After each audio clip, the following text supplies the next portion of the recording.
morning, Judge.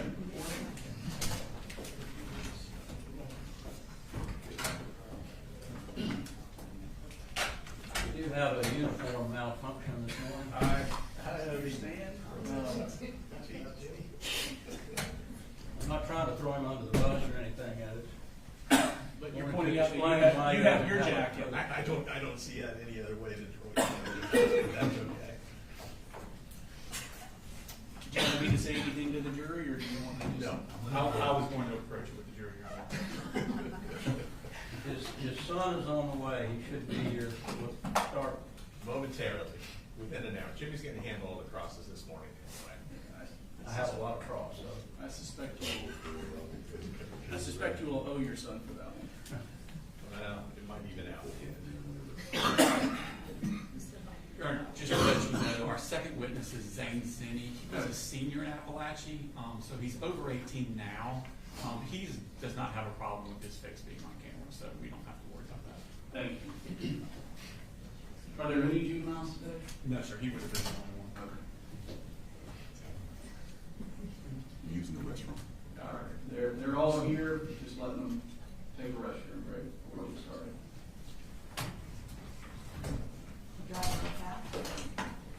I'll give you a pass.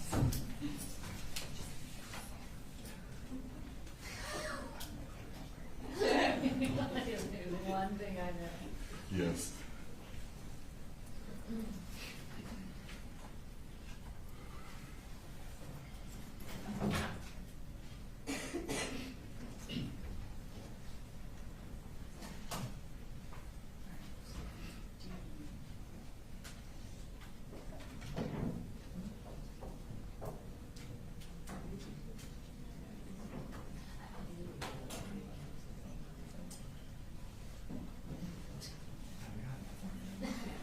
Wasn't like 10 minutes.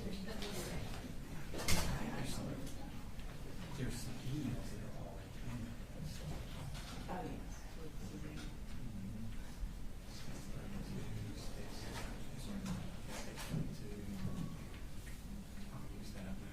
No, I want to hold out 3.1.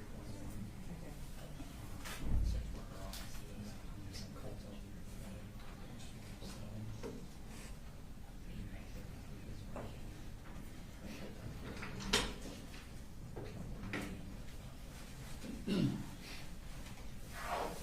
So yeah, I think the only issue maybe in the process is the felony.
We're ready, sir.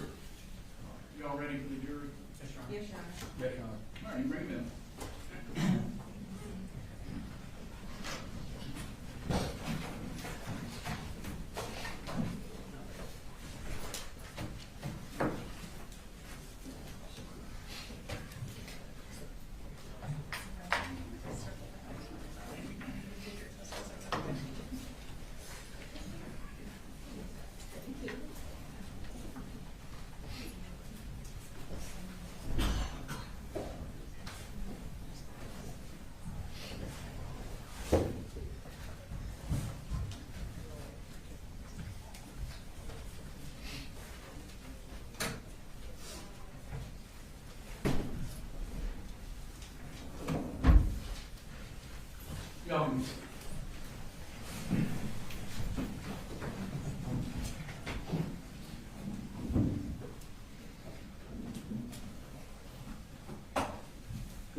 right into witnesses. State, you can call your next witness.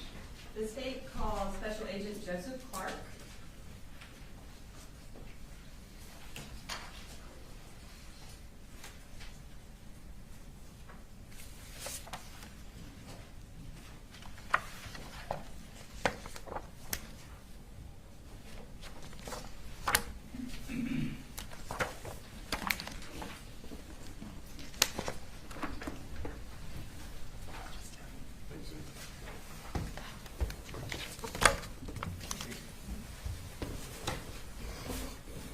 All right, can you raise your right hand? Do you swear to tell the truth, the whole truth, and nothing but the truth so help you God? Yes, ma'am, I do. And can you introduce yourself to the jury, and then also go ahead and spell your last name for the court reporter? I'm Special Agent Joseph Clark. It's spelled Josephclark. Okay. And you said you were a special agent. Who do you work for? I'm currently working with the Georgia Bureau of Investigations in the investigative division. And what region do you work out of? I work out of the Region 10 Atlanta office. Okay. And what region is Barrow County in? Barrow is in Region 8. Or 11? Or 11, excuse me, Region 11, sorry. So in the Atlanta office, you said you were in the investigative division. What Yes, exactly do y'all do in the Atlanta office? So the Atlanta office is a little different. We cover pretty much everything in the metro. GBI does the same thing where we support local agencies, primarily dealing with felony type cases. Region 10 specifically, due to the difference in the population, we primarily work homicides and majority of officer-involved shootings within the state. And generally speaking, in order to become involved in an investigation, how does that happen with the GBI? So with the GBI, we have to be requested as a request agency, and usually we get a notification that, hey, we need your assistance. From that point, they'll assess of what resources they need, and from there, we'll go ahead and disperse the resources, depending on how big the scene is, small or large, or if we need to pull other regions and other agents from different places to accommodate what's requested of us. So in this case, was the GBI requested to help with the Apalachee High School shooting? Yes, it was. So even though Barrow County is in Region 11, were other regions requested to help as well? Yes, they were. And so as far as Region 10, how did y'all become involved? Well, at the time of the notification, I was actually working up in North Metro, Georgia. Was notified that there was a active shooter situation at Apalachee High School. When I called in to see where they needed me, they advised that our whole office had actually shifted from the office in Conyers and worked their way towards Apalachee High School.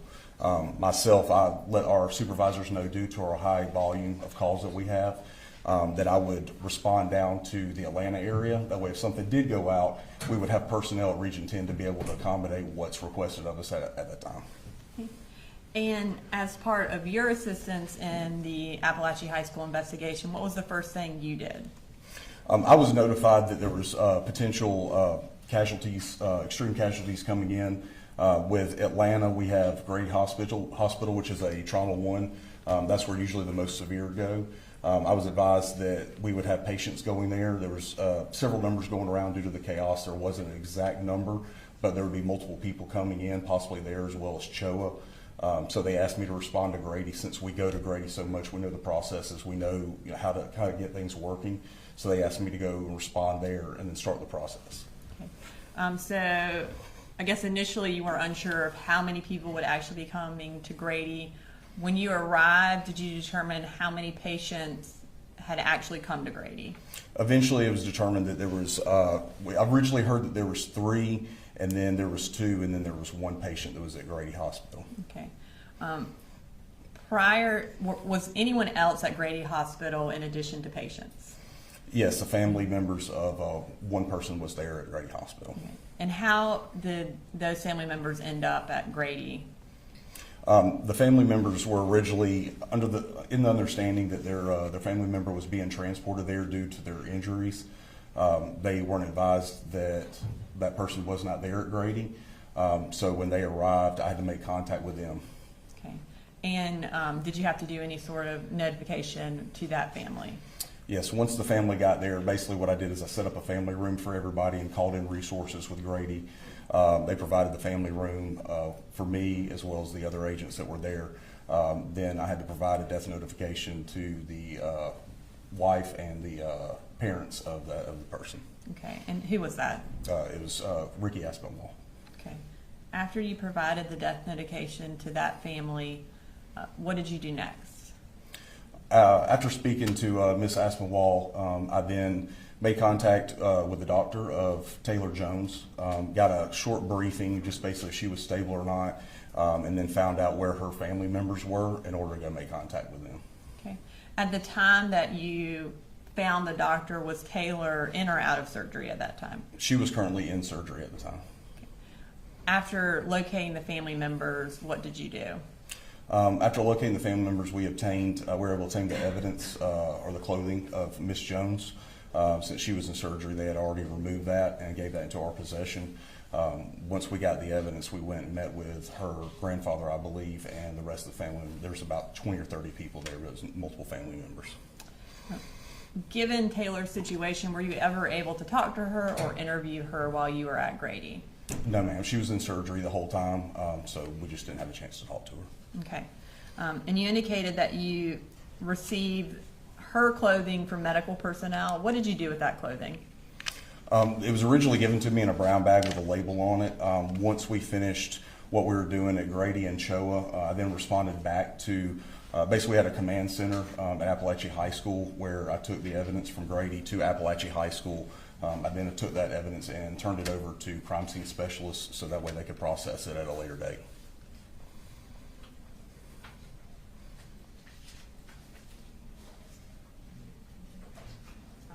And where did you photograph her clothing?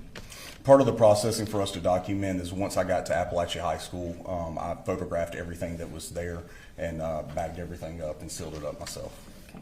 I'm going to show you what's been marked as State Exhibit 72 through 78.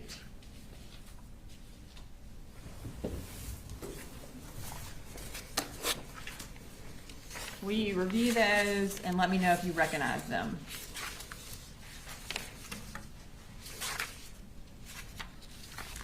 Yes, ma'am. Okay, and what do you recognize those as? That was the clothing belonging to Miss Jones. And are those fair and accurate copies of the photographs that you took of, or that were taken of Taylor Jones's clothing? Yes, it is. At this time, Your Honor, I'd like to introduce into evidence State Exhibit 72 through 79. No objection. 79 or 78? 78. 72 through 78.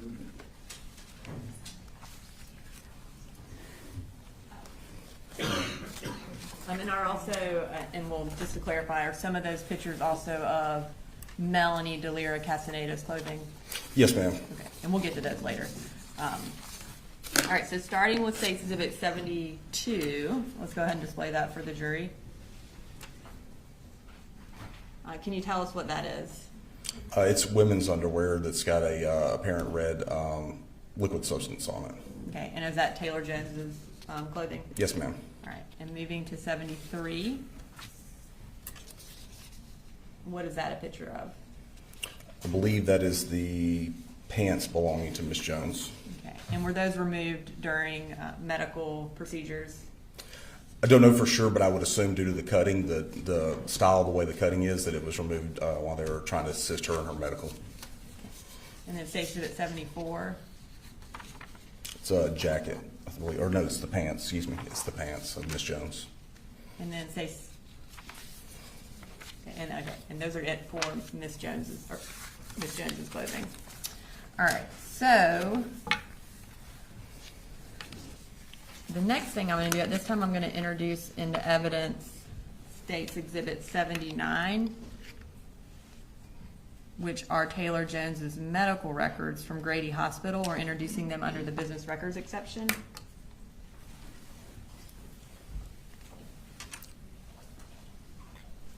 And the entirety of the records are electronic, and we've printed out a portion that are relevant for Agent Clark's testimony. Any objection? No, Your Honor. 79 is admitted. All right, now I'm going to give you a copy for your reference.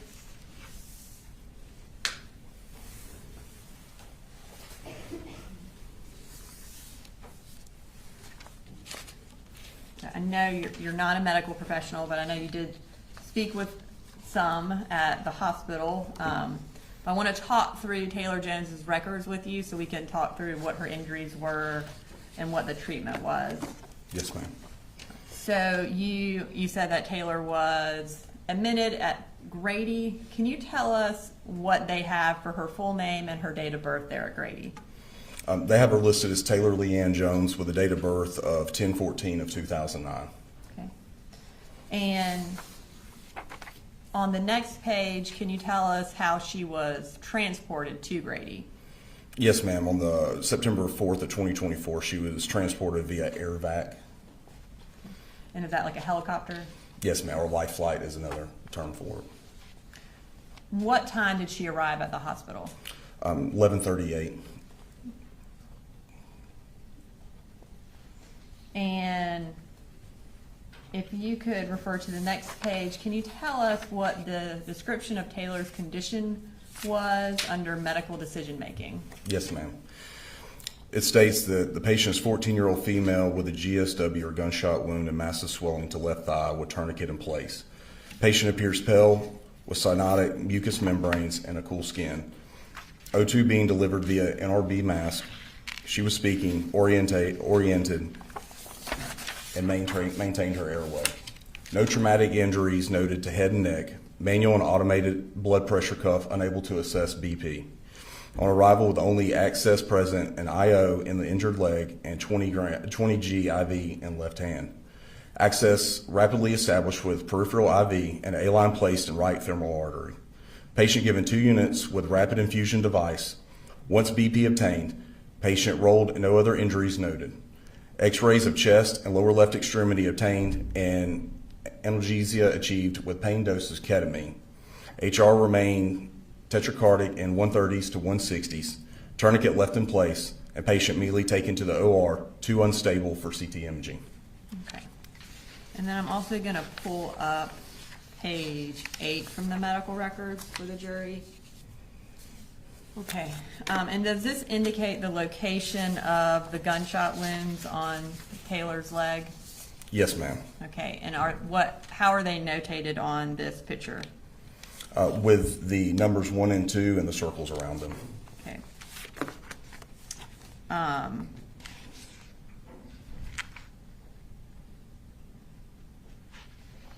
right, and now we're going to move to the next page. Will you read what it says under the section HPI?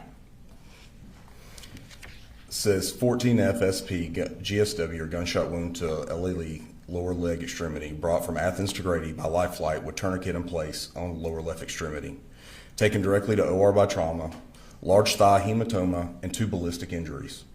Admitted to the CQ, which is surgery intensive care unit, post-op for hemorrhagic shock and ventilator management. And then will you read us also what list of procedures were done to Taylor while she was at the hospital?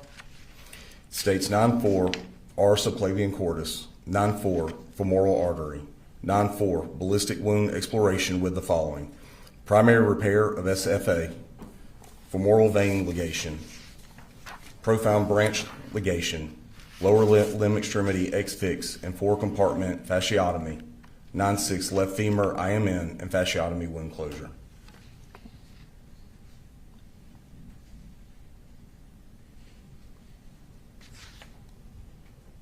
Okay. And then next I want to talk briefly about what Taylor's mental state was while she was at the hospital. If you could turn to the next page, will you read the highlighted portion under history of present illness? Yes, ma'am. States the patient appeared anxious, has had difficulty sleeping, averaging 3 hours a night, and has been ruminating about the details of the tragic school shooting. She has been having a lot of flashbacks and nightmares and is easily triggered by the things that remind her of the shooting, e.g. loud noises. The patient has had tremendous family support from great-grandfather, her custodial parent, siblings, friends, and clergy who are all around the clock.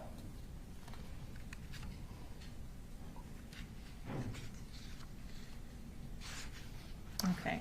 And then let's go to the next page, which lists her final diagnoses.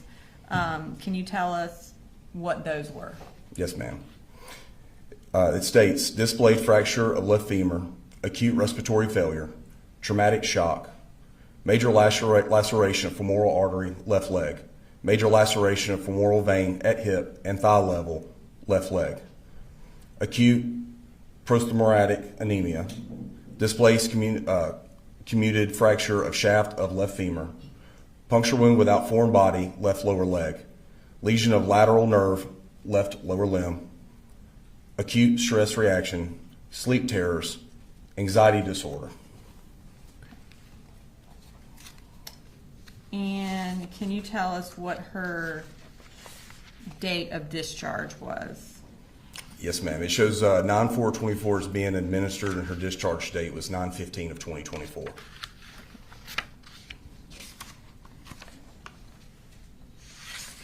And then we're going to turn to the next page. Was she admitted back into the hospital the next day? Yes, ma'am. It shows admission 9/16 of 2024. And what was her chief complaint? Her chief complaint, it states hip pain, patient BIB MS as transferred from OSH. PT was seen previously after injury first occurred for surgery here. PT reports increased pain to SX site. And when was she released that day? The discharge date was for 9/17 of 2024. And then was she readmitted again on September 23rd of 2024? Yes, ma'am, she was. Okay. And what was she admitted for that day? It states that GSW of 9/4, lower left extremity, new blood clot in lower left extremity from prox fem through gastric, had a fall today and hurt her knee. And what was the discharge date for that one? Discharge was on 9/24 of 2024. Okay. All right. So you indicated earlier that you, I guess, were made aware that there would be patients at Grady and also Children's Healthcare of Atlanta. Did you ultimately go to Children's Healthcare of Atlanta as well? Yes, I did. And when did you do that? After speaking with Ms. Jones's family members and providing them with an update and the process of what we'd be doing, myself and the other agents then recollaborated and moved over to CHOA, which was not far down the street. Okay. And when you went to CHOA, what was the first thing that you did? We entered into their emergency room, found out where Miss Melanie Del Rey Castaneda was located. Okay. And did you go see her? Yes, we did. And when you arrived, what was her condition? They were prepping her for surgery. She was in the room in a bed, and they were prepping her. Okay. What did you do after you went and saw her and she was being prepped for surgery? While she was being prepped, I went and met with the charge nurse, advised her who I was, asked if there was any evidence that they may have collected while providing medical treatment. They advised me that there was. Okay. And what evidence was that? It was a bag of clothes as well. Did you take those clothes into evidence as well? Yes, ma'am, I did. And what did you do with those clothes?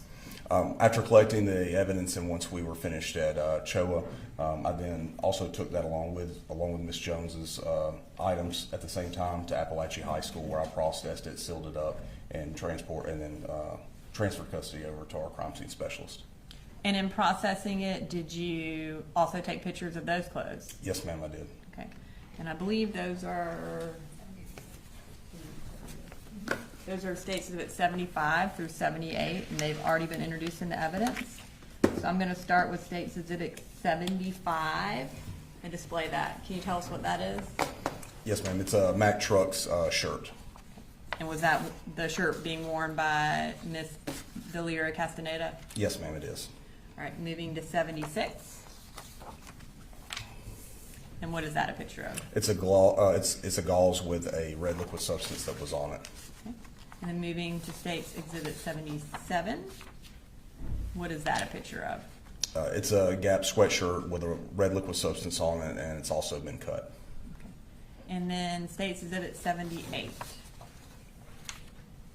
And what is that? It's the same Gap shirt. I'm just displaying it, showing how it's cut and not in one piece. Okay. Does it also show the blood on, or the Red what we liquid presume substance. is blood on the inside? Yes, ma'am. I don't have any further questions. Thank you. No questions, Judge, thank you. Thank you, sir. You're free to go. Thanks, Your Honor.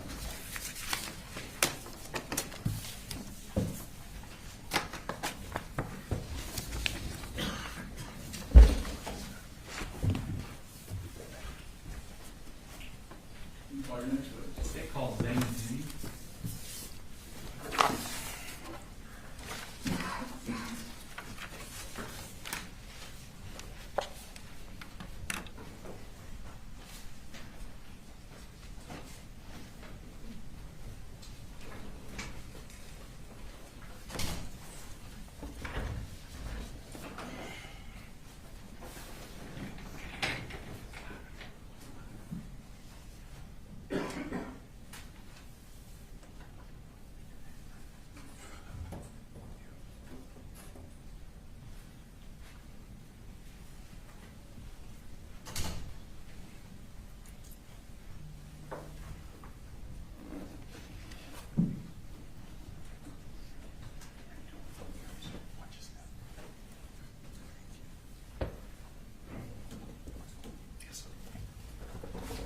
If you could raise your right hand, please.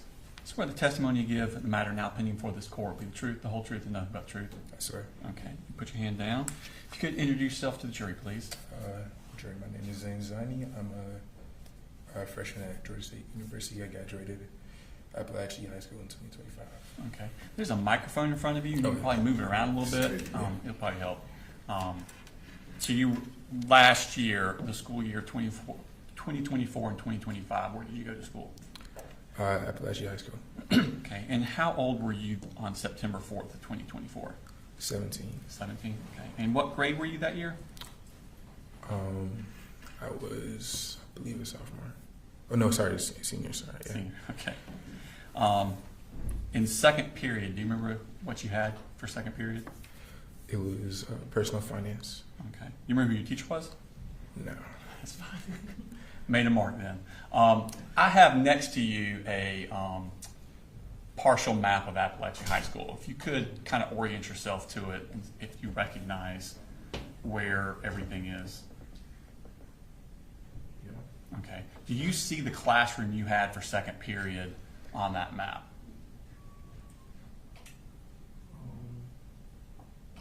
Yes. Okay. And where was that? You can get up and point it out. You don't have to stay glued to the chair. It was on this hallway. I believe it was one of these two classes. I believe this one. Okay. And at some point during the second period, did you leave that classroom? Oh, yes, sir. Where did you go? To the bathroom. I was located right over here. Okay.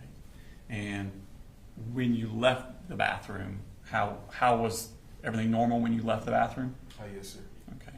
And on your way back to class, did something happen? Yes, sir. Where were you when you first noticed something? I was at this classroom right over here walking back to my class. Okay. And what did you first notice? I first noticed. See my microphone. Thank you. I first noticed loud banging, Okay. and I thought that some kids were messing out in the bathroom. Then later on, I seen a girl run past me. I was wondering what was going on, so I turned back to look. That's when I saw the shooter.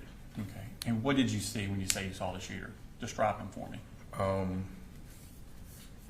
don't remember closest where. I remember he was a bit of a shorter guy, white, like blondish hair, and he did have a gun. Okay. Describe the gun to me.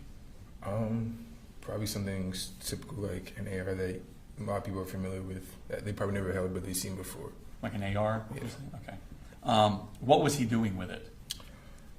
He was pointing off toward, well, not in my direction at the time, and I assumed that he was shooting because of a lot of bangs. Yeah. Okay. Well, that back hallway, do you know what it's called? No. Okay. Is that the hallway he was shooting down? Yes, sir. Okay. And you heard the shots? Yes, sir. What did you do at that point? At that point, I had run back to my classroom, and per the rules, the teacher couldn't let me in, so she had told me to go hide in the bathroom. So that's what I did. I'd run down the hallway. May I show you? Sure. So I was here, so I'd run down here, and I gone this way. I this way, but I was looking at the time, so you go this way. And hidden those bathrooms down at the bottom? Yes, sir. Okay. What did you do in the bathroom? I had just waited. I was just waiting. I had texted my family at the time, but after that, it was me just waiting to see if he would come after me, because I did see that he saw me. You noticed that he saw you? Yes, sir. Okay. So I was waiting beside the door in case he did come in. So you didn't go in one of the stalls? No, sir. Where did you go? I was just right in front of the door, so in case he did come in, I'd be able to at least defend myself somehow. Okay. And did he ever come in? No, sir. How long did you stay in that bathroom? I would say a couple minutes. Okay. Where did you go from there? I went to the library because some officers had come and they had checked out the bathroom and they had saw me. Okay. So you stayed there until the officers came and got you out? Yes, sir. Okay. And I think you said at the time you texted your family? Yes, sir. Who did you text? We have a family group chat and I texted them. A group chat? Yes, sir. And what things did you text them? First I texted to see if my sister was okay, but she wasn't responding at the time. Did your sister go to school there also? Yes, sir. Okay. I texted my sister to see if she was okay, but she hadn't responded at the time. So I just texted my family, I love y'all, and I just told them what the situation was. Okay. Were you afraid for your life? Yes, sir. Okay. After law enforcement got you out, what did you do? So we headed to the library, and after, I believe he was in custody, I'm not sure, but after that, were taken to the field. The football field? Yes, sir. Okay. And did you wait there with your family, for your family? Yes, sir. Did someone come and get you? Yes, sir. Who was that? My sister. Okay. And did you find your other sister that was in school that day? Yes. Okay. And was everybody okay? Yes, sir. Okay. Did you give a statement to law enforcement? Yes, sir, I did. Okay. I have no further questions for you, Ken. All right, any cross? No question, Judge Stanton. All right, thank you. You're free to go.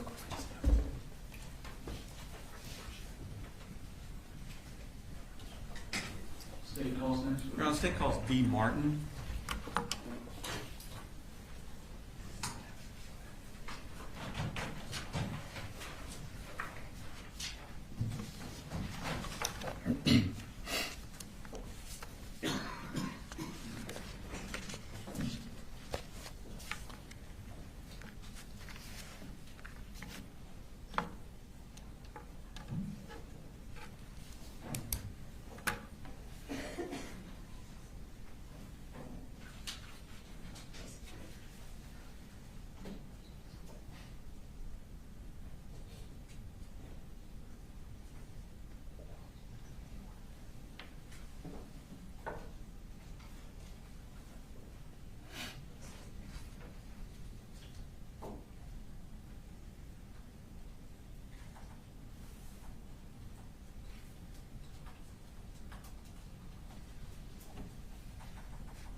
Good morning, Ms. Martin. Could you raise your right hand, please? Yes. Swear the testimony you give in the matter now pending before this court will be the truth, the whole truth, nothing but the truth, so help you God. Yes. Okay. If you could introduce yourself for the jury, please. Hi, I'm Dee Martin. I was an assistant principal at Apalachee High School during the school year 24-25. Okay. And how long have you been in the education field? This is my 25th year. Okay. So at 2024, 2025, you said you're at Apalachee? Correct. And what role did you have there? Assistant principal. Okay. How many assistant principals were at Apalachee that year? 4. Okay. And what were your duties that year? Discipline over 9th and 10th grade, and PSAT, some testing, and things like that. CTAE and math department. Okay. So you were over the CT. What's the CTAE? I think Ms. Harris It said is something about that. kind of our agriculture, technology areas. Okay. And as your CTAE, Yes. is Ms. Harris one of your kind of like direct Yes. reports? Yes. Okay. And is that separate from your vice or assistant principal duties? It's in conjunction. In conjunction with, okay. Mhm. I want to take your attention to the morning of September 4th, 2024. This would have been the day of the shooting. Before the shooting, what were you doing that morning? The day before, we did not have Wi-Fi, so I was playing catch up on documenting things that happened the day before, Okay. and going through the discipline queue. Okay, so you're in charge of discipline for, you said 9th and 10th grade? Yes. And so what is the discipline queue? It is our where teachers put in referrals, and they are in a list, in a waiting area, and we go through and handle the situations as they come up. Okay, and by handle them, what, I know they're all different, right? But just Right. in general, what are you doing? So having conversations with students, figuring out their side of the referral and what happened, and then going through to decide what the best course of discipline is for that student. Okay, so are there students in your office? Yes. Okay. Had you heard of a student named Colin Gray? Not before the email from Ms. Harris that morning. Okay. And so during first period, did you get an email from Susan? Is it Suzanne? Suzanne. Suzanne. Yes. Suzanne Harris. Yes. Okay. I'm going to show you what's already been introduced into evidence at State Exhibit number 32.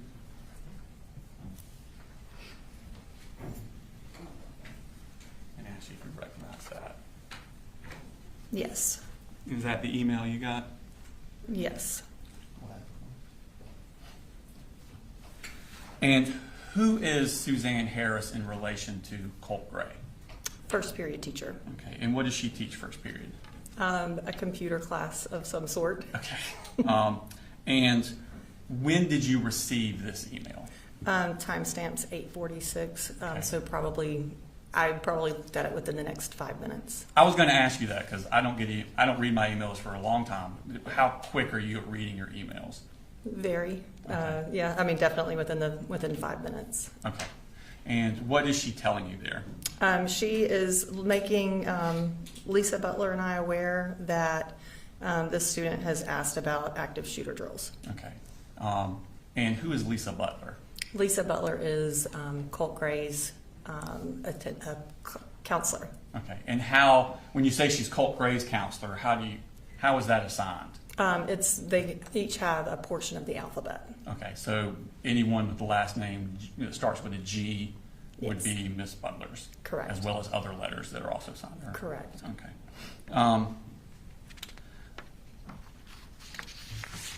What did you do with this email at that time? So I was CC'd on the email. So Lisa and I did have a conversation in which she brought up the lapse in education for him, that he didn't have an 8th grade year, and there were some concerns about that. And so I started looking into those pieces. Where That he did not have school the year before? Correct. Okay. Right. Was this apparently new information to Lisa Butler, that he did not have school the year before? I do not believe so. Okay. At some point after that, did Miss Harris come to your office? Yes. Okay. When was that? It was in between first and second period. Okay. And so that would be sometime between 9:38 and 9:45? Correct. All right. I'm going to show you a map of the full school. This is kind of partial, and your office is not on it. Okay. So we're going to pull it. It should be popping up on your screen Okay. there. Okay. If you could orient first where Miss Harris's class is or was, if you knew. I don't know if you knew where she was. Okay. And Do you want see me to that just there? describe it? Can I? I can put the annotation on if you want. I think we can probably do it. That causes more problems. Do you want me to just describe? She's going to do it. Oh, okay. Or better yet. Yeah, I can throw it up. We'll go old school. That's fine. Can you point on me? Yes. So this is my office, Okay. and Suzanne's classroom is right there. Okay. And when she came to your office, what were you doing? I was working with another student. Was that one of those discipline things we were talking about earlier? Correct. Okay. Did you see her? Did she actually come into your office, or is there glass, or when did you first The notice door her? was, I believe the door was closed. I could tell that she was distressed. Is that and through she glass? I believe so. Okay. I think the door was closed, and she was in the waiting room area, Mm-hmm. and I could tell she needed to talk immediately. Okay, so what did you do? I asked the student to hang tight and went out, closed the door, and Suzanne and I went into Mr. Neely's office, which is the third office that's in that area. Is it right, kind of in that little green extra thing there? Yes. Okay. And what did she tell you? She a lot of things, but she was very nervous and obviously distressed. She told me that the book bag looked heavy and that she felt like there was definitely something in there. And I just tried to calm her down and tell her that I would handle it. Okay. And did she tell you that she definitely saw something, or just believed something? She just believed. She said that he struggled to pick it up. And that it just looked awkward. And she did share with me that she asked him if he needed help or if she could see the project and that interaction as well. Okay. So what did you do with this information once you got this information? I immediately tried to not distress the student that was in my office and get him out of there as quickly as possible. Called the SROs to get them on the way. And just for my benefit, what does SRO stand for? School Resource Officer. So are these police officers that are assigned to your school? That is correct. Okay. And how many of them are there generally on a daily basis? 2. Okay. And so what do they do as far as your knowledge during the day? Do they have a place where they are, or do they mingle around? They have an office, but they try to stay unpredictable, and so they don't have a set routine. Okay. So when you called them, did they come to your office? Yes. Okay. What happened at that point? I quickly debriefed them on the situation as best I could, and we took off going towards Miss Greer's classroom. Before you left to go to Ms. Greer's classroom, you said you had not known of Colt Gray. No. Did you take any steps to see what he looked like? Yes. And what did you do? In our school information system, Infinite Campus, I pulled this picture up, and it was his 4th grade picture. Okay, I'm going to show you some Mark States. This is number 107. Ask you to identify that. Yes. And what is that? This is his person summary report from Infinite Campus. Okay, and does it have the picture on it that you were referring to? Yes. Okay. Your Honor, is it accurate to what you saw that morning? Yes. Your Honor, tender state statement number 107 in the evidence. No objection at this time I make. I want us to be going out, but we'll discuss that later. Thank you. And 107. we'll publish that. So I assume you realized pretty quickly that that's not a high school student. Correct. Okay. Does it tell you when that picture was taken, or? No, we can look at enrollment history and figure out, which I did not do that at that point. Okay. Do you know why his more up-to-date photo was not in there? Because he's a new student who had not been in Barrow County since 4th grade. Okay. Do y'all take pictures periodically? Yes, and I believe Apalachee, we try to take them within the first week of school, and so there's typically students who enroll after that. Okay, so he enrolled after pictures were taken? Correct. Okay. So at this point, is this when I think you said y'all went to go find him? Yes. What information did you have as to where he was? I knew he was in Catherine Greer's class, Okay. and I knew his name was Colt Gray. Did you get that information from Miss Harris? I did. In an email? Yes. I'm going to show you Mark State Statement number 33, which is already in evidence.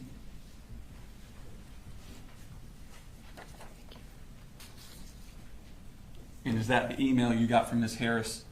Yes. And is that her telling you where he currently has second period?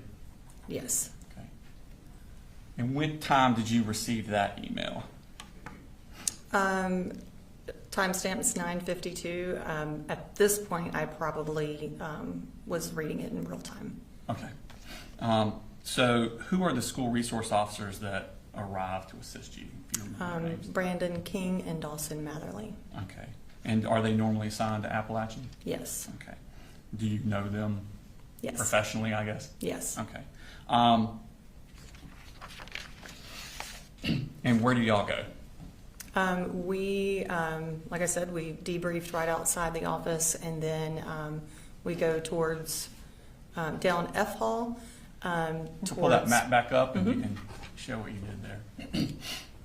So I leave my office here and go down F Hall to Ms. Greer's room, back in the J Hall. Thank you. When you get, and the SROs are with you? Correct. Okay.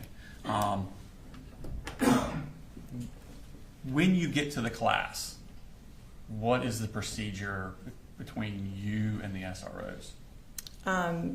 No conversation, really. I mean, we know our roles. And what generally are those roles? Yeah, so I have rights as an assistant principal to act in role of parent, and so I have more freedom to conduct searches, whereas law enforcement does not. Okay, so you have more authority to search a student than a law enforcement officer does? Correct. Okay, so because of that authority, what's the role you play in this scenario? The main one, I'm walking into the classroom, talking to the teacher, talking to the student, and taking the lead, so to speak. Okay, and so do you go in the classroom? I did go into the classroom. She had told me that he was in the restroom, but his things were still there. And so at this point, I thought it was smart to get the bag and take it with me. Okay, so this student's bag was still in the room? Correct. Okay, and it was given to you? Yes. What do the school resource officers go into the room, the classroom? No. Okay. What do y'all do at this point? We take the book bag and walk towards the restrooms there on J Hall. And the SROs enter, because it's a boys' restroom, so I cannot go in there. And so the SROs did go in to retrieve Colt. Okay. And did they bring the student out? Yes. Okay. And who did they bring out? They brought out Colton Gray. Okay. And do you know Colin Gray? I don't. Okay. Did you know him at that time at all? I did not. Okay. What happens at that point? We take him into a workroom adjacent to the men's restroom, and anytime I'm conducting a search, I want to make sure they understand why they're being searched. And so I was explaining to him that his first period teacher, Ms. Harris, had alerted us, and he said, I don't have Ms. Harris, and I immediately knew we did not have the right student. Okay. Did you search his book bag anyway, just to be safe? Yeah, I think I did, just kind of glance through it. And he immediately, as I was doing that and talking to him, was like, "Hey, I think you're looking for the guy that sits across from me. His name's Colin Gray," and we kind of knew that was the mix-up. Okay. So what do you do at that point? We exited that workroom, and I had Colton stand against the lockers while I went back in the classroom. And Ms. Greer explained to me that, there's another student with a similar name. He's in the counseling office. And so I put Colin Gray back into the classroom, and the SROs and I walked towards the counseling office. And if you could show on the map where the counseling office is. Yes. Counseling office is here. Okay. And when you get to the counseling office, what do you do? I ask the clerk that's in there, and I ask her if she's seen Colin Gray. She says no, so I walk back around the loop there, past Miss. Inside the counselor's office? Yeah, there's like a little loop-de-loop. I walked around, and when I got to Lisa's office, Lisa Butler? Correct. She was hanging up the phone. She said a lot of things, but all I really understood was that he had access to weapons. Okay. So at that point, I went to Miss Boyd's office, still in the counseling suite, shut the door, called my principal, and said, I think we've got a situation. Okay. What did you do at that point? There was a 10:15 alarm that went off on my phone randomly, and so I thought it was a transition. I have alarms on my phone for transition, so I was like, we need to lock the school down, and then we realized it wasn't transition, so we did not lock the school down at that point. So we met in my office, Miss Rayberg and I, and when we were in the office, we were trying to get a visual of Colt, so we knew who we were looking for in the hallway because we didn't have any picture. Okay, so you're on, do you have access to the security footage of the cameras is that Yes. in your office? Yes. Is that where you went from the counseling office? Yes. And is that G Hall, I guess you went down? Yes. Okay. So you're trying to find the student that you don't know what he looks like.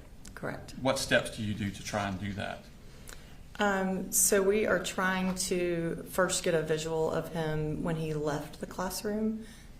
So we were trying to nail down what time he left the classroom so we knew where to look on the cameras. Okay. I'm going to show you Mark 6 and 34, which is probably a minute ago. Actually, recognize that.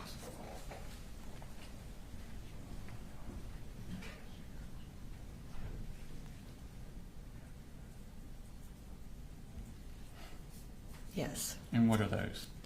I'm trying to. These are the emails to from me to Miss Greer asking what time that he left. Okay. I'll show you. Can you pull that up?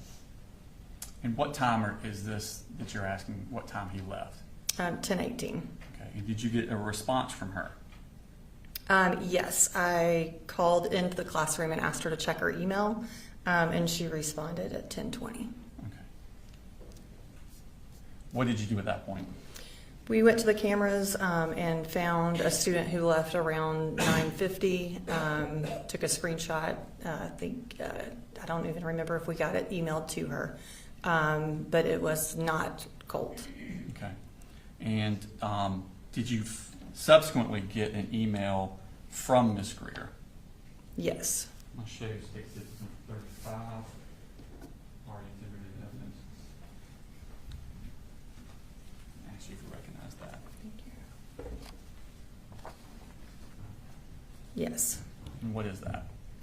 This is Ms. Greer's email to me at 10:22:04 saying he just came back to class. Okay. How soon, that came at 10:22:04, how soon after that entered did you see it? Oh, immediately. Okay. How soon after you saw that did you hear shots? Or did you hear shots? Definitely heard shots.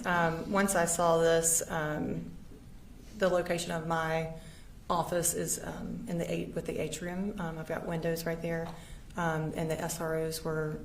Now there were 3 of them. Chase Boyd had arrived, and so all 3 of them were in the atrium. And so I was trying to get their attention through the window, and realized quickly that that wasn't going to work. So I was exiting my office when I heard gunshots. Okay. How many shots did you hear? Couldn't tell you. Okay. What did you do when you heard the shots? Well, first off, what did the school resource officers do? They were running towards the sound. Okay. And what did you do? Well, my colleague Ralph Neely told me to get in the office.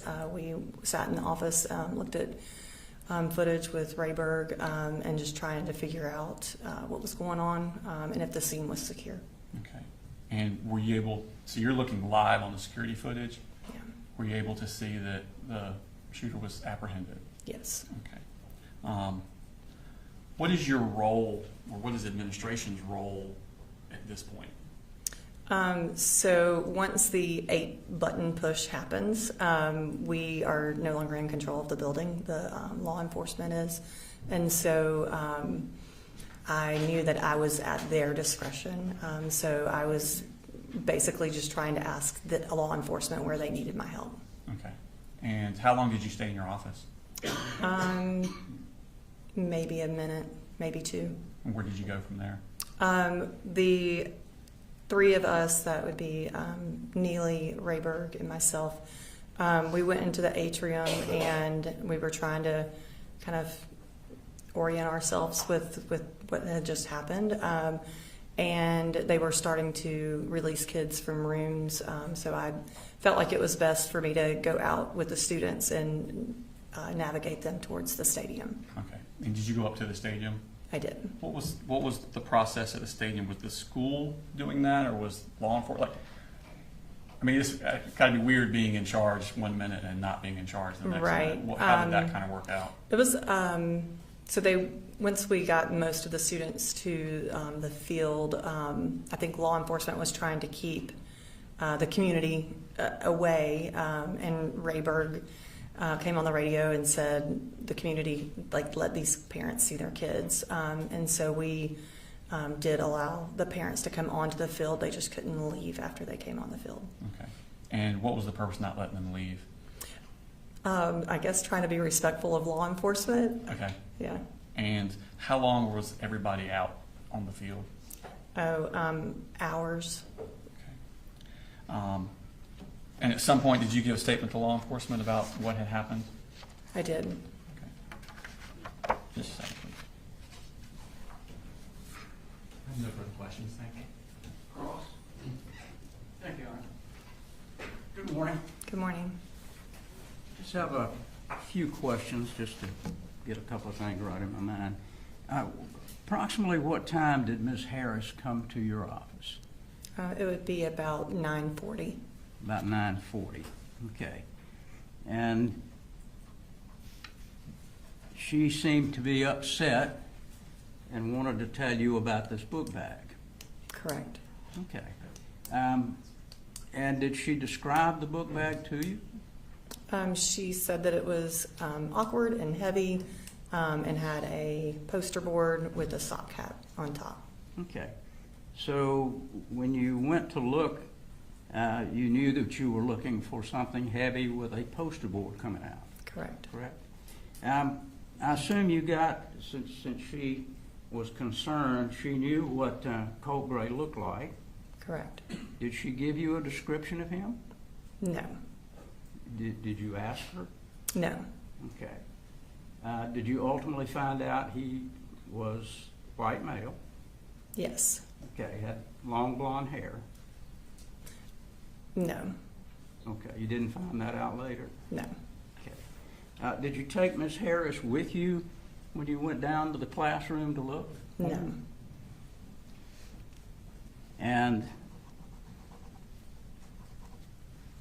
you got an email indicating that he had gotten back to the classroom about 9:50. Correct? Can you, You did. be more You specific? sent an email. I think it was around 10:20, asking what time Colt Gray had come back to class. I asked what time he left Okay, class. what time he left. Correct.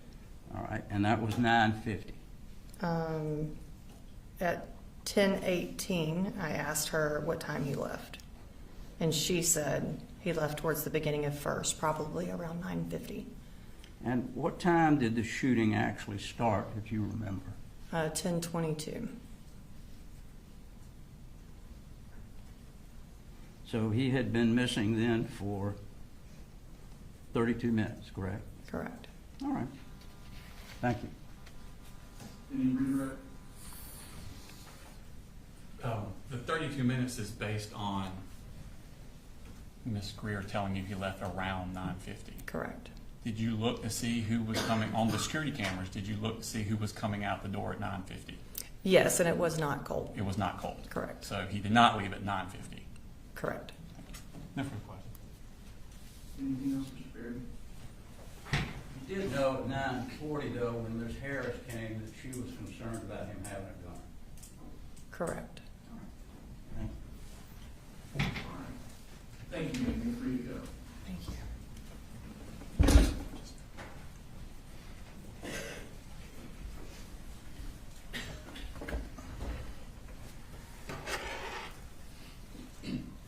State calls next week.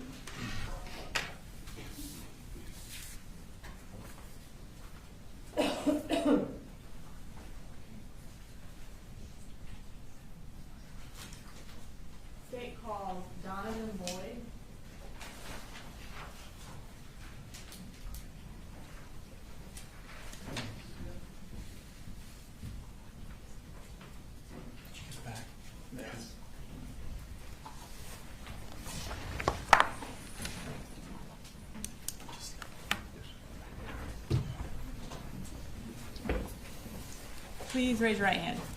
Do you swear to tell the truth, the whole truth, and nothing but the truth to help you God? Yes, ma'am. Can you go ahead and have a seat, and then tell us your name and go ahead and spell it for the court reporter. All right.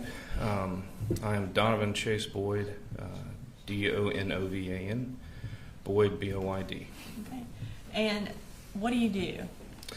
I am one of the sergeants for the school resource officers. So I supervise over half the county, depending on which semester we're in. And are you with the Barrow County Sheriff's Office? Yes, ma'am. Okay. So as a sergeant, you said you supervise half the county. Tell me what you mean by half the county. So we have the county split up into north and south as far as the number of schools that we have. So there are two sergeants. One of us is on the north side, and one of us is on the south side. And then each semester we flip. So we have equal exposure and working with everybody and being able to help everyone. So. And about how many schools are on each side? It's fairly equal. I didn't think to count how many, but like there's an equal number on both sides, thereabouts. Yeah. And does that include elementary, middle, and high schools? Yes, ma'am. So you'll have an equal number, more or less, on both sides, but the alternative school is actually located on the south side. So. And then, as far as your role in overseeing that, kind of tell me what your day-to-day is like. So it can vary as in any law enforcement capacity. Typically what I'm doing is I'm going and checking and making sure my guys have what they need. If they're dealing with an issue at a school, I try and be there to help them kind of work through things. Checking out on how they're doing personally and, just making sure that they have what they need to do the job that they're doing. Addressing any concerns or issues that may be going on. And then doing any kind of like spot training or planning for training in the summer. And tell me what the typical job of a school resource officer is who is assigned to a school. So our primary function is to see to the safety and security of the school. We also work very hard to establish relationships within the school, mentoring, working with students and staff, helping them with issues, not just in a law enforcement capacity, but doing community-oriented policing. Generally, how many school resource officers are assigned to each school?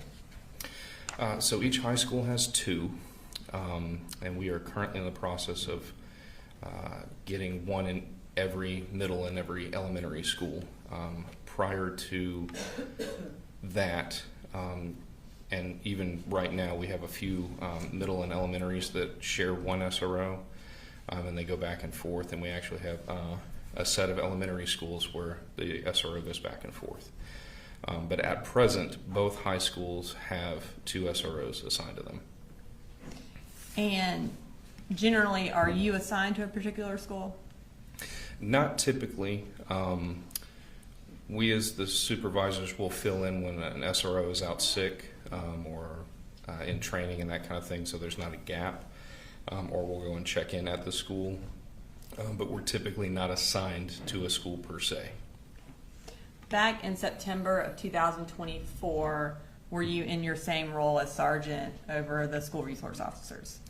Yes, ma'am. So in 2024, at that time, I was a sergeant, and I was actually helping fill in at the Barrow Arts and Science Academy, which is one of our high schools.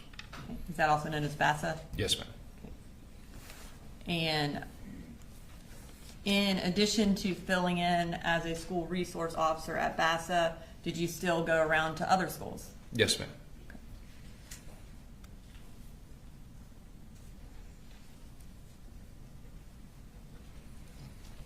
I am going to draw your attention to September 4th. Did you go to Apalachee High School that day? Yes, ma'am. And were you, at that point, temporarily assigned to BASA as well? Yes, ma'am. Okay. What brought you to Apalachee that day? So that morning I was actually going to meet with one of my police explorers to give him a Bible. He participated in a Bible study that we do on Thursday nights, and he didn't have one at that time, so I was bringing him one. I actually went to the ROTC bay and dropped it off there, and I was also going to, while I was there, check in on the 2 SROs assigned there. And what is the Police Explorers?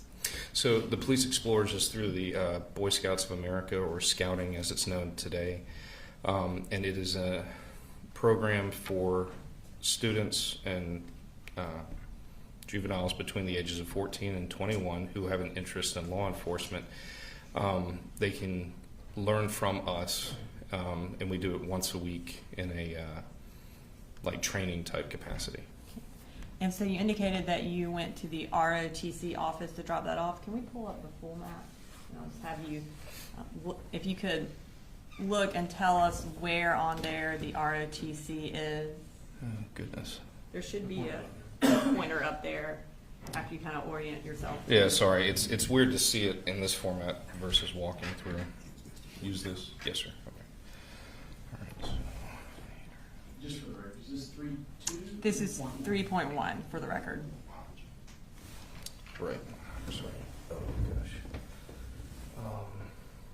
So the ROTC bay is going to be right in here, I believe, if I'm looking at this correctly. And do you remember approximately what time you got to the school that morning? If I had to guess, it was somewhere between like 9:45, 9:50-ish, maybe. And you indicated you wanted to check in on your 2 SROs who were assigned to that school. Who was assigned to the school at that time?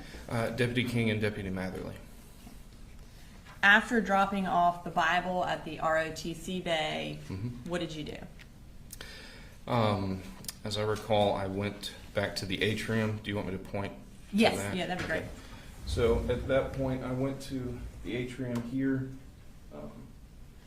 and I ended up meeting with Deputy King.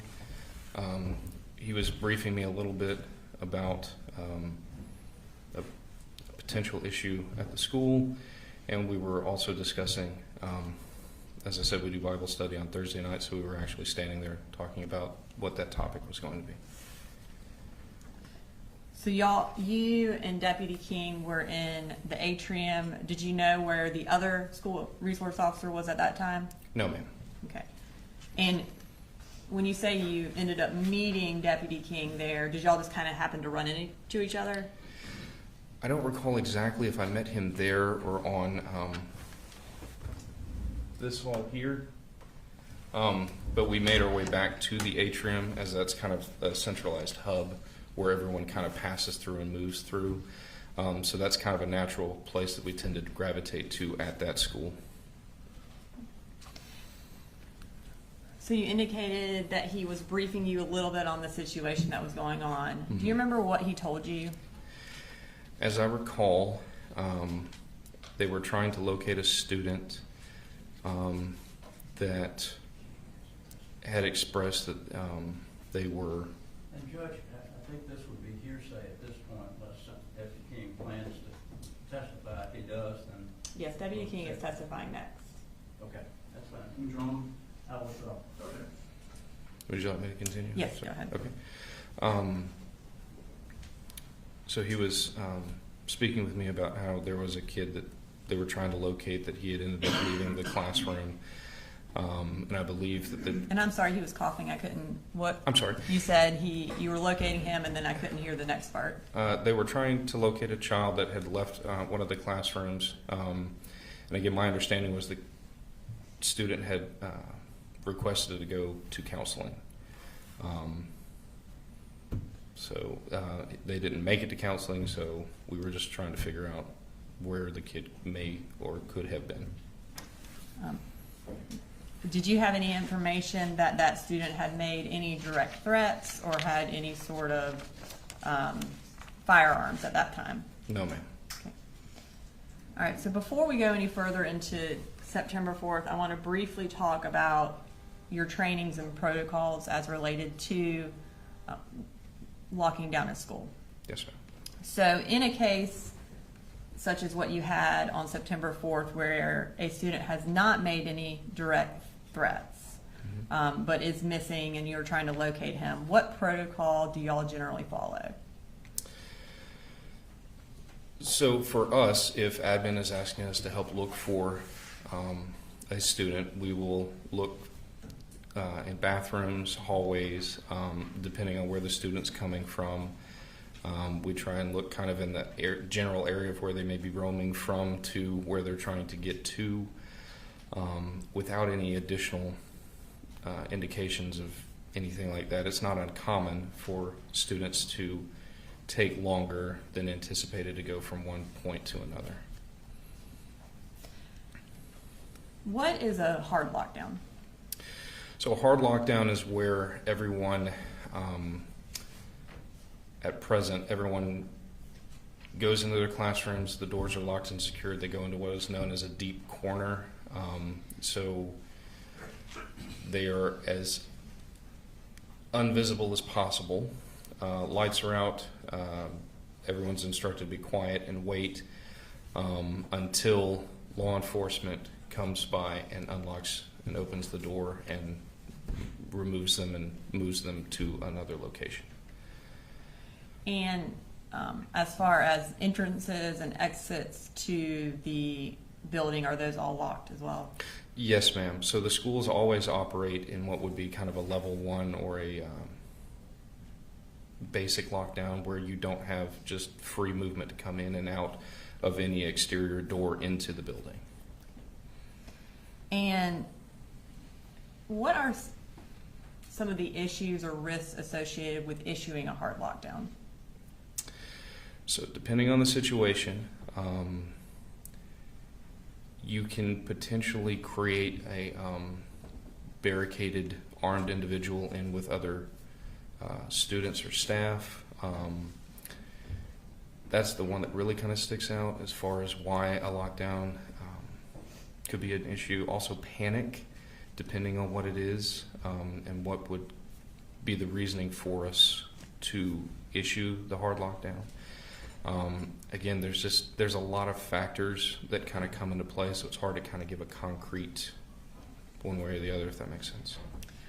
So in a situation where you're unable to locate a student who has a gun, the biggest risk of issuing a lockdown in that situation? Could be, and again, it depends on if we're during the middle of a transition or if they're already in class, or if the student is not in class and we don't know where they are. So again, all of those are going to factor into whether or not we determine the best case or best course of action would be to do the lockdown or not. Ultimately, it's going to just kind of depend on a case-by-case basis. And so in a case, I guess, where kids are in class, it's not a transition, and you are unable to locate a student who potentially has a gun, what's the risk of, is that the risk you were referring to of issuing a lockdown, creating a barricaded situation? So if we don't have a reason to believe they're in a classroom necessarily, then that would reduce the risk. Ultimately, what we are typically doing with situations like this is we're letting the school make the call, unless it's something like what you're describing. But again, as far as that day went, we didn't have any indications of anything like that. Okay. And so at that time, there was no, a hard lockdown was not something that y'all would have done in that situation? With the limited amount of information that we currently had at that time, no, ma'am, because it's not uncommon for a student to leave the classroom to go to, say, guidance or counseling in a high school setting. And again, it would depend on the school that we're in. In an elementary school, if a child goes missing, we are more likely to call a lockdown in that regard, because then we don't have students moving about and it's easier to locate a missing juvenile in that age range because they can't really take care of themselves as much. In a middle school, it changes a little bit, but not as much. And then in the high school, because they're more apt to be able to take care of oneself, it's not as critical to do a hard lockdown just to locate a student that's missing from class. And I guess, is your main goal to find that student? Absolutely. Yeah. And of course, finding that student would prevent any future incidents if you found that student at that time, I guess. If the student had a gun and you found him, then that would hopefully eliminate the situation. Is that correct? Sure. Yes, ma'am. And I mean, that does happen on occasion, yeah. All right, so we'll circle back to September 4th. Okay. So you are in the atrium with Deputy King. What happened while you were there? He and I were standing there, again, discussing Bible study after we'd kind of spoken about the very limited information we had at the time. There was a group of students with like the big pickle jars type things, and they were kind of tapping on those. And then we ended up kind of hearing like a tap, tap, tap. The best way I could kind of describe that would be like a muffled snare drum type sound is what it kind of sounded like at the time. I remember King and I both looked at each other for a split second and then went down the hall toward what we rightly assumed at that point was gunfire. Okay. And did y'all attempt to go in the direction where the gunfire was coming from? Yes, ma'am. That's one of the things we trained to do. And tell me what happened as y'all are running towards the gunfire. So do you want me to indicate where we were running down? Or? Yeah, if you want to indicate first, and then you can sit back down after. Sure. So I don't want to block anything. I'm sorry. That's better for the jurors. So we're here in the atrium, and we hear everything. And so we start heading down this hall here to what we would refer to as a T intersection because it makes a T. As we're coming down this way, as I recall, I got on the radio to let dispatch and other units know that we had an active shooter at Apalachee High School, and we just continued to that T intersection. Do you want me to continue with? Yes, go ahead. Once we got to this T intersection, there was a slight pause as we're listening because there was a brief moment where we didn't hear gunfire. And so we're trying to orient and see which direction to go because, again, you have two options. Then we round the corner. And when we make the turn and turn right down the hall, Deputy King and I are presented with a lot of smoke and dust in the hallway. The concussion from the AR firing and the drop ceiling, as best as I can understand, I'm not an engineer or anything like that, but the dust and everything shook down, making it very hard to see. All I could make out was a like darker black silhouette in the smoke toward the end of the hall. It's actually, he was backlit because this exterior door here, you had sunlight coming in. We're down here when we first make the turn, and we end up making contact with them around in here where these bathrooms are. As we're coming down through here, I want to say somewhere in here, one of the victims was laying in the hallway. Because of the smoke and the dust and everything, I initially thought it was a duffel bag until I got close enough. Once we got pretty close to Colt, we were able to see that he was a student. The AR was down in front of him. He was compliant. We were able to get him down while Deputy King covered him with lethal cover. I proceeded to handcuff him and do a search and pat down for weapons and anything else. While doing that, I was able to take multiple full magazines for the AR-15 out of his pockets and kind of secure those out of the way. And then, as I recall, the next steps were to let dispatch and the other deputies know what we had, where we were at, and what we needed so we could start responding to everything else. that was going to need to be addressed after. So as you indicated, as you round the corner, you saw a black silhouette. Yes, ma'am. What did y'all, at that point, did you know it was who y'all presumed was the shooter? No, ma'am. What did y'all say as you round the corner and saw that? Show us your hands, get on the ground, drop the weapon, all things that we practice and train to say. Again, at that point, we didn't know if it was a student, we didn't know if it was a staff member or teacher, and we didn't know if it was the shooter. We were purely going and trying to make contact with whoever it was in the hallway so we could make an assessment of where to go from there. As y'all continued to run down the hallway, did y'all know if he had dropped the gun at that point? No, ma'am. Again, we could not see. So y'all are basically just running in blind? Yes, ma'am. Okay. So you take him into custody and you search him and you take out the magazines. At that point that you are telling dispatch, hey, this is what we need, what do you start doing? I'm on the radio saying that we need to shut down the front from like Tom Miller down to like not quite to Carl Bethlehem, but like over by Kendall Park, so that we can get med teams in and that kind of stuff. I let them know that we had one in custody, that we don't know if there's any other shooters. I have no idea how many are wounded. I have one in the hallway that I'm unsure if there's anything that we can do for, and I'm not exactly sure how I phrased that at the time. And at that point, we're just kind of holding the hallway because it was just King and I at that moment having to hold. So we're having to hold here, which is terrible to try and do with two people.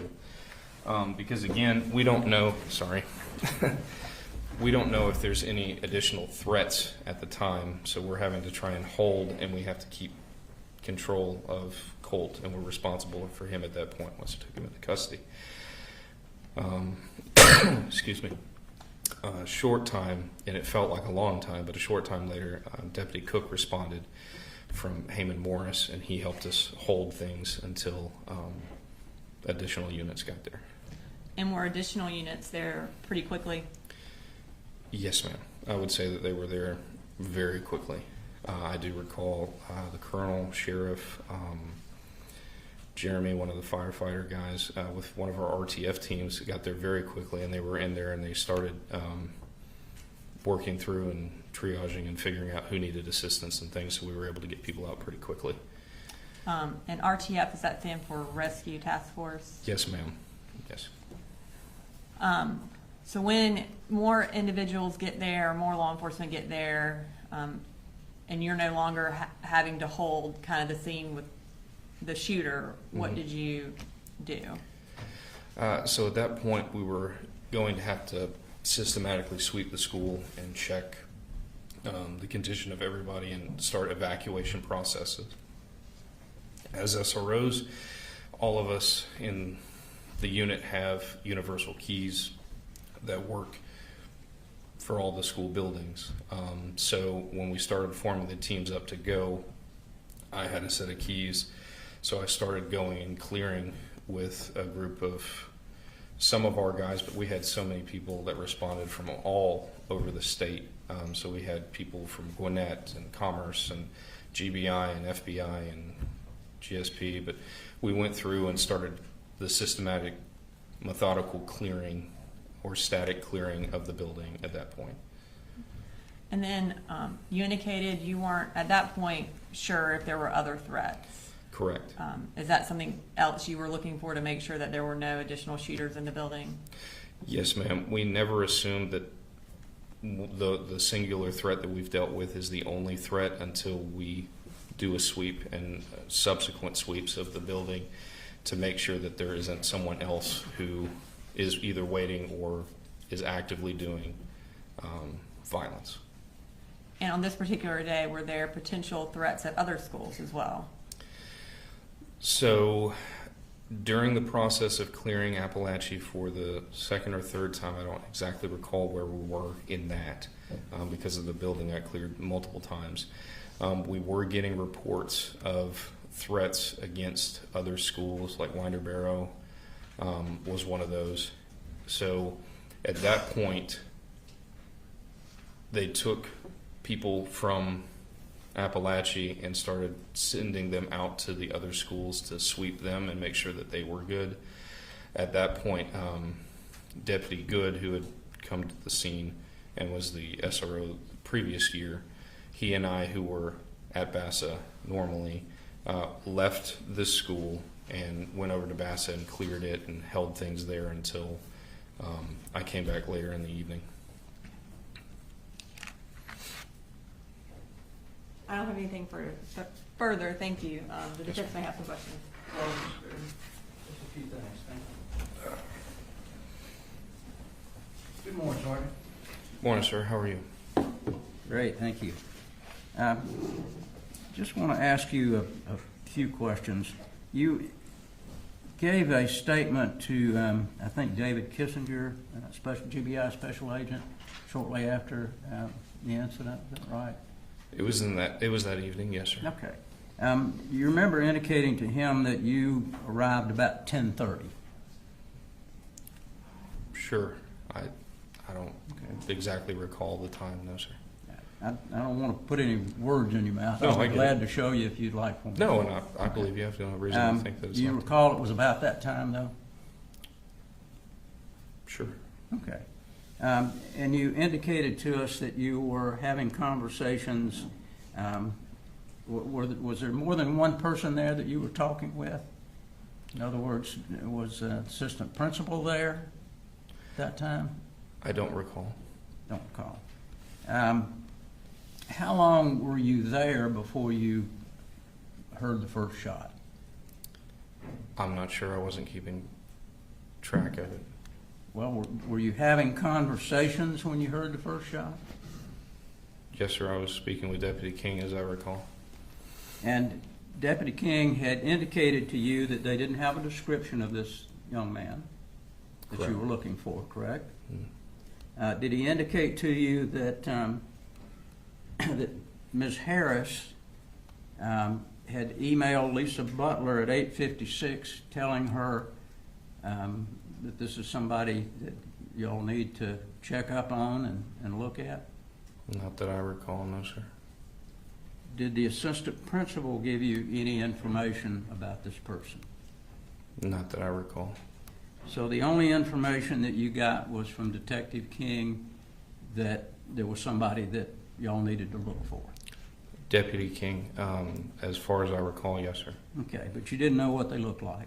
No, sir. Did he indicate to you that he had already been looking in any of the bathrooms or anything? As I recall, yes. Okay, and do you recall which bathrooms he said he had looked in? No, not specifically.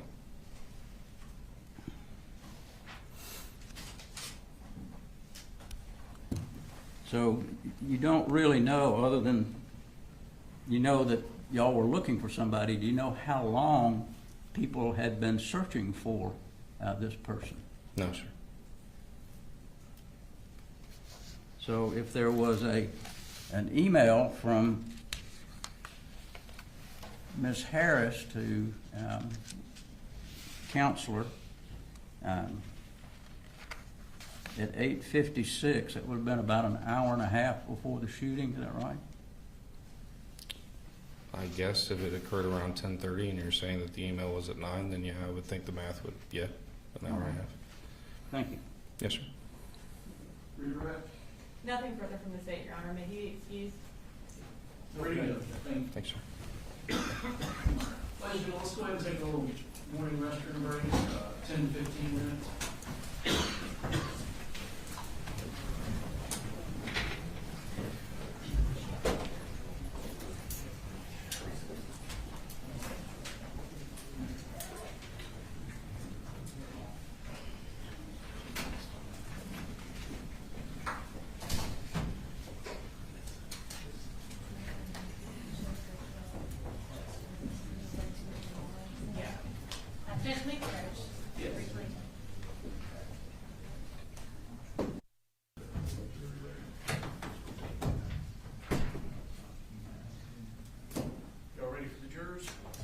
We have a couple things we want to put on the record, nothing big.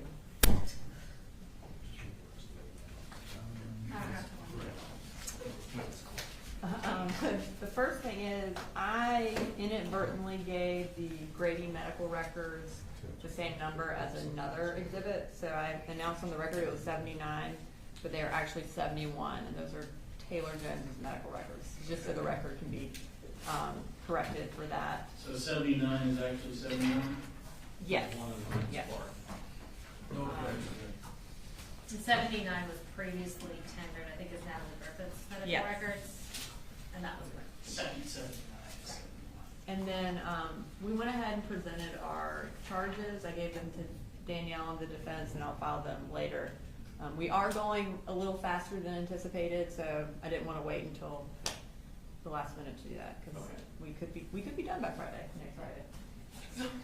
We'll be getting ours together too, Judge. On Friday. Hey, Friday, not this Friday. The other thing, Judge, is so our next witness is going to be Deputy King. After him is our crime scene witness. We do expect her to be pretty long, so we wanted to give the court notice because we're probably going to land at kind of a weird time that we'll either break late or early, so to give you that choice. The other thing about Special Agent Stewart, we are going to be publishing sensitive material through her. We wanted to let those in the gallery know that we'll be publishing the first thing early on in her testimony, essentially recording walkthrough of the school that was filmed of the crime scene. So there is sensitive material in that walkthrough that some people may not want to observe. We'll then show pictures of the crime scene, which obviously may be upsetting for some people if they don't want to see that. We wanted to give everybody a heads up. We do have a few pictures of the deceased victims, but we will put a disclaimer before we publish those, both for the media and anyone who specifically wants to avoid exposing themselves to that. Yeah, just make sure that we in the media are aware of those things that are not to be recorded based on our Friday motions and consent order. Yes, sir. And we have those pictures that the media is not allowed to capture. They are at the end and separated out so that we don't accidentally do that. We may need to break mid-direct or somewhere in the direct, just the lunch Yes, sir. we kind of already have it in the works coming, so I don't know. I don't want it to sit for 30 minutes before they get their food, so. All right, ready for the jurors? Yes, Your Honor. All right, bring them in.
No, Miss.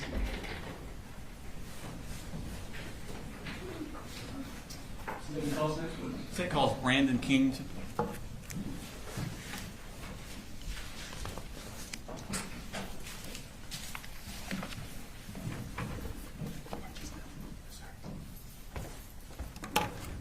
Could you raise your right hand? Swear the testimony you give in the matter now pending before this court will be the truth, the whole truth, and nothing but the truth, so help you God. I do. Have a seat, please. If you could speak into the microphone when you get the chance, and if you could introduce yourself for the court, please. Good afternoon. My name is Brandon King. I'm a deputy sheriff with the Barrow County Sheriff's Office. currently assigned to the school resource officer unit. Okay. And what is a school resource officer? We are a sheriff's deputy, but we're just assigned to the school. So we are just in school during school hours, during school activities, and all that to provide security for the school. Okay. And how long have you been a school resource officer? I started January 2nd, 2024. How long have you been in law enforcement in general? About 6 years. I was with Gwinnett for around 4 years. Gwinnett County Police before. Okay. And so when you came to Barrow County, did you go straight into school resource officer? No, sir. So I got hired with Barrow County October 30th, 2023. Mm-hmm. I did field training because I was a transfer, and we did that, and then I started with the SRO unit January 2nd, 2024. With being part of the SRO unit, do you have specialized, do y'all do any sort of trainings for active shooters? Yes, sir. So we do it during the summertime. Our unit usually does our own training for about 2 weeks-ish during the summer. I was a part of one of their trainings before, and then all my other previous training was with Gwinnett County Police, and we did active shooter training, single officer response. Okay. Were you part of the big thing they had done at, I believe it was Russell Middle? Yes, sir. In earlier March. year? In March? Yes, sir. You were part of that? Correct. Okay. And what was the purpose of that training? That's the first time I've ever been part of a large-scale training like that. They implemented people from the Rescue Task Force, which are people made up from Barrow County Fire Department, who were EMTs and paramedics, and it helps get a faster response to render medical aid. What did y'all do before that? Would they just wait until the scene was secured to come in? I have no idea what Barrow County did, sir. I wasn't here before on that, so that's my first one. When I was at Gwinnett, that's what they did. Okay. At Gwinnett, they staged until the scene was completely safe. Here at Barrow, I don't know what they did. Okay. So what were you told is the reason they switched it to the new system? To help render aid faster, right? Because if somebody's critically wounded, the faster we get the medical attention or out of the building is the faster we can hopefully save their lives and keep them from dying. Okay. I want to take your attention to September of 2024. Were you school resource officer on that day? Yes, sir. And what school were you assigned to? Apalachee High School. How long had you been assigned to that school? January 2nd.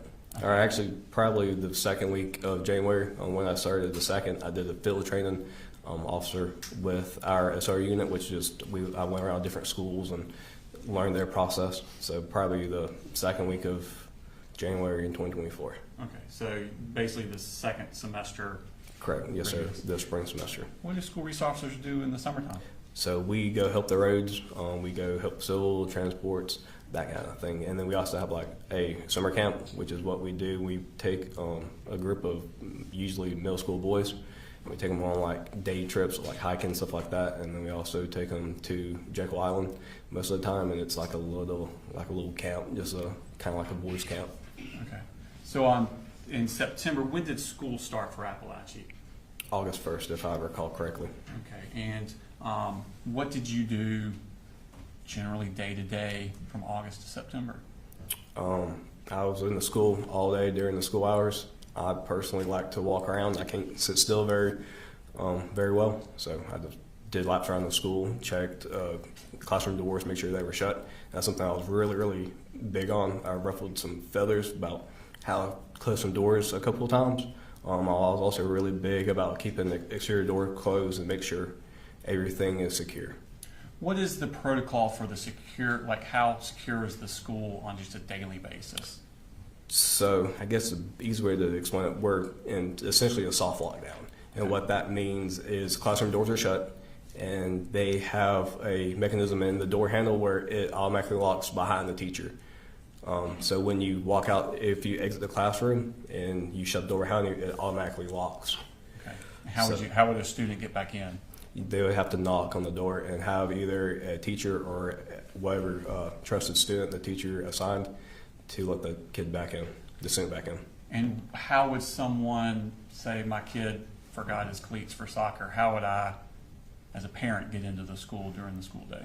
So where our office is in the attendance office, and it's just set up just like there's an exterior door and a vestibule and then another door. And then you'd have to go and ring the bell and tell the attendance lady, which is Miss Stanfield, I'm not sure if you're still there, why you're there. And then you just would drop off the cleats.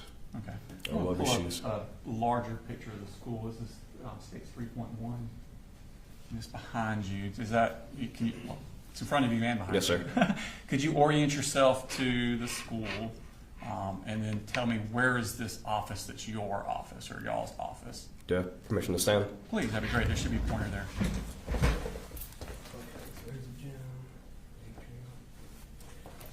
So this is, if I recall correctly, this is the front off, or the attendance office is right here. Okay. No, that's in here, so hang on. That's turning weird. It's atrium. I don't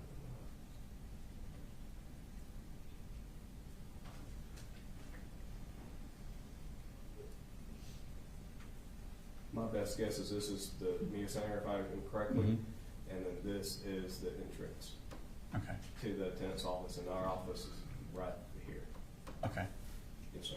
Thank you. And so that's the only entrance during the school day that someone can get to is that entrance there? Either that or the main office, this is the main entrance. Okay. And all the other doors would have been, exterior doors would be locked? Yes, sir. They're Okay. supposed to be Okay. locked and shut. And then there's also software where if a exterior door is propped open for too long, it sends us a text message to my work phone and it notified me that there was an exterior door locked Okay. or an exterior door opened. Okay.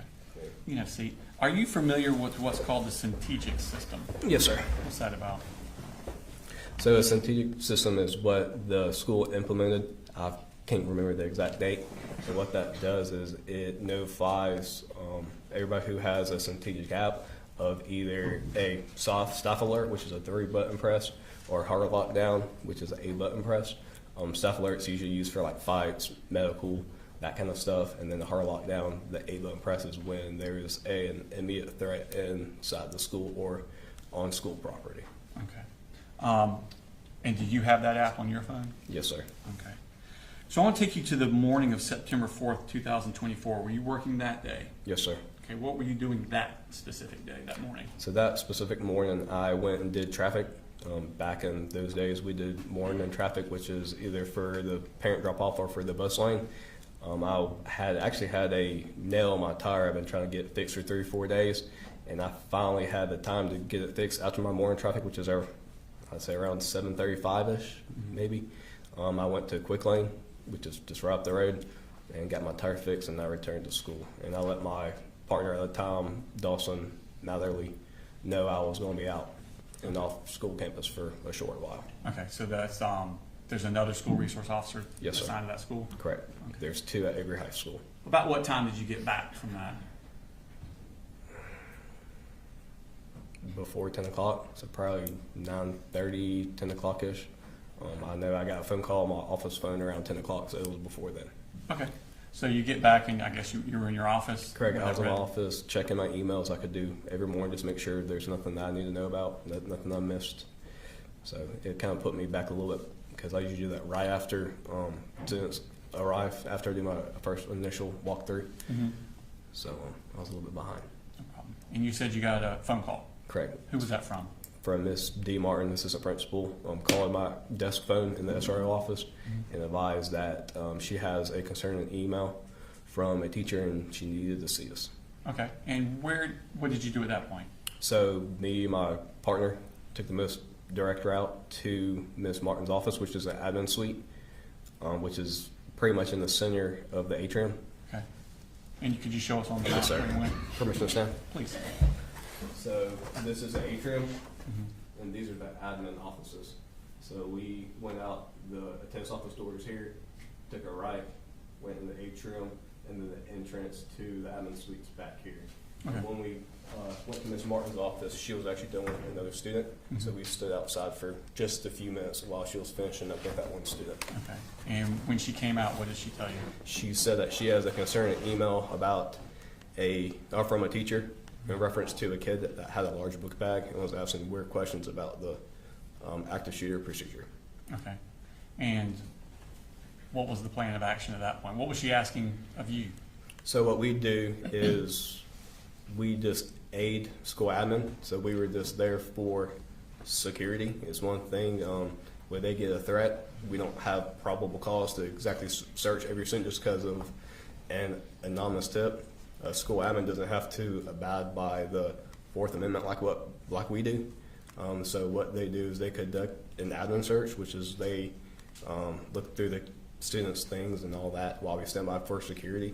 And if the school admin finds anything that gives us a probable cause for an arrest or a penal offense that was committed, then we can take over the situation from there. Okay. I want to delve into that a little bit. So hypothetically, if I were to say, I think that guy over there's got a gun, Right? can you just stop him and search him? No, sir. And, So what we could do is called a Terry frisk, which is just a brief, it's not a search, it's a quick pat down of the person's clothing or items to make sure that they don't have a weapon. okay. So under the Fourth Amendment, for you to search somebody, being law enforcement, you need to have what you said, probable cause? Yes, sir. Okay. But is a teacher in the same position as a law enforcement at a school? No, sir. So at school admin, they also, if I understand correctly, when every student enrolls in Barrow County schools, they pretty much essentially sign what I call a Fourth Amendment waiver, which means that when the student is at the school admin is acting as a parent to the child at that time, and they have custody, I guess is a better word for it. So school admin just has to have anything to do with school safety that they can articulate about why they want to do a search. Okay. So normal procedure would be for the administration to take the lead and you guys provide kind of like a security Correct. backup. Yes, sir. Okay. So at this point, what do you know about this student? Nothing at all, sir. Okay. Do you know what he looks like? No, sir. Okay. What's the plan? The plan was to go to where the student was at, pull the student out, and stand by for security while school admin conducted their investigation and did an administrative search of the student to ensure they did not have a weapon. Okay. And where did y'all go? We went straight down F Hall to J Hall and went to Mrs. Greer's, if I remember correctly, her classroom where the student was supposed to be. Okay. And did you go into the classroom? No, sir. We stood outside, close by the door, just to provide security for Miss Martin. And did Miss Martin go into class? She went to the door. She might have took one or two steps into the classroom. Okay. At that point, just requested that student come speak to her. And was that student in the classroom? No, sir. Okay. And were y'all directed where that student may be? So we were close enough where I could hear the teacher say he was in the bathroom. So I immediately went to the closest bathroom, which is on J Hall. Could you show us that on the? Yes, sir. So this is J Hall, and the closest bathrooms are right here. I'm sorry, no, those are closed. Closest bathrooms are right here. Okay. So that's where y'all went? Yes, sir. So Miss Greer's is one of these classrooms. I think it's the third. I think if I'm saying correctly, that's Miss Greer's. We went straight down here into those bathrooms, and I went in and asked if anybody in there was Colin Gray. Okay. And was that the name you'd been given? Yes, sir. Okay. And how many kids were in the bathroom? There were several kids in the bathroom. One student was laying up against the wall on his phone. He says, "I'm Colin Gray." And I requested him come talk to me. Deputy Mallory also went with me in the bathroom.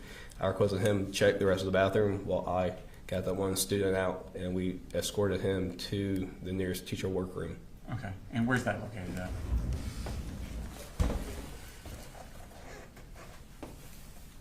Right here. Oh, so just right there at it. Yes, sir. So it was only a few doors down. Okay. When you got to the teacher's workroom, what happened? Miss Martin the student left his personal belongings, his book bag, in the classroom. Miss Martin got that when we went and retrieved the student out of the bathroom. Okay. Miss Martin conducted an admin search of his book bag, and I did a quick Terry pat, which is me patting him down with an open hand.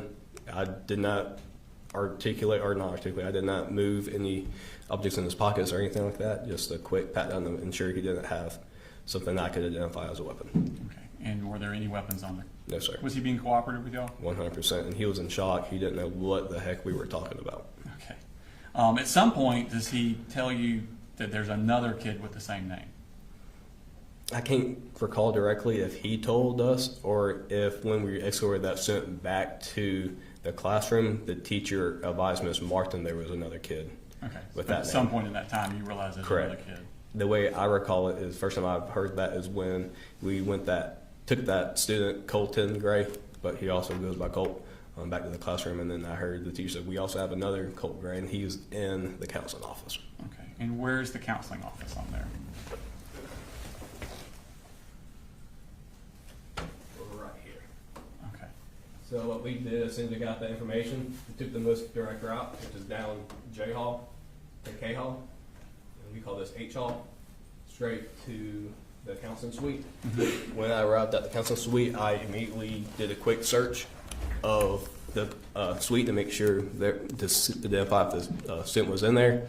We checked closets and bathrooms, and he was not in the counseling suite. I talked to school counselor Ms. Butler, who said that she received a call from the student's mother that morning, and the mother was just concerned about him. And then I asked her questions about concerned why, and she said, "Oh, she's just concerned about him. We just need to check on him." Okay. And where is Miss Martin at this time? She's still with Miss you? Martin went with us. So me, my partner, Miss Martin, all went to the admin suite, or I'm sorry, the counseling office. Okay. At that time. So he's not there. Correct. Where do y'all go next? So I asked Miss Butler for a picture of him. School uses something called Infinite Campus, which is a online website where they keep track of all the students' behavioral issues, their grades, their enrollments, everything like that. And most of the time, a current picture or the year before, depends what time of year it was, their yearbook picture is what's on their profile. So that I requested to see that so I could potentially identify or know what the student looked like. Okay. I'm going to show you Smart Space at number 107, which is already in evidence. Do you recognize that? Yes, sir. Is that the picture you're referring to from Infinite Campus? Yes, sir. Okay. Pull that up. And is that him? Yes, sir. Was it obvious to you at that point that ain't a high school kid? Correct. Yes, sir. I identify that as possibly late elementary, early middle school. So that picture really wasn't of huge use. I mean, we kind of have a general idea, but. Okay. So y'all go from there to where? So after I took that picture, I informed my partner to go with Ms. Martin back to the admin suite to look at video surveillance to see what we could identify what the kid was wearing, what he looked like, and exactly where he went. Because he did not go where he said he was going to go. Okay.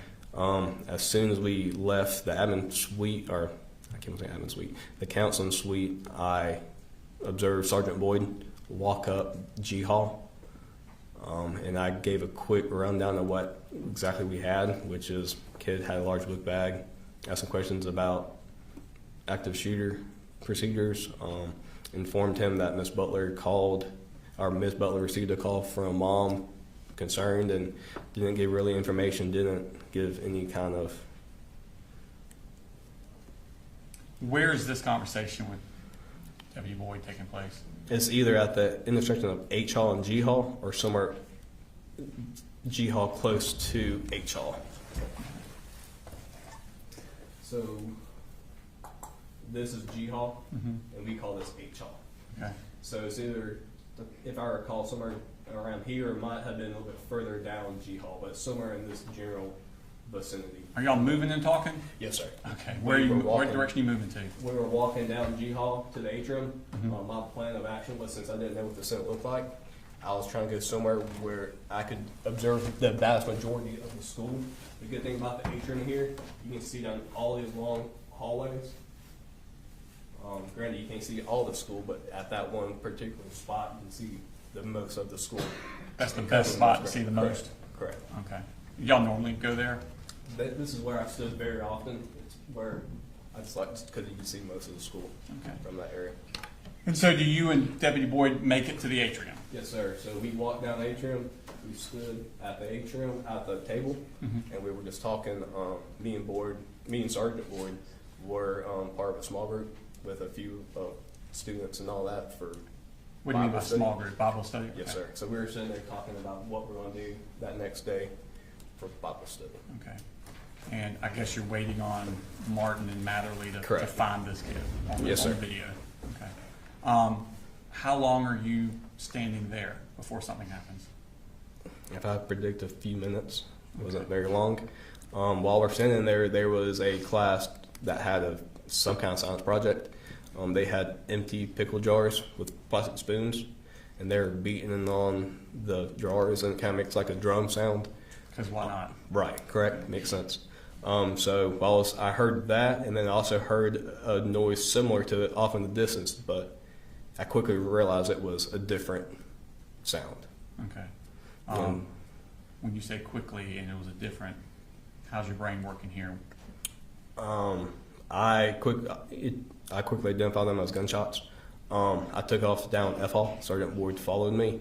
Did you say anything to Deputy Boyd before he took off? No, sir. Like, we both just gave each other that look, like, are you hearing what I'm hearing? And we both just took off.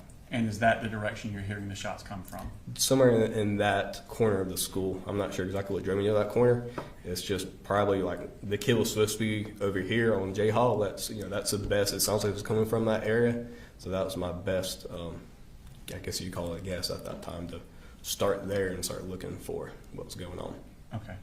So tell me about the trip down J Hall. Are you in front of Boyd or? Yes, sir. So I ran down F Hall and I paused at F Hall and in search of J Hall. I heard one more gunshot. I couldn't really direct where it was coming from, so I looked behind and Sergeant Boyd was a few feet behind me. I was like, you good, you good? Making sure that he wasn't shot or he wasn't one that was shooting. He says, no, we're good. And then right there at the intersection, there was a bunch of haze. The best way I can describe it is on like a very, very foggy day where you can only see a few feet in front of you. And then on J Hall, the two corners of J Hall, the end of the hallways, they're exterior doors, big windows in them. Mm-hmm. So that also diminished a lot of visibility. Was it a bright day that day? Yes, sir. So it's very similar. Like if you're driving down the road in your vehicle and it's really foggy, you turn on your high beams and it washes it out even more. It was very similar to that. Okay.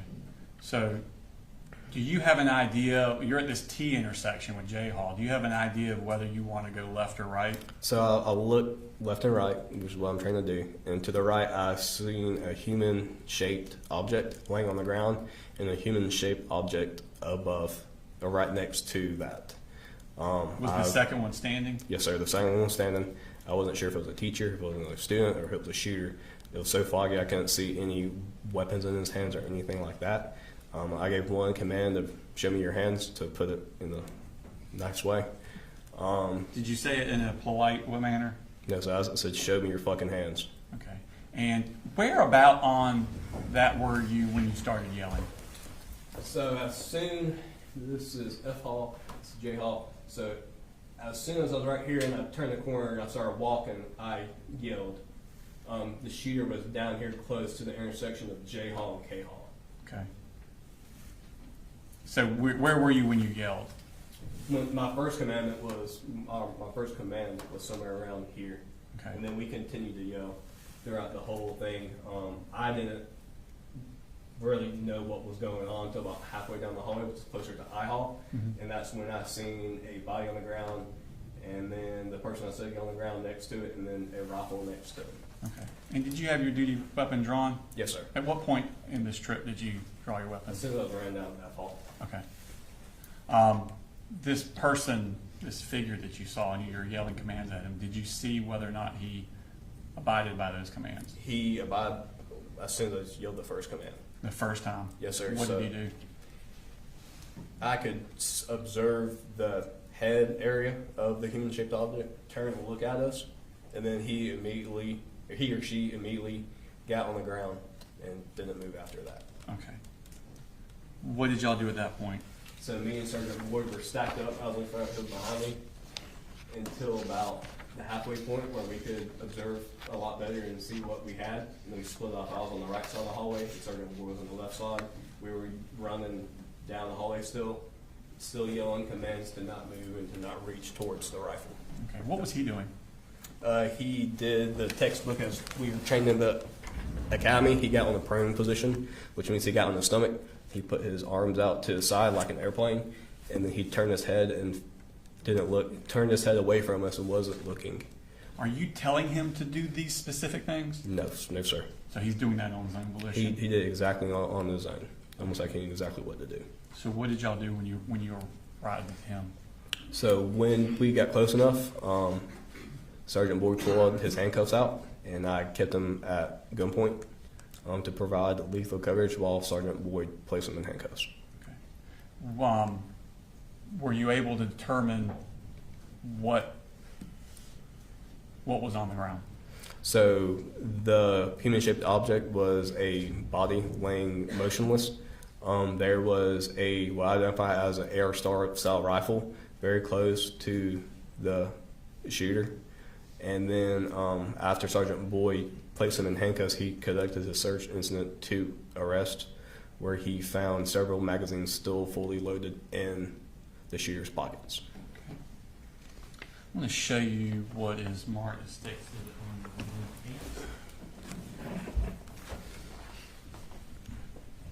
So you can identify that. Yes, sir. That is a shooter. And is that the person that complied and was handcuffed by Deputy Boyd? Yes, sir.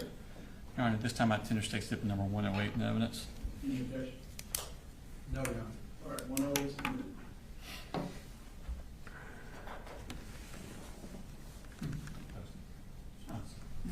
Oh, there you go. And is that what he looked like when y'all arrested him?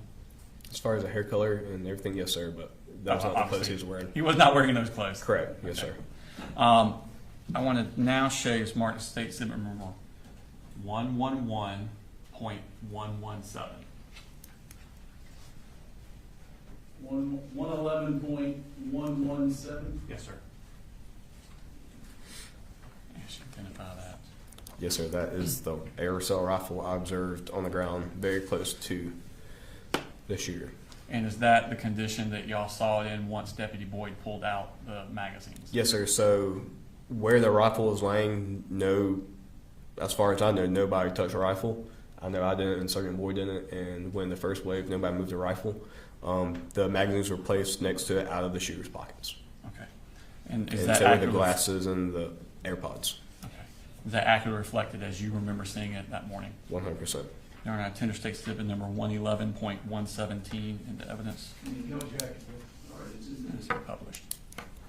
So those are the one magazine in, 3 more magazines. Is that correct? Yes, sir. And those eyeglasses, did they come from the shooter? Yes, sir. And there's like a little AirPod there. Did that come from the shooter also? Yes, sir.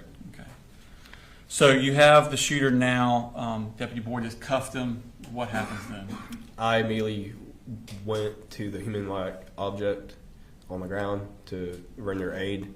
I quickly identified the human-like object as deceased. The human-like object had a gunshot wound to either the face or neck region, and there is no amount of medical care we could give or I can render to potentially save his life. Okay. So what are you and Deputy Boyd doing at this point? After I did that, we held the hallway.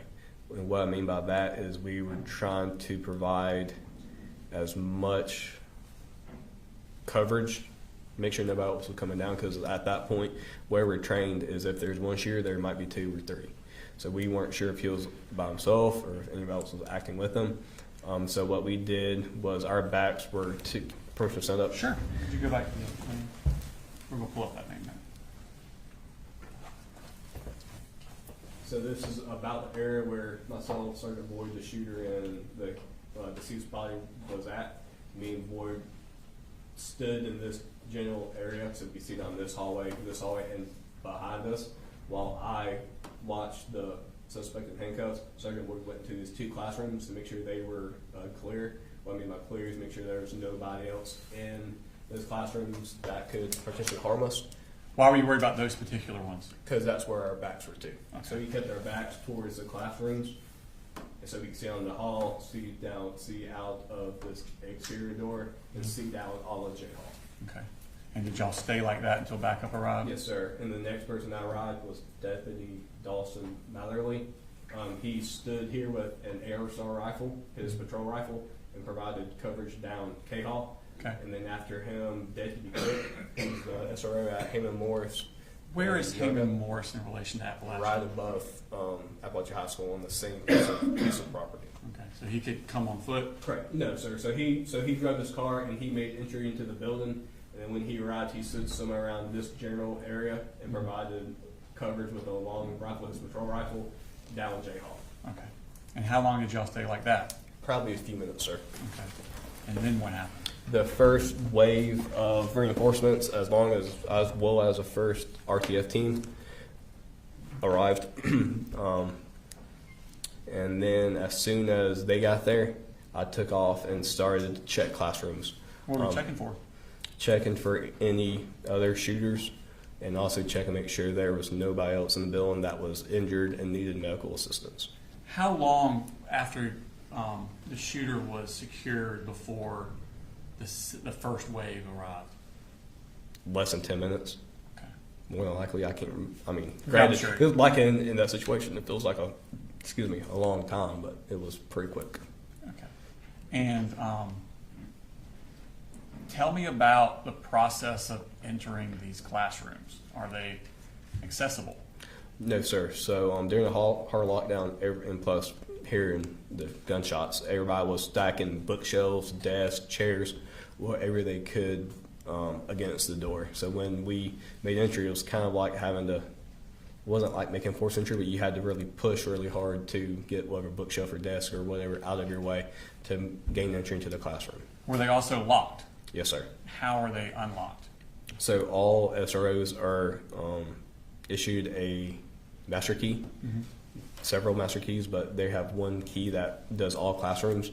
So I just started unlocking doors because it's like the first wave. Not many people have keys that I was about to ask, does the random Correct. police officer have a No, key? sir.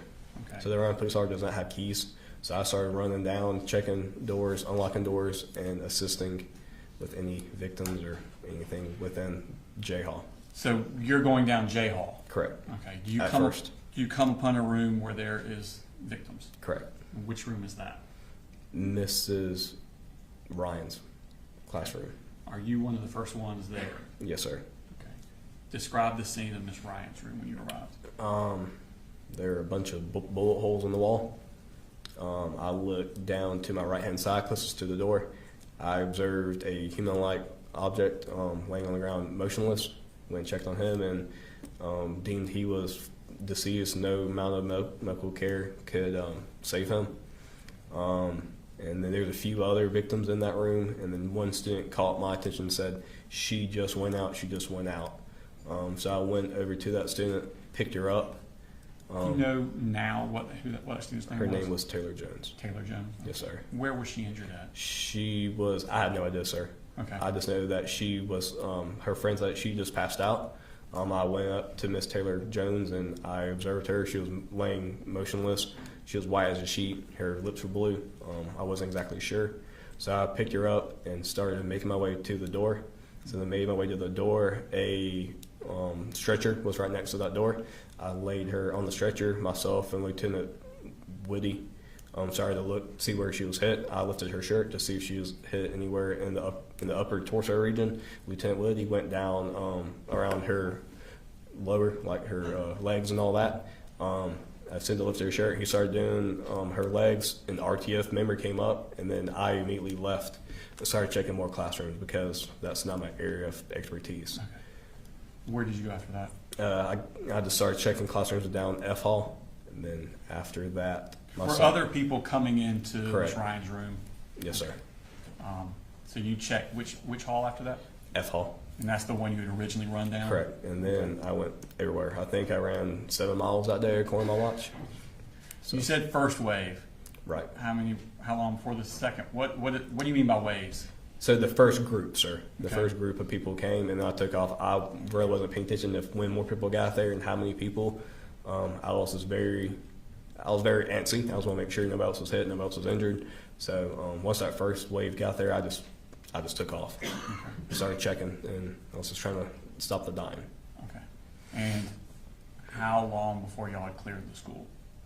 I have no idea, sir. Like we cleared the whole school probably 5 or 6 different times. Okay. And about how many law enforcement personnel arrived that you could notice? Honestly, sir, I didn't know how many people were there until after everything calmed down, and I went out the attendant's office door just to get some fresh air, and then I was just in awe of the amount of support we had between blue lights and red lights. Okay. How long were you working that day? If I recall correctly, I think I was forced home because I wouldn't leave around 7:30ish. Okay. Could be wrong. And did you give a statement to the Georgia Bureau of Investigation about Yep. your involvement? Yes, sir. Just a second, please. I have no further questions. Thank you. Thank you. All right, Ross? Thank you.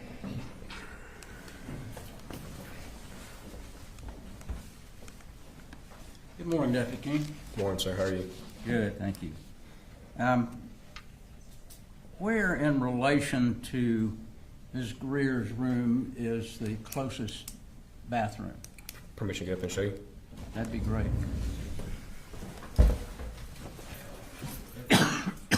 Right here, sir. So Miss Greer's classroom's right here. Okay. The closest bathroom is right here. Now, is that the bathroom that you initially checked? Yes, sir. Okay. Where is the next bathroom that would be the closest? On I hall, sir, which is right here. Okay. Did anybody check that bathroom at any time, do you know? Not to my recollection, sir. Okay. You had indicated that you didn't have, you can go ahead and sit back down, thank you. You had indicated that you didn't have a description of Colt Gray. Right. But you talked to Ms. Butler and she provided that photograph. Yes, sir. Did she indicate to you that she had seen Colt Gray close in time to this situation? No, sir. Did she provide you any information about what he looked like, whether he was black, white, Hispanic? If I recall correctly, she just said a white male. Okay. Did she say anything about the length of his hair, what color hair he had, Not to my recollection. or how tall he was? No, sir. Where in relation to Ms. Greer's classroom is Ms. Harris' classroom? Is it fairly close? Kind of, sort of, sir. Miss Harris is on G Hall, and then Mrs. Greer is on J Hall. And while you were there, did anyone get Ms. Harris to come up and identify what the person may look like? Not to my knowledge, sir. Did you ever see a book bag close to the gun or close to Colt Gray when you saw him initially? No, sir. Do you know where that book bag may have been? No, sir. Was it ever found in the bathroom or in the classroom? Do you know? I have no idea, sir.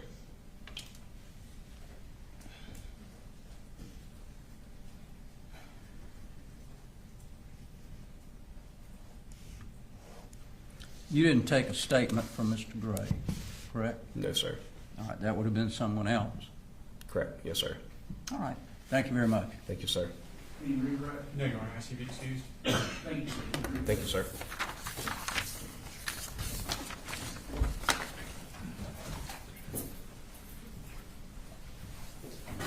Our next witness is going to be the lengthy one, Your Honor.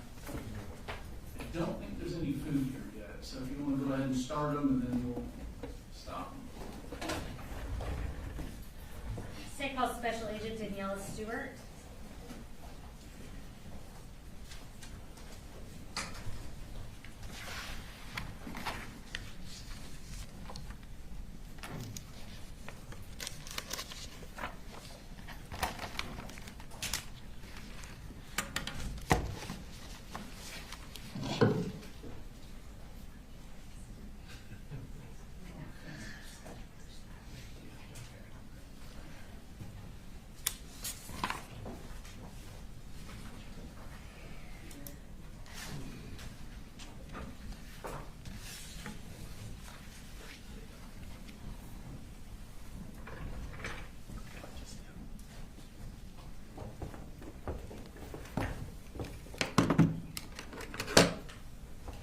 If you want to go ahead and raise your right hand. Do you swear or affirm any testimony you're about to give in the matter now pending before the court is the truth, the whole truth, and nothing but the truth, so help you God? I do.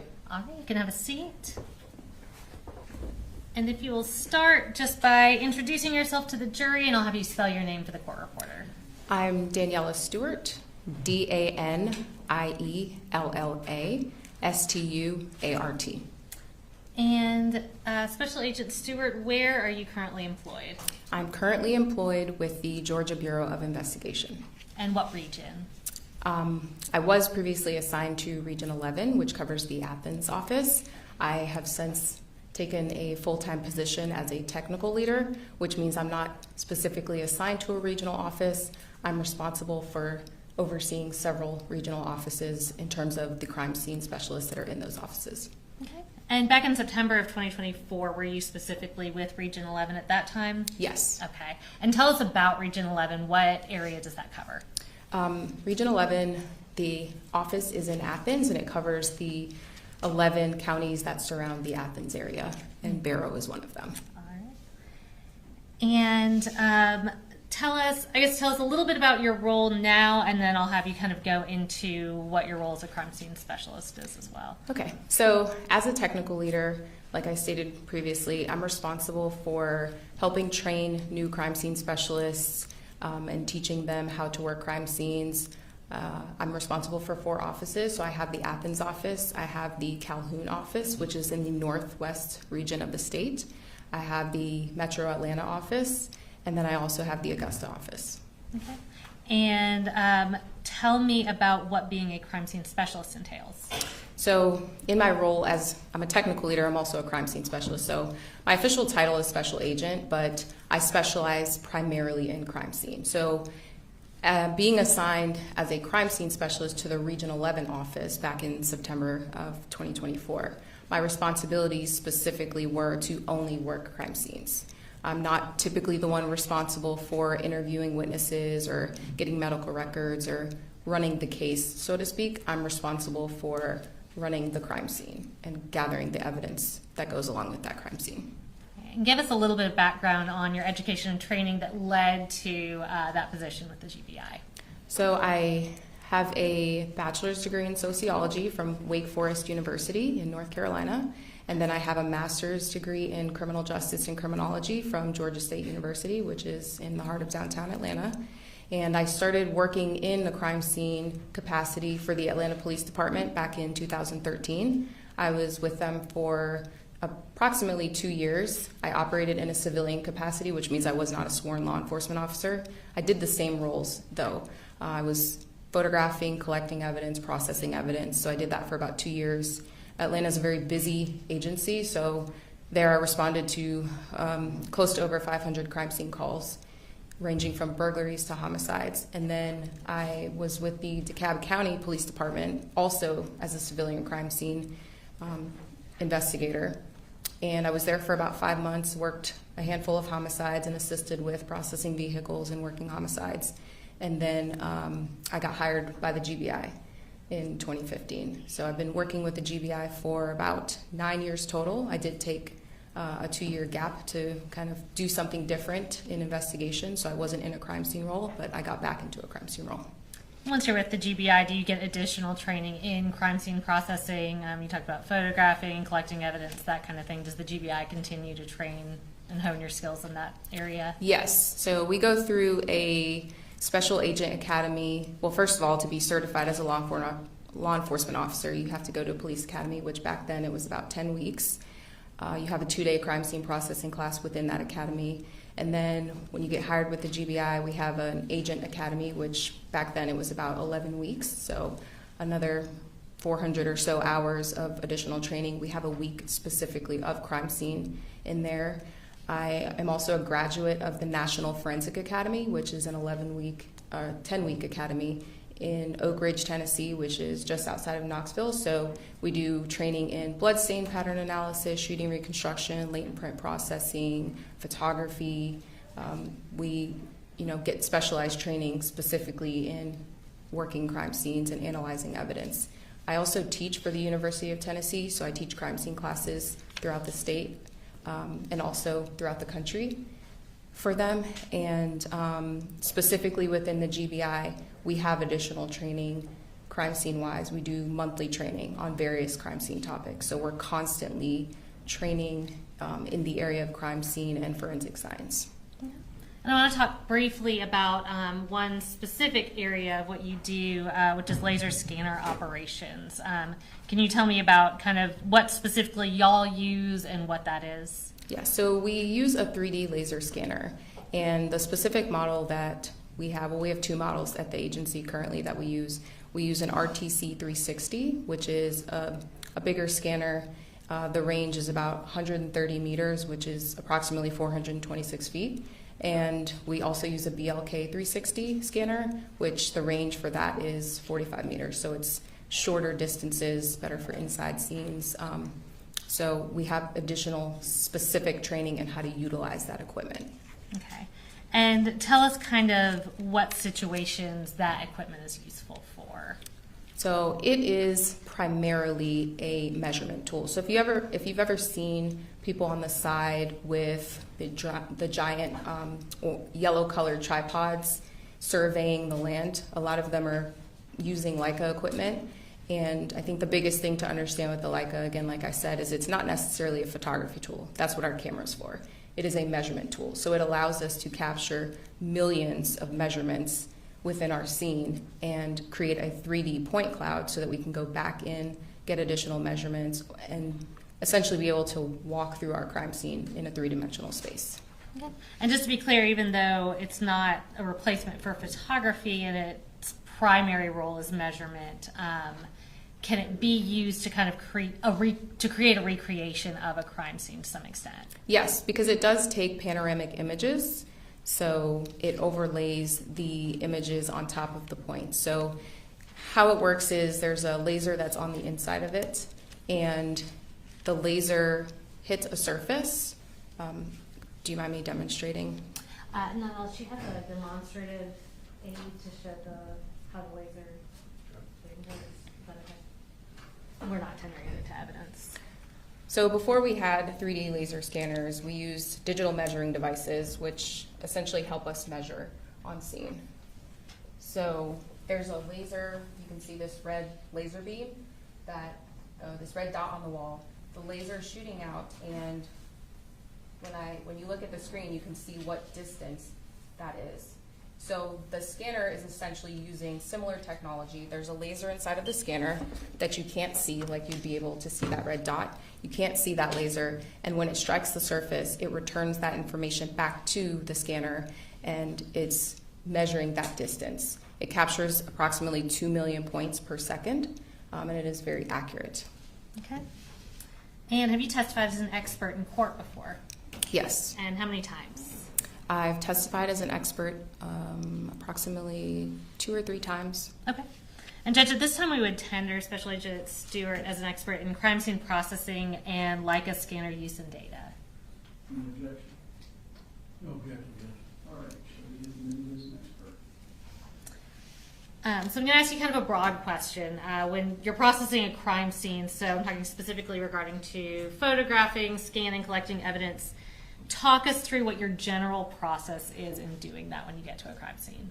Yeah, so my general process when I get there is I first make contact with whoever was on scene, get a little bit of a briefing, kind of understanding of what's going on, what am I working with here.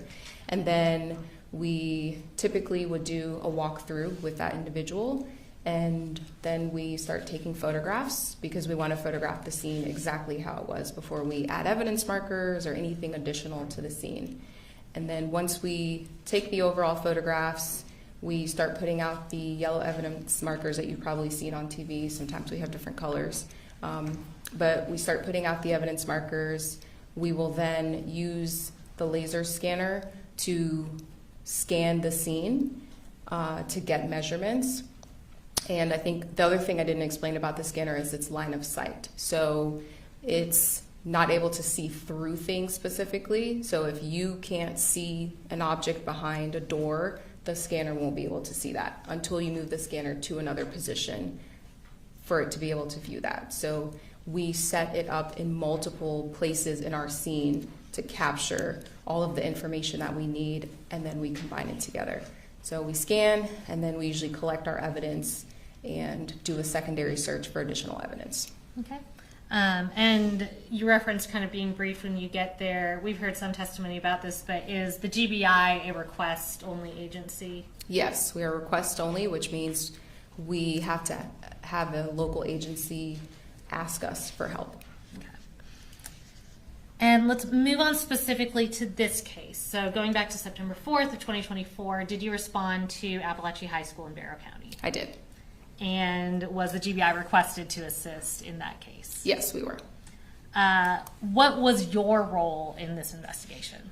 So this was a little bit unique because typically when I'm getting a request for a crime scene, I am not at the scene almost immediately when things are happening, when people are trying to clear the scene or put up the crime scene tape. I'm usually responding, a little bit after the incident has happened. The scene's already secured by the local officers or deputies, and then I'm in my crime scene role almost immediately when I respond. In this case, we responded to an active shooter. When there's this type of call, everybody who's available goes. So I responded in that capacity and was part of the process of kind of securing the crime scene. And then once we kind of figured out what we had going on, then I switched into my crime scene role at that point. Okay, so you kind of ushered the transition from active investigation to evidence collection, processing, that kind of thing. Yes. Okay. And how long did it take to process this crime scene in total? So this took approximately 3 days for us to process the scene. Okay. I'll go ahead and start with one specific aspect of the investigation. So in processing the crime scene, did y'all use a Leica scanner, the type of scanner that you've been talking about? Yes, we did. And how many did you use? So we actually used 3 scanners. A couple weeks prior to this incident, we had specific Leica training. A representative from Leica came to our training center in Forsyth, and we had a week-long training about how to use multiple scanners in a scene and then put those scans together. So the exact skills that we used during the Apalachee scene were the skills that we had learned during that training. And at what point did y'all actually use these scanners to scan the crime scene here? We started the crime scene examination, I think around 1:30, and we immediately started using the scanners because we had decedents that were in the hallway and in classrooms, and we wanted to properly document that. So we had a couple of people taking photographs of that and then immediately scanning that area. And just kind of generally talk us through what it looks like for, in this case, for y'all to obtain the appropriate scans from this whole school. Yeah, so like I said, we deployed 3 scanners. We had about 5 or 6 crime scene specialists and our crime scene coordinator on scene. That's not typical of us. Typically, it's 1 crime scene specialist working a scene and we have 1 scanner. But because we had evidence in different hallways and different classrooms and we wanted to work efficiently, we deployed 3 scanners and we captured 151 scans of the evidence. Okay, and you testified that y'all had recently been trained in using multiple scanners and combining those into one image. Were y'all able to do that in this case? Yes, we were. And have you had the opportunity to review that 3D mapping of Apalachee High School prepared by those combined Leica scanners in this case? Yes. Is it a fair and accurate depiction of the crime scene? Yes. In preparing for this trial, did you take that scan and essentially pre-record a walkthrough of the crime scene using the scan? Yes. And in doing that, were you essentially trying to follow the shooter's path in this case? Yes. And are there any contextual details that you want to explain about the appearance of the video before we tender it and publish it? Yeah, so when I say fair and accurate, what you will notice with the scan data is that it's not going to look as smooth as a photograph or an actual video walkthrough because it's consistent of millions of points. So if you can imagine, you're looking in the courtroom right now, things are made of wood or whatever material. When you're looking at the scan data, you'd almost have to imagine that if this courtroom was made out of Legos, right? So if all the walls were made out of Legos, all of the furniture in here was made out of Legos, and each Lego represented a point in the scan, that's kind of how it would be. So if you walked into the courtroom and it was made out of Legos, you generally know what you're looking at. But it obviously doesn't look as smooth as if it's made out of wood or other materials. So it may look a little, I guess, grainy, so to speak, because its primary job is to capture measurements. And every surface that you see in there is consistent of millions of points, or in my analogy, millions of Legos. And with that caveat of some, I don't want to call it deficiencies, but deficiencies in the recreation of what was observed, is this scan and the walkthrough that you recorded a fair and accurate depiction of what you observed or what you captured at Apalachee High School on September 4th, I think, and September 5th?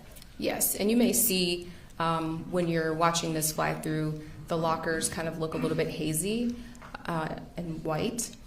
They're blue, but there's like a white haze on them, and that's primarily because there was so much ceiling tile dust in the school, on the floor, on every surface, and the scanner is capturing some of that. Okay. And Judge, at this time we would tender into evidence State's Exhibit 110, which is the walkthrough from the Leica scanner. Any objection? No objection at this time, Judge. Let's do this. Before we publish and you go through the walkthrough of the scan, let's go ahead and take our lunch break. Yes, sir. All right, we'll be in recess till 1 o'clock.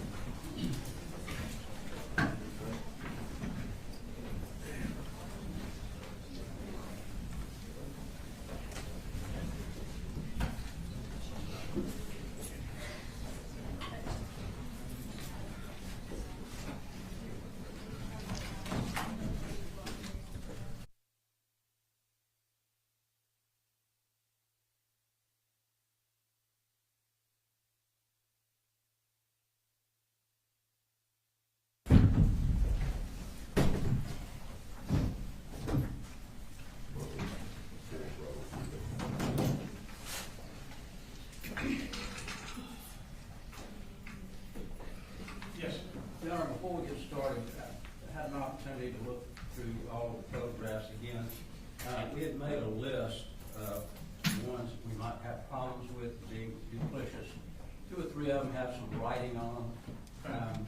I don't know how the court wants to handle that. If you want me to write you out a list and you can look at those if you think are duplicitous, make a ruling on those before we get to them.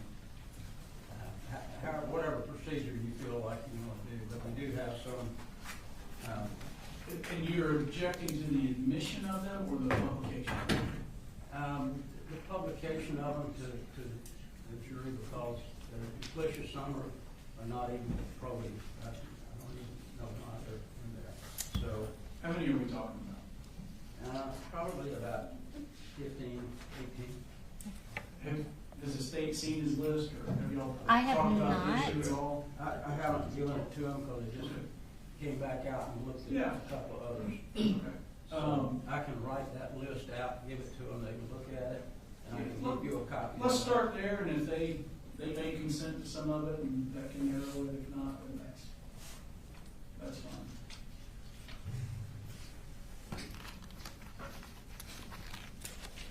Is the thrust of the argument unnecessarily cumulative, or? Pretty much, Judge.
first, or are we going through the scan?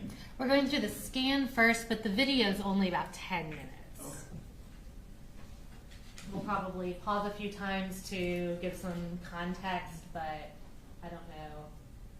If you're asking for efficiency's sake, I don't know if bringing Well, I them was in for just, that's really if we're about to have an hour of testimony Right, before we right. get to the pictures, then I was gonna say we can just go ahead and start and Yes, sir. take a little break, but if it's 10 minutes in, then we might as well address it now. Sure.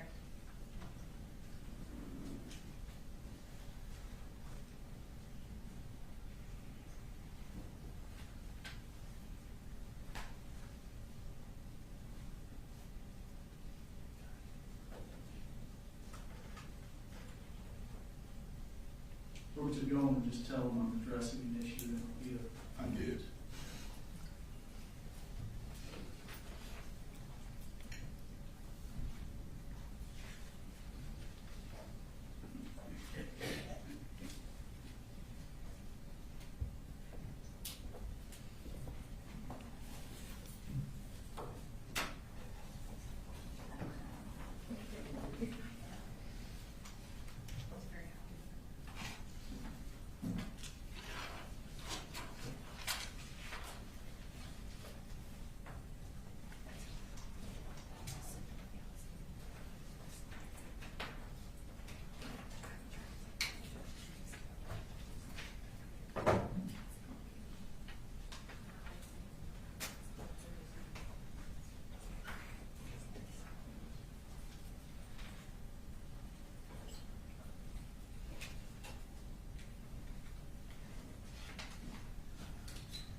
There are 14 that I just provided to the state. Okay. And mostly duplicious and a couple that have writings on them, a couple that don't have any probative value. We don't feel. Give them a minute to look that.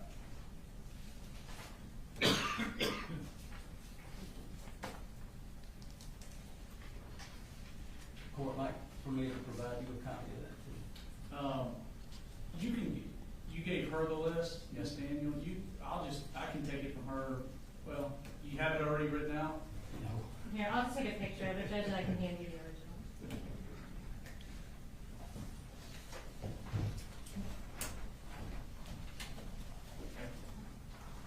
He's very technical, not iPhone 2, you don't do that. Very technical.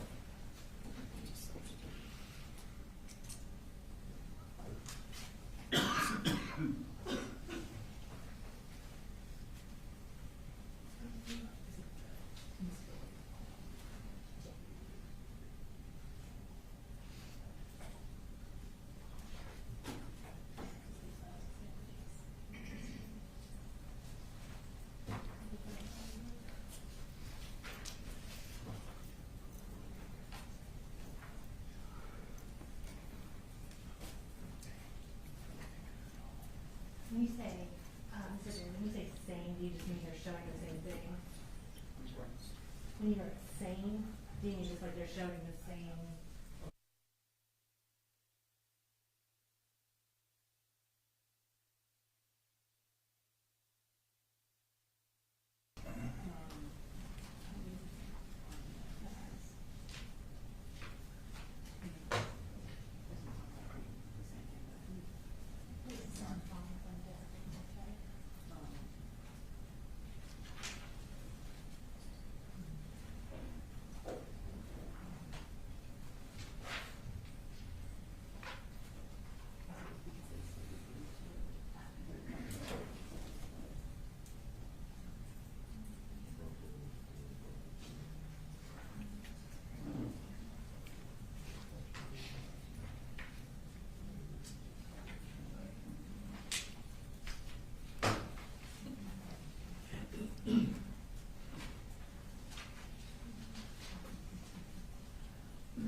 them all, and then I can sort of give context back to back to back. So I'm going to start with States Exhibits 1, 11.9, 10, and 11.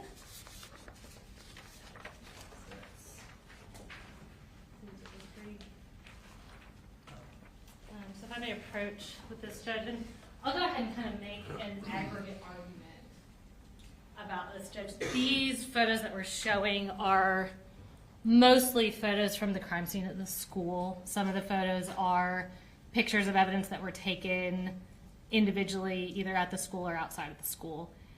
A lot of these photos, this is pared down from obviously thousands of crime scene photos, but this school, like a lot of schools, the hallways look very similar, the classrooms look very similar, the walls within the classrooms look very similar.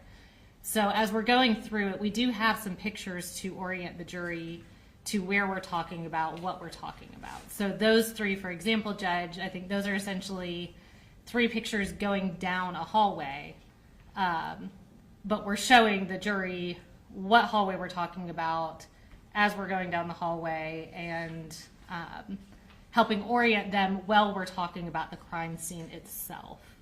So the purpose of that is not to show three pictures of the same object, but to provide orienting photos as we talk about the crime scene, in addition to showing the evidence that was at the crime scene.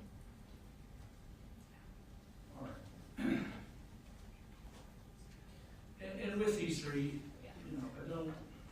And Judge, Ms. Brooks did just apologize for cutting you off, make a good point of part of this too, even as recently as last night in talking to Special Agent Stewart about this, part of it is to orient our witness to where we're talking about in the crime scene as well. Again, with the sort of visual redundancy throughout the school, it is hard to tell what hallway you're looking at, what classroom you're looking at, what locker you're looking at, without some kind of orienting point. All right. Again, with these three at least, I don't know if there's any particular degree of prejudice to the defendant. I'll go ahead and determine that 111.10 is needlessly cumulative. I think essentially everything in it is depicted in 111.9 and 111.11. I don't know that we gained anything from 111.10. You think that, because you know your case, I do not. If there's something you're aware of that I'm not, go ahead and let me know. Can I get this back from you? Yes, ma'am. And I would also ask if there's something excluded, Judge, if we needed to use it as to refresh the recollection of our witness, even if it's not placed into evidence, for the court's permission to do that. Sure. 111. So, Judge, we'll try to pull these out of our presentation as we're going, if there's any additional ones, so we're not wasting any more time. The next one, Judge, is 111.13. That's this one. That's this one. And I believe Mr. Berry's objection to that one was relevance. Judge, no probative value for that particular photograph, does not depict any bullet holes or blood or anything that the state would need to show. It's just a poster board. And Judge, it is a poster board. It is the poster board that was used to conceal the weapon that the jury is going to see in surveillance videos. It's been referenced repeatedly by witnesses throughout the trial. It also shows a shoe that I believe to be Natalie Griffith's shoe that was testified to that she lost when she was being carried out. All right, so this is purported to be the poster board that was wrapped around. Used to conceal the weapon. And the shoe that has blood on it would be Natalie Griffith's shoe. All right, I would overrule the objection. There is some probative values we have heard about the poster board. So that's 111.13. All right. The next ones are 111.14 135 and 11140. And I believe the argument there is that it would be cumulative.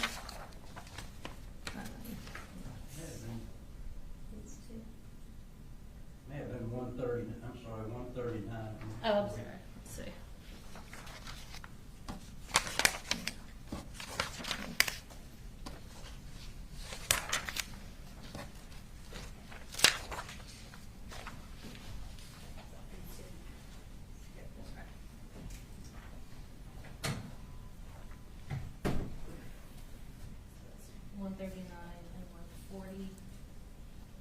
And Judge, again, those photos orient both the witness and the jury as to where we're looking in the classroom. One photo shows evidence markers that the other does not show. One shows closer up the evidence in the classroom better than the other one.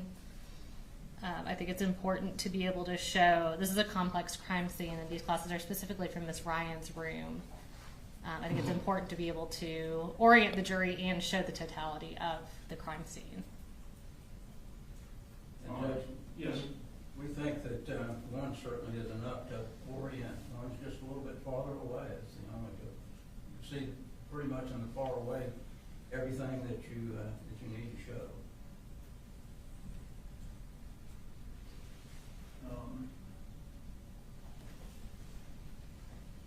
I'll come back to those.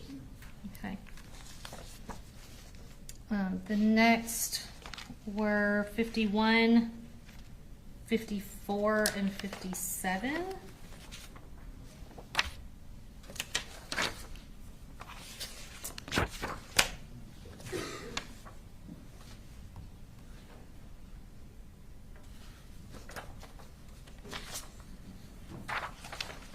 We might have. We've got these two, but then we've got this one. I don't know if that's. I may have front 58 in there too, to make sure some of So 54 and 51 together, and then 57 and 58 together. Okay.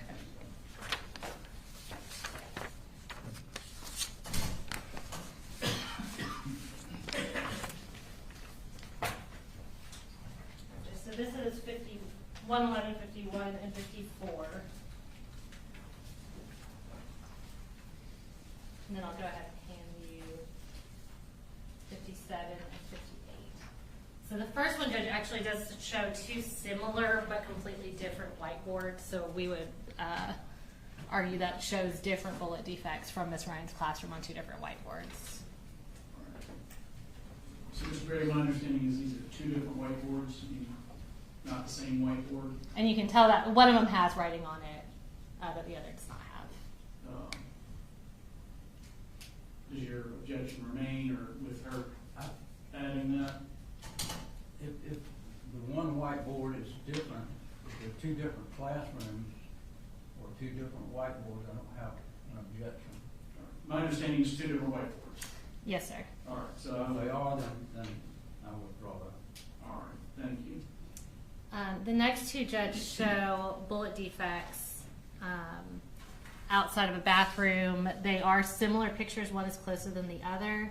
The one that's further zoomed out shows the bullet defects in their totality. As we get closer, we want to be able to show the jury the kind of damage that this weapon was doing as he was firing it. Those are defects that were caused around the time that he was firing at Mason. I think it's important to be able to show the jury what this specific firearm with these specific bullets was doing at that time. That's hard to tell in the zoomed out picture. When you provide the more zoomed in picture, you're able to see that more clearly. And again, the more zoomed out one provides orientation for the more zoomed in one as well.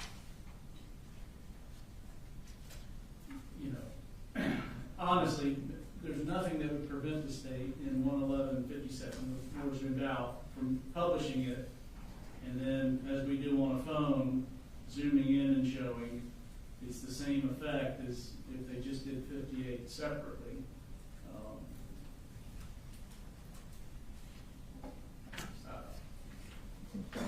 And we have technical limitations that may prevent us from being able to do that versus just showing two exhibits that I would argue are not prejudicial in any way. They're just photos of the evidence. All right. Come back to those. What else? Next he has, okay, that was, I'm sorry, Judge, was that 57 and 58, correct? Okay, thank you. Next is 111.81 and 111.83.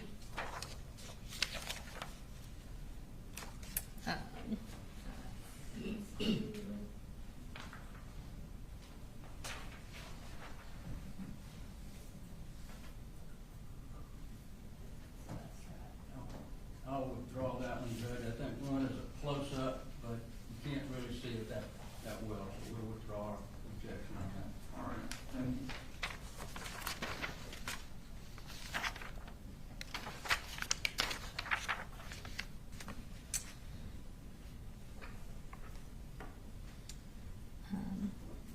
you. Next we have, I believe it's 84 and 94.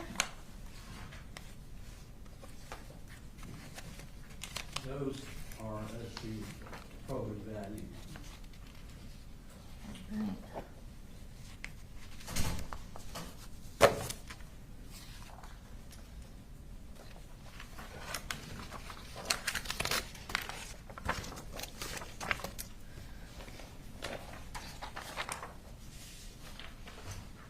Judge 111 is 84, does show a defect. It is small, but again, it's orienting for the jury. It's above the poster board there. That's a hallway we have very few pictures of because I believe that's the only bullet defect on that wall. 111.94. This is Miss Lancaster and Mr. Phoenix's classroom. If my memory serves, that is the only picture we have from within their classroom looking out, other than one a little closer that shows specifically where Mr. Phoenix fell. But that is to show from the inside of the classroom looking out. All right. I will. To the extent it's an objection, I'll overrule it. If we treated it as a motion in limine, I would deny it as to 111.84 and 94.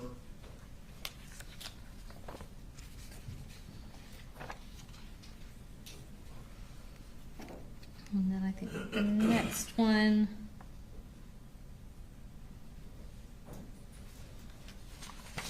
I believe that's 146. Okay, that's Straight down the list. is that 146, Mr. Berry?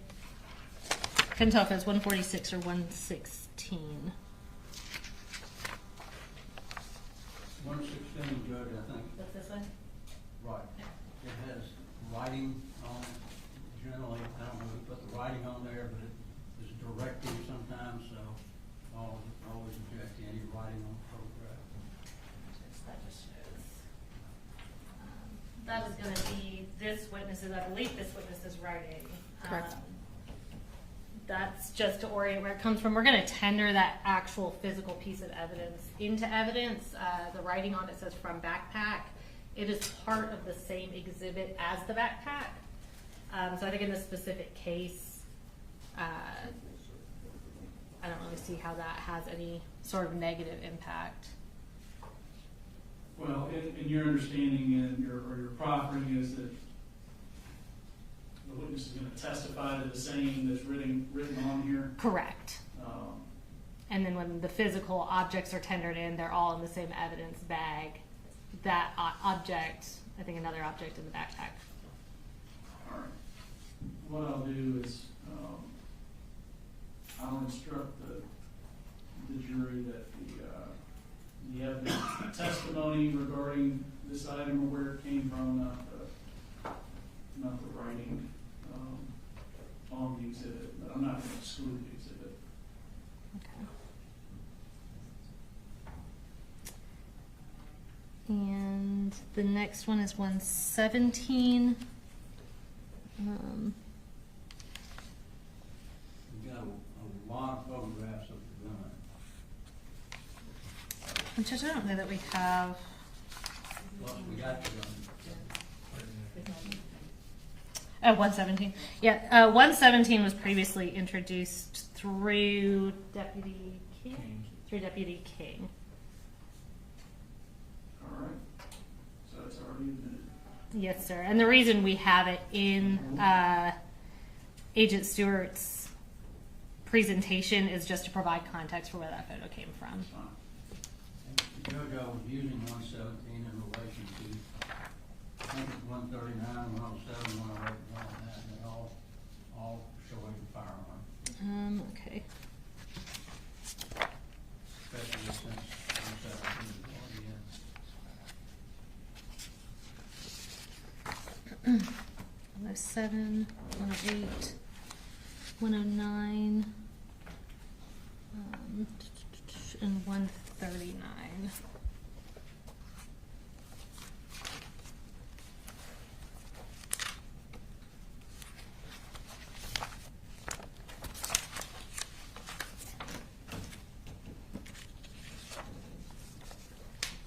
And just these are all photos of the firearm where it was at the crime scene.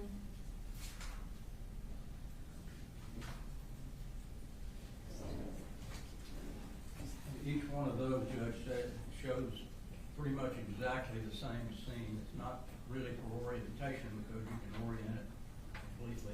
Okay, and if I can make my argument from the bench so that I don't try to remember this. So this is 111.107. This shows the orientation of where Colin Gray was apprehended. All right. This shows specifically these objects surrounding it. This is a better picture showing, it's hard to see in this one that these are three separate magazines.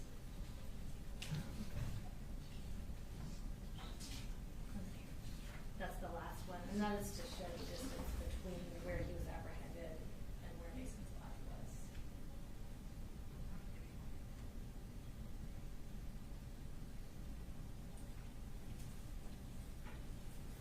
All right.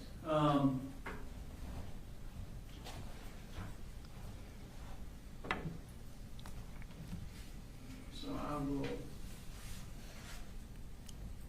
allow 107, 108, 139. There is some difference from each, whether it's orientation, showing its respective position to Mason. A little bit closer photo, 108, I think 109.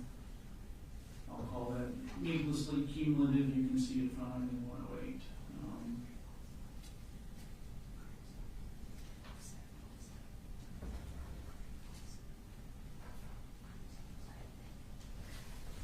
Judge, next I think we have 111.140 and 141, and that's these two.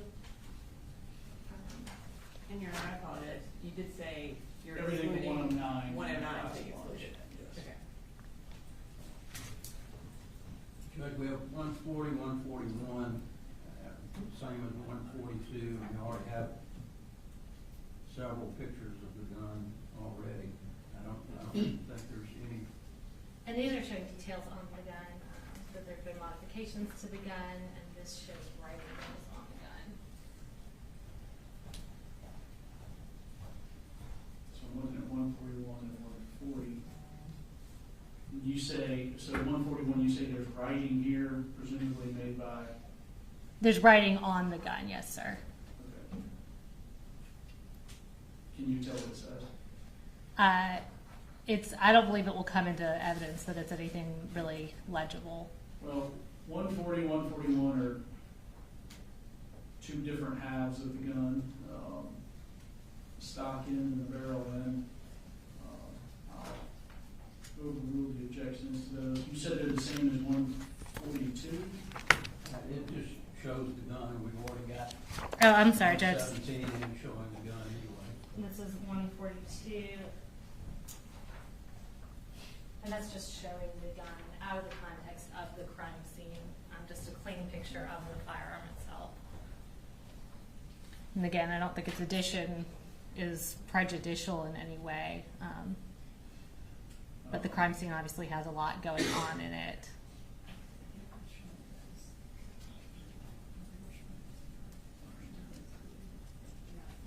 Okay, that one specifically? Okay. And just, we're not publishing 142 through this witness. We do want to introduce it through this witness, but it'll be used for reference at a later time. All right, well, I'll just reserve ruling on 142, since you lay the foundation of this witness. Yes. I didn't see what it was, but it's not your problem. 142 is the whole ground in part one,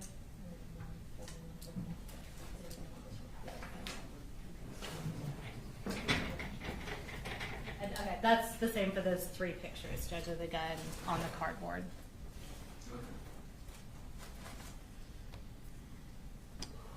And then I think his last one was 117. I think we already went over Did that. yeah, that was on there earlier. We've got 120, there's writing on that photo, and 131, there's writing on the photo. I don't see 131 on your list. I do see 120.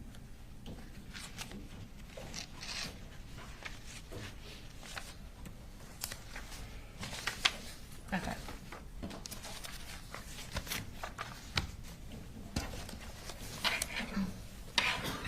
And Judge, this is similar, 120, 111.120. Is similar to the previous one where it said front book bag. This is going to be our witness who made that writing. That's what she's going to testify to. That's her writing and her that took the photograph. All right. In as much as the witness is providing the testimony that forms the basis for the writing, I'll overrule the objection if you want. I'll tell the jury that the testimony is the evidence, not the writing. Although the writing is just be something that is a recollection recorded or refresher recollection.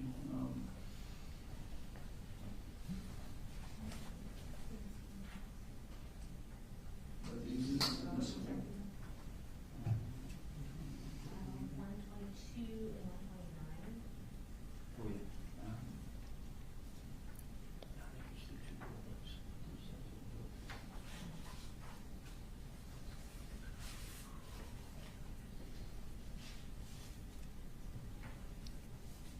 I think 122, Judge, is probative, and also 129 shows the same bullets that are, I think, at 130. Now, what I think I heard you say is 122 is probative, Correct.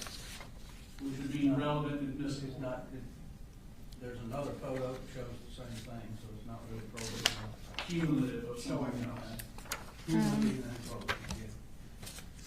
I would have to look back, Judge. I don't know that it is. There's 3 magazines at issue here.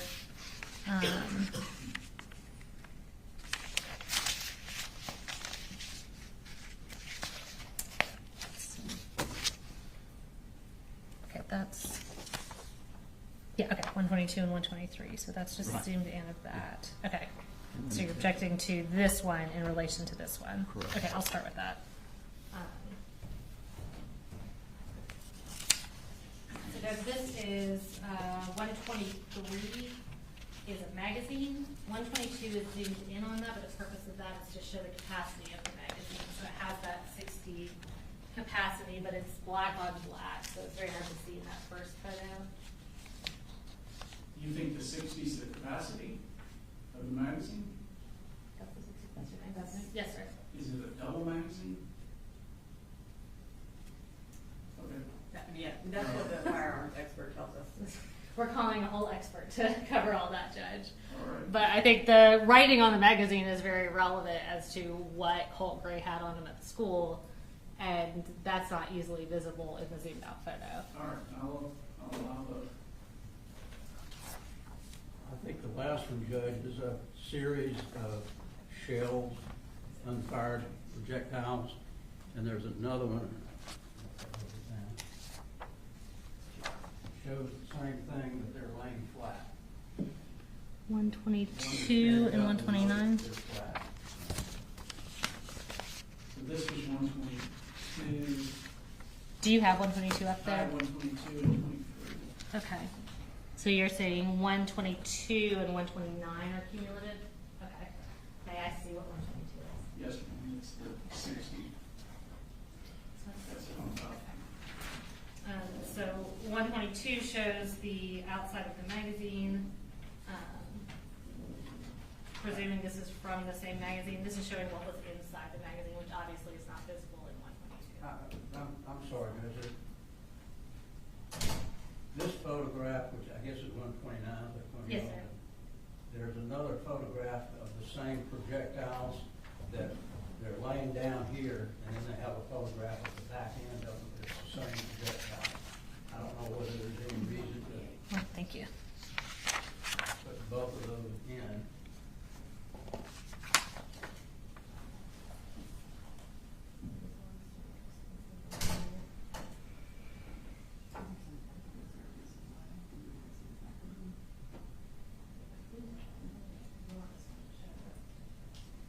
Judge, we can take out 111.128. Right. Thank you, Judge. I think that was the last one I had. All right, so 128 says, removing, Do y'all have any objection to me just showing our witness what we've taken out? Do you have any problem with me showing our witness what we've taken out, just so she knows as far as that goes? all right, I will, Okay. grant the motion or sustain the motion as to 140 being, I'm sorry, 40 being needlessly cumulative of 111.39, and 111.58 being needlessly cumulative of 111.57. We're removing. 111.58, 111.40. And can I get, Yes, ma'am. I think these are the ones that are fine. These were 3 that were excluded. I'm going to apologize to the court reporter in advance. I was trying to keep them in order, but I do not know that we're there at this point. So 58 and 40, in addition to, what did you say about 109, Judge? 109. That's already been removed. That's been removed, okay.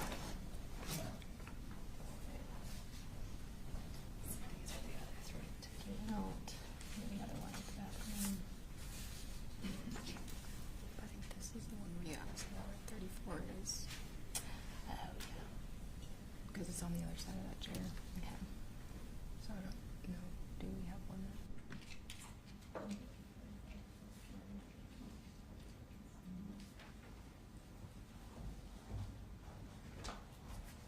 What's it called? Is ready.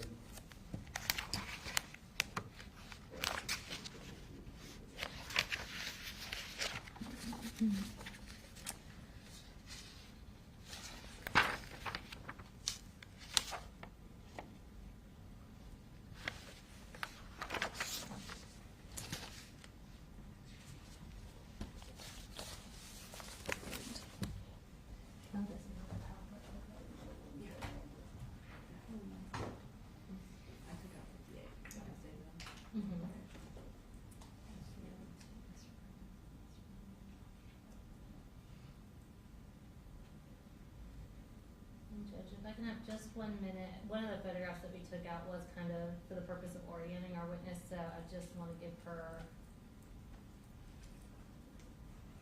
a little bit of a heads up. Okay.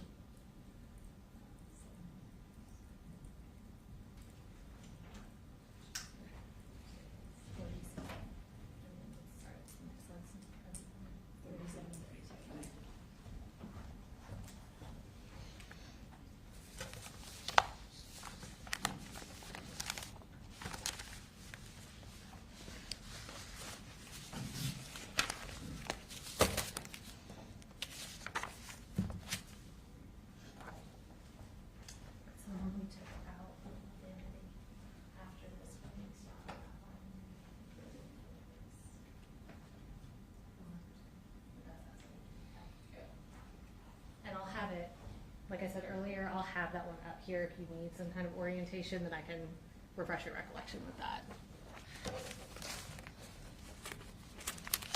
All right, Judge, I think we have our presentation updated. Is that right? Yeah. Okay.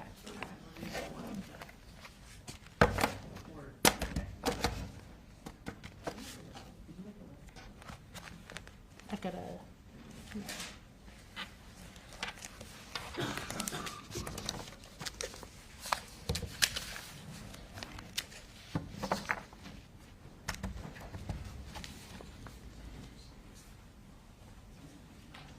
Judge, when I tender these into evidence, are you okay with me just tendering the numbers that I can put on the record now that those numbers will exclude the ones that were omitted, so we're not confusing the jury by listing a bunch of things we're not admitting?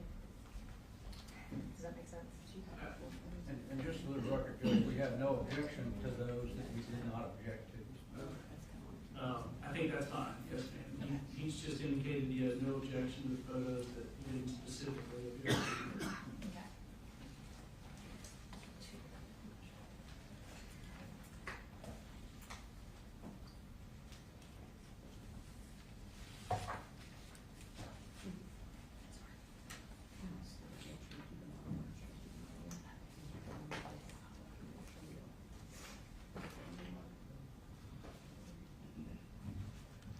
Ready for him?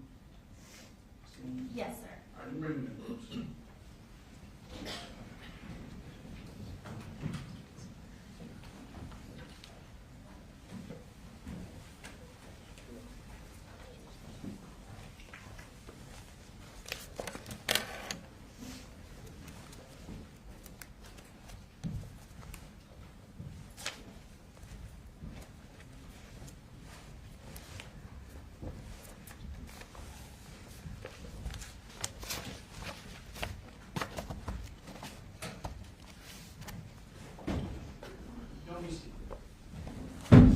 Ladies and gentlemen, sorry, we had to work through some evidentiary issues.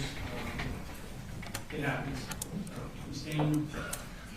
All right, so just to kind of refresh your recollection where we left off, we had just tendered your scan of the school and the walkthrough that you had prepared in relation to that. Now remember, you previously testified that there are some sort of visual defects in the presentation from the Leica scanner. Is that correct? Correct. Okay.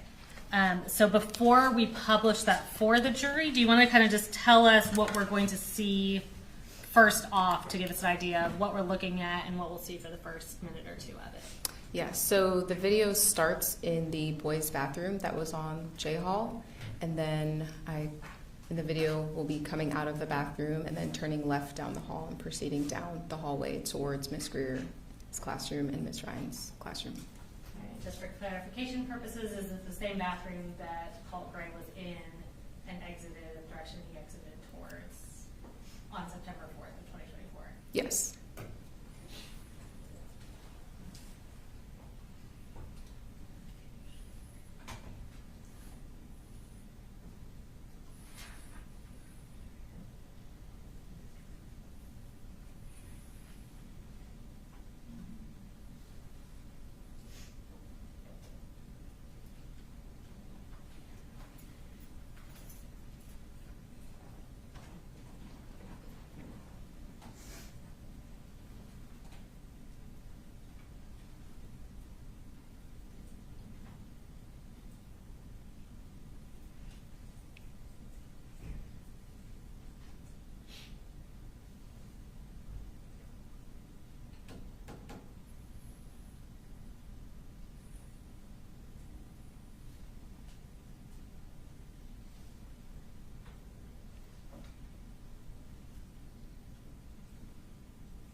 2 minutes and 48 seconds. As we're approaching Ms. Greer's classroom, can you tell us what we're going to be seeing for the next couple minutes?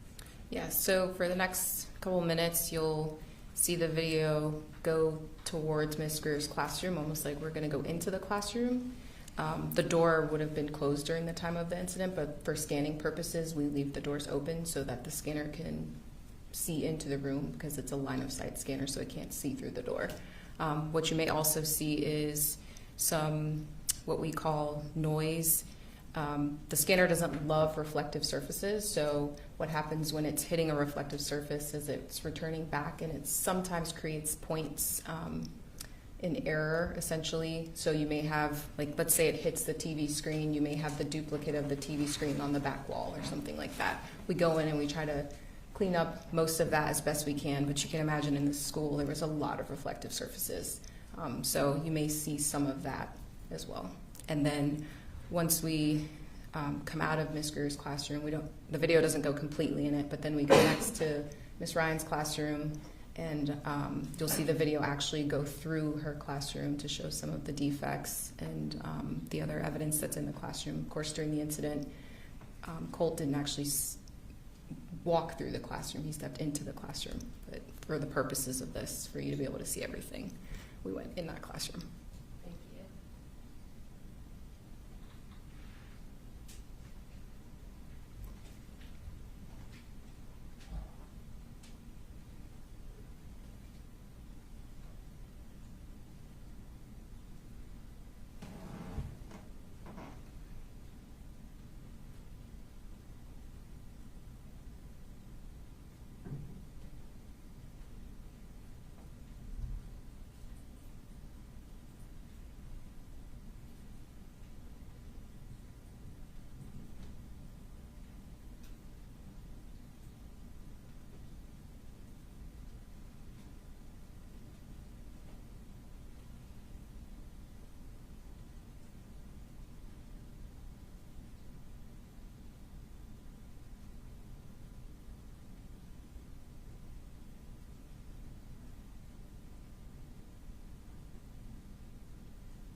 It's 5 minutes and 14 seconds. Tell me what we're going to see in this next few minutes. So in the next few minutes, you will see us make our way back down J Hall towards the intersection of I and J. And that intersection is where Miss Irami gets shot. Colt shoots Miss Irami from that intersection, and also Coach Aspinwall and Mr. Phoenix. So is it going to look down the hallway where Coach Aspinwall and Mr. Phoenix were? Correct.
minutes, 35 seconds. Tell me what we're going to see in the last segment of this.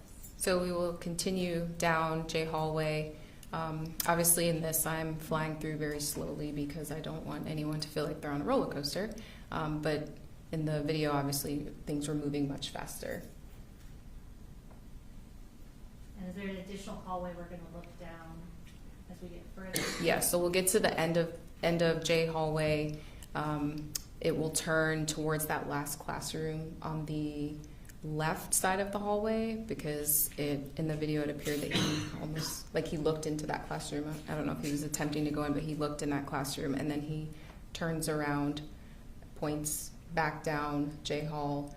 That's where he shoots Mason, and then turns and points the gun at a kid that is down K hall, and then that almost in that same moment law enforcement is making contact with him.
In addition to this scan and collecting evidence, you referenced taking photographs of the crime scene. Is it fair to say a significant number of photographs were taken of this crime scene over the course of several days? Yes, I individually took over 1,000 photographs. Okay. I'm going to show you what's been marked as State's Exhibits 111.1 through 111.144. That the defense counsel has previously reviewed. Did you review the stack of photographs outside the presence of the jury? Yes. And tell me what those are. They are overall mid-range and close-up photographs of the school and various items of evidence and bullet defects. Okay, and are they all fair and accurate photos of photographs that were taken of the crime scene and evidence from the crime scene? Yes, in some of the photographs you may see some areas that are a little brighter. I did use an external flash because as the day moved on, it got darker outside, so it was darker inside of the school. Okay. And have they been materially changed or altered in any way? No. And Judge, at this time, the state would tender states exhibits 111.1 through 111.144, and note that 111.117 was previously admitted through Deputy King. All right. So, Mr. Berry, no objections except those we dealt with earlier, is that right? That's correct, Judge, thank you. All right. 111.1 through 144 are admitted, except for those that I ruled on a little while ago.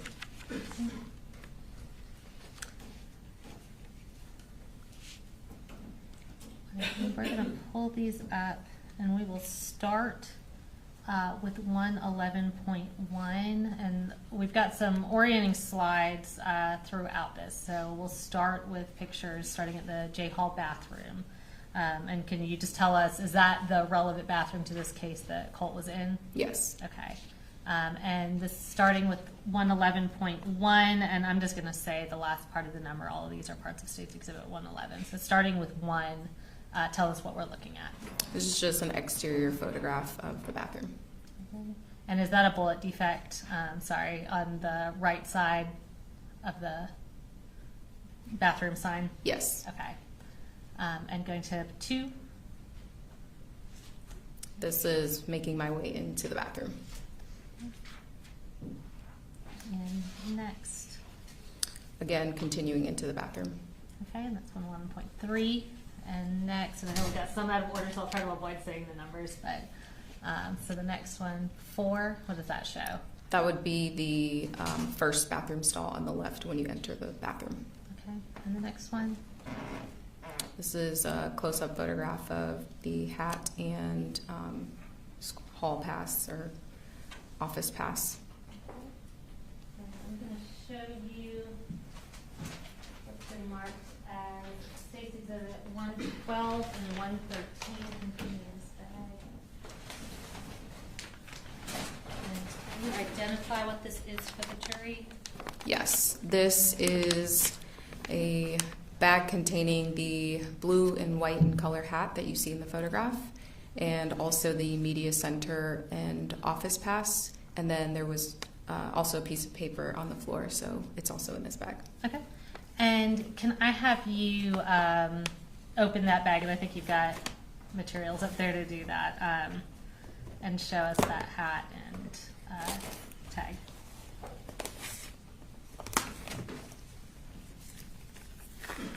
And Judge, at this time we would move to tender State's Exhibits 112, which is the hat, and 113, which is the badge. And just so it's clear, these are not 111 point. No, these are their This is own actual 112 exhibits. Yes, sir. Any objection? No, Your Honor. All right, 112 and 113 are admitted.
All right, can you just hold up? I'll have you hold up the hat for the jury, and then after that, if you'll hold up the badge.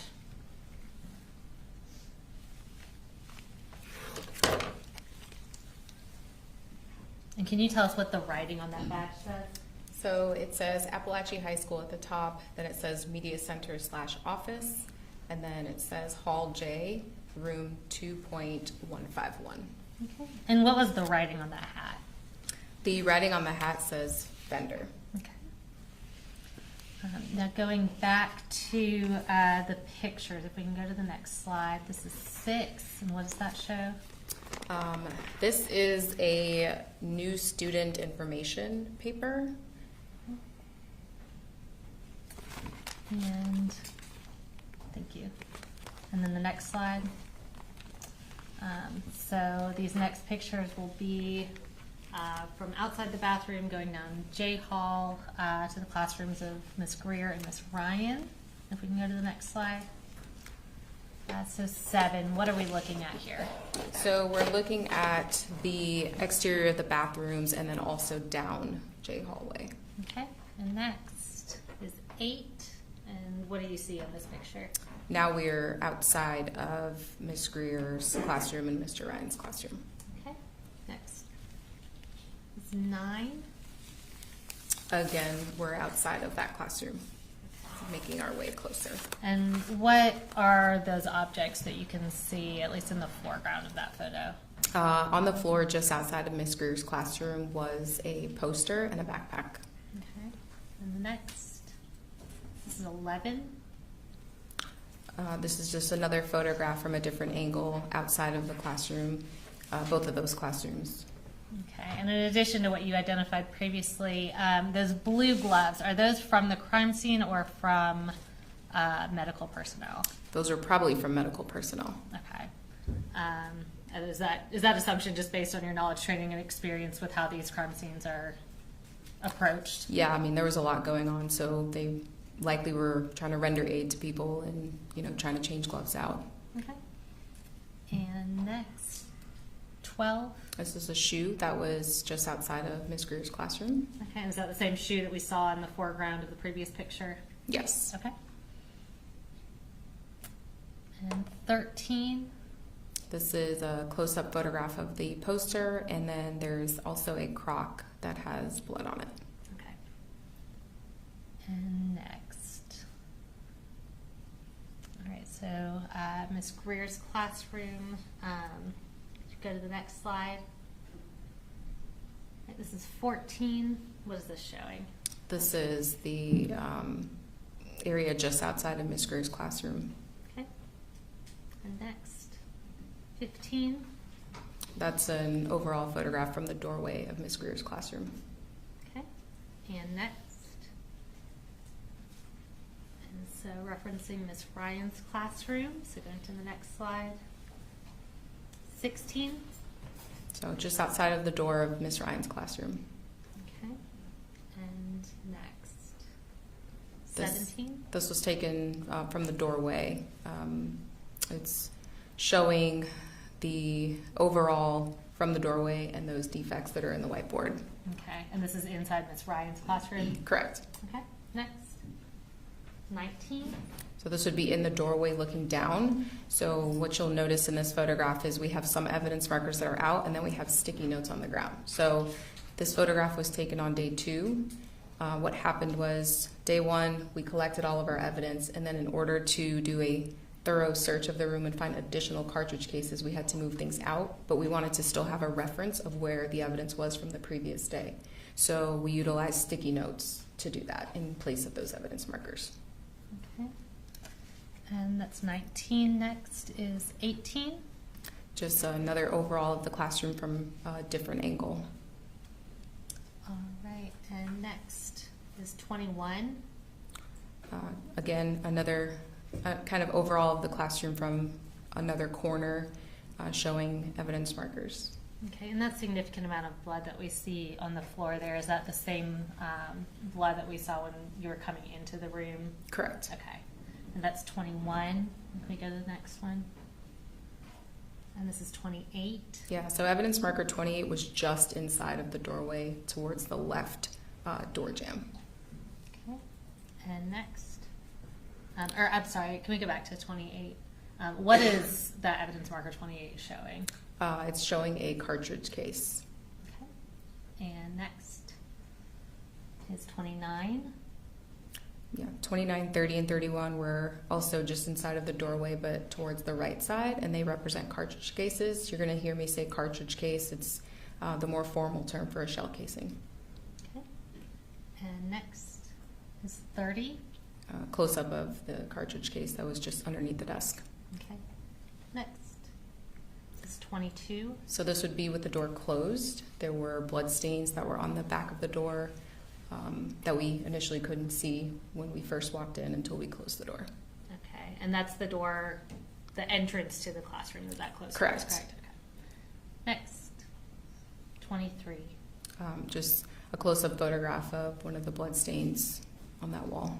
And next, 24.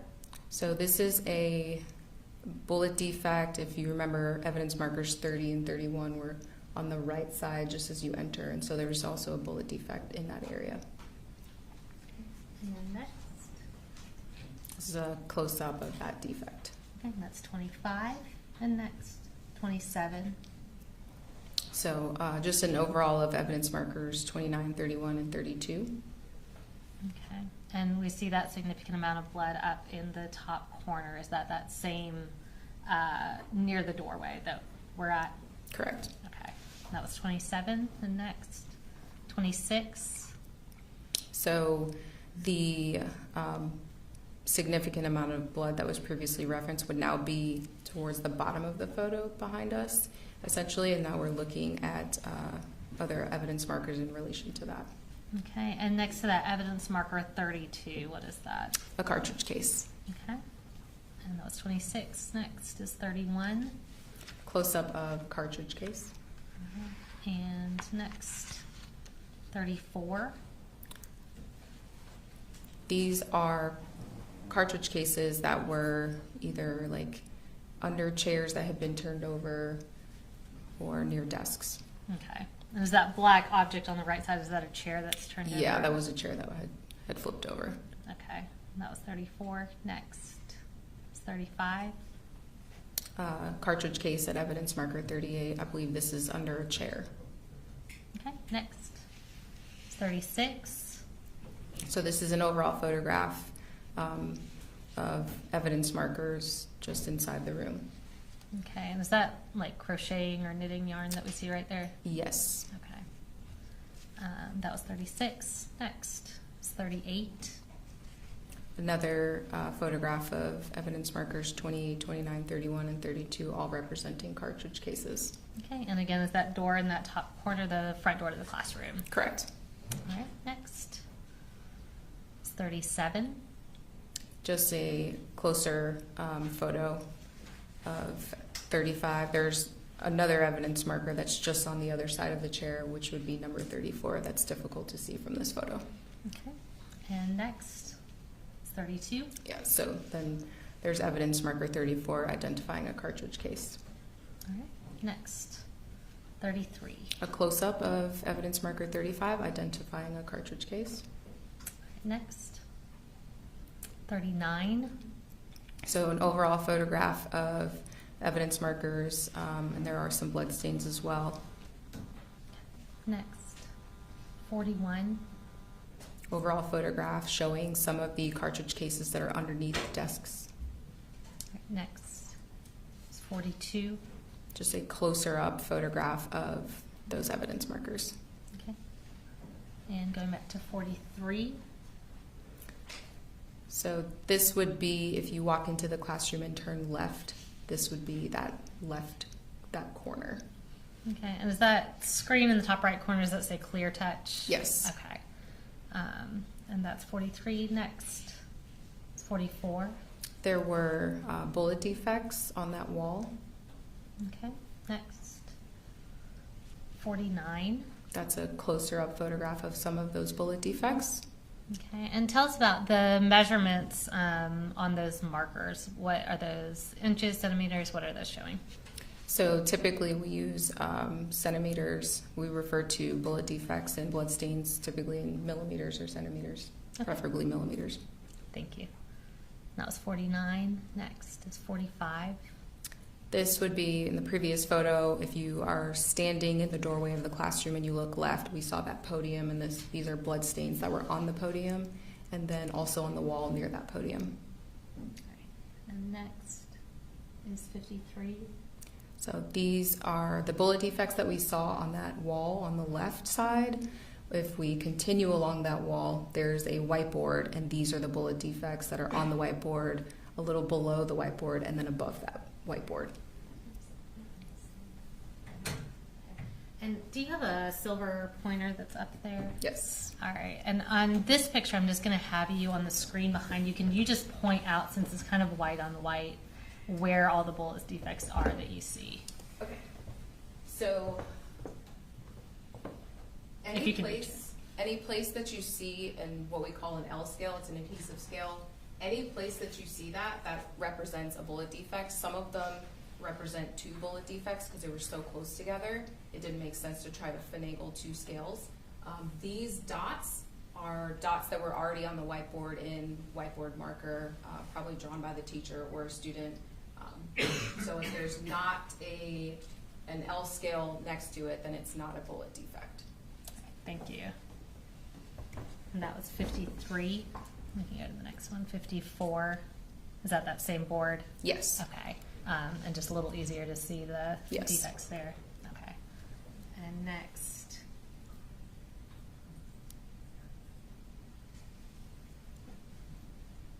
Is 55. More photographs of the bullet defects. Okay. Next is 56. Additional bullet defects. Okay. And 46. So in this photograph, there's not a scale on this one. I think maybe the next photo, I know I have photos with it, but that's a defect in a desk. Okay. And then can you point to it on the screen behind us? I think it's pretty visible, but I know it's obviously on black material. Okay. Thank you. And next is 47. Additional bullet defects on desk 21. Okay. And next is 48. A defect on desk 19. All right. And next, I'm going to use this classroom seating chart. This was previously tendered as stated with it.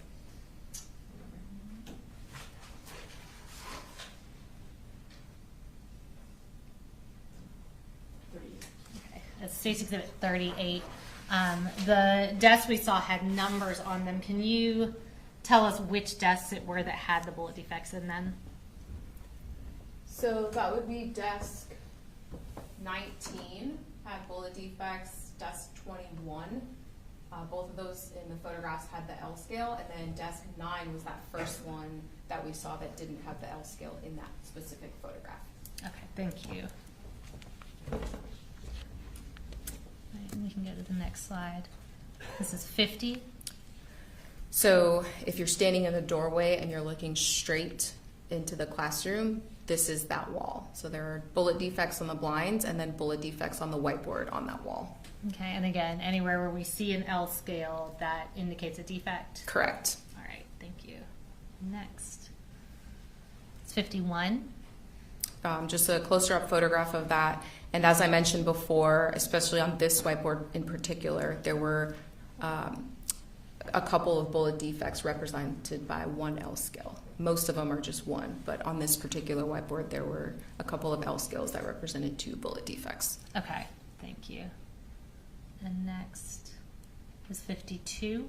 So we removed the whiteboard because some of the bullets went through the whiteboard, and so we were trying to recover any evidence possible. So we removed the whiteboard to see which ones went through, and this is that wall behind that whiteboard. Okay, and we see the L scales down below the paper, but we see this large defect up on the top. Is that from a bullet? It's likely from a bullet, Okay. yes. Was that consistent with being Yes. from a bullet where the defects were in the board? Correct. All right, thank you. And that was 52. We can go to the next one, is 20. So as I said before, day 1, we did our initial search. We came back into this classroom on day 2. We had to remove everything from the classroom to recover additional evidence. and labeled a blood stain. So this is a photograph of us when we had taken everything out, and we have the evidence markers showing where the additional cartridge cases were.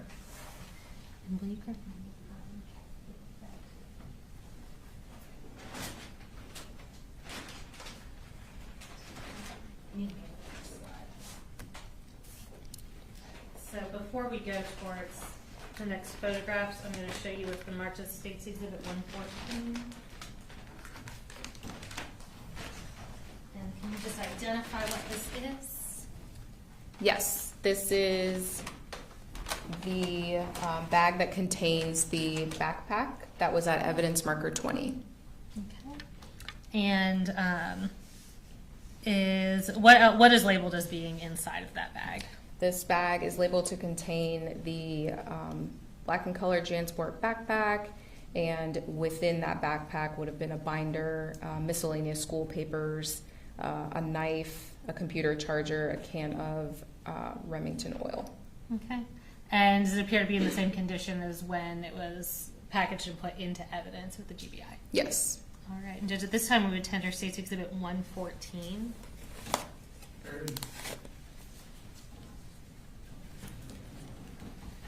No, no, 114. All right, so I'm going to have you open that up. And specifically, if I can have you, once you have that open, display for the jury the backpack as well as the oil and the knife.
Can you tell us what brand of backpack that is based on the front of it? JanSport.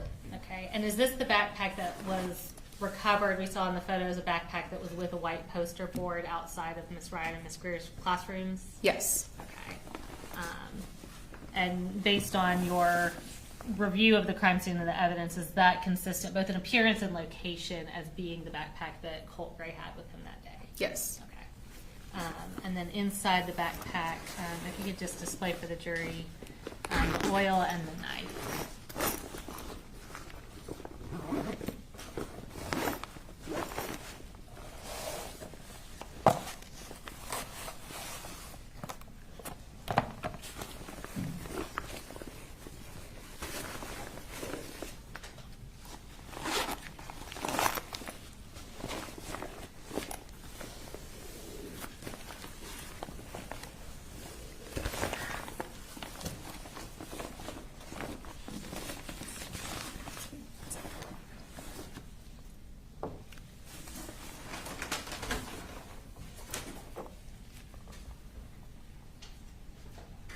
And can you just read what that is off the can? Yes, it says Remington, and then it says Rem Oil Firearm Lubricant.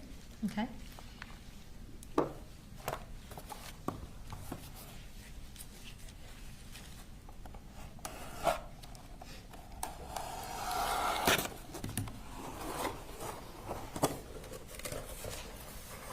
may have to step down for this.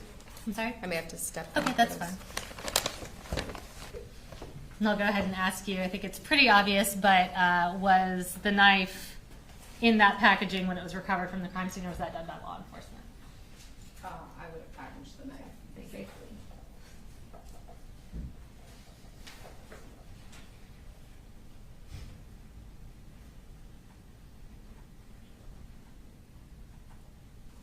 And if you want to go ahead and store that over on this table, you're welcome to do that.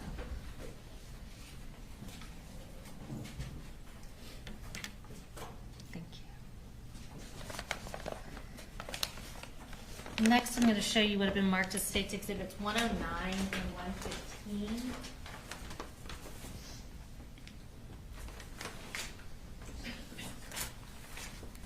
And I'm not going to have you open these up, but if you can just identify what these are.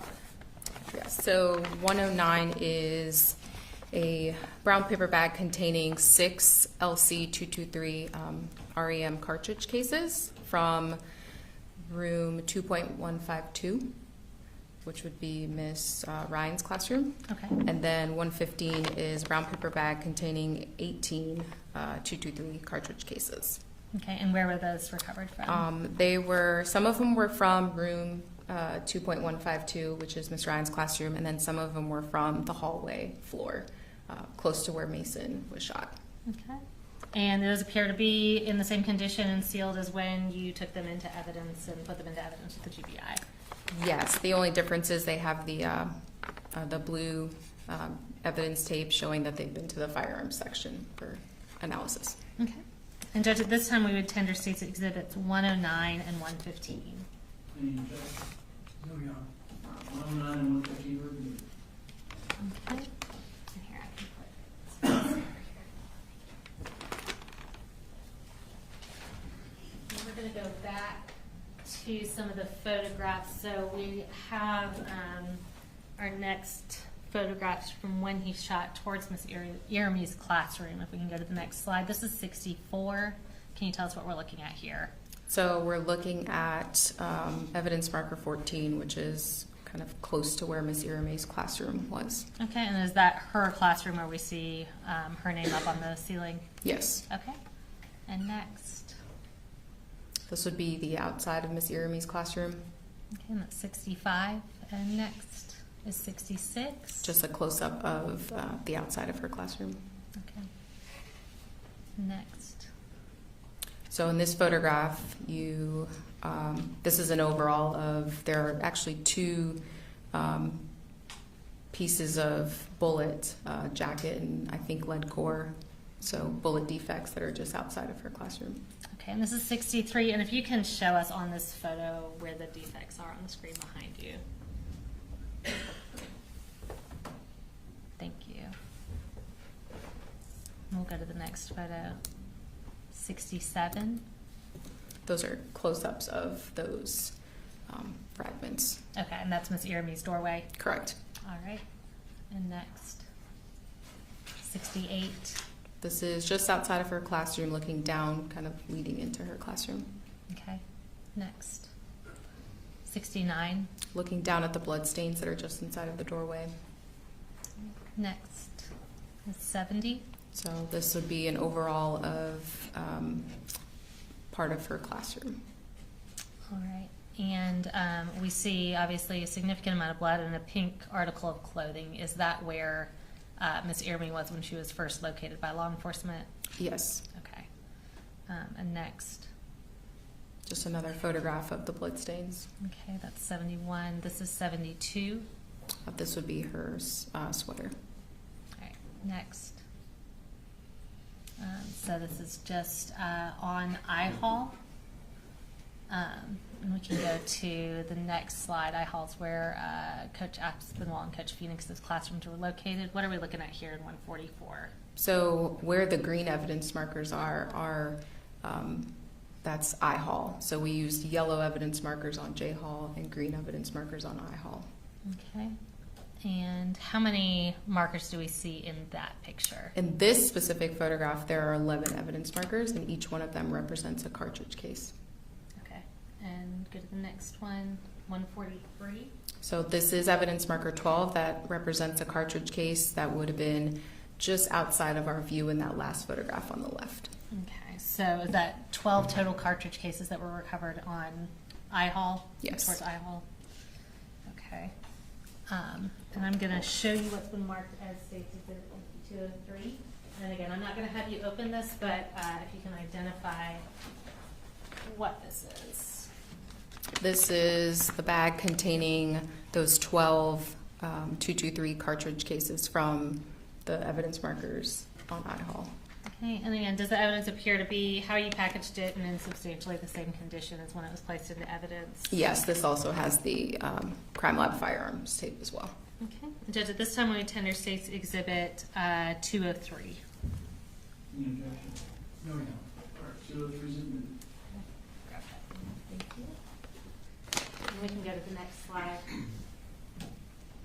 What are we looking at here? Just an overall down the hallway, and you'll see Miss Lancaster's classroom on the right and Coach Aspinwall's room on the right as well. Okay, so I know the evidence markers aren't there, but this is still I-Hall. Correct. Okay, and that was 73. We'll go next. 74. So this is just outside of Coach Aspinwall's room. There are several bullet defects that are on the outside of his classroom. Okay, we'll go next. 75. These are just a close-up of some of those bullet defects. Okay, and next. 76. This is, again, just outside of his classroom. Okay, and next. 77. So that's the wall just outside of his classroom, and at this point, we're now making our way down the hallway. Okay, so that's Coach Aspinwall's classroom, that door on the right side. Correct. Okay, we'll go next. That's 78. So these are the lockers that would be just past his classroom. Okay, and are those defects where we see the white markers? Yes. Okay, we'll go next to 79. This is a close-up of one of those bullet defects. Next is 80. Close-up of one of those defects. Okay, next. 81. So in the right side of this photograph, you'll see the end of those same lockers. And now we are making our way further down the hallway, and there are bullet defects just outside of the science classroom. Okay, next is 82. That's a closer photograph of those defects. Okay, next is 83. A close-up of the one that's low on the door frame. Okay, next is 87. So Miss Yike's classroom was actually across the hall, so we're still continuing down the hall.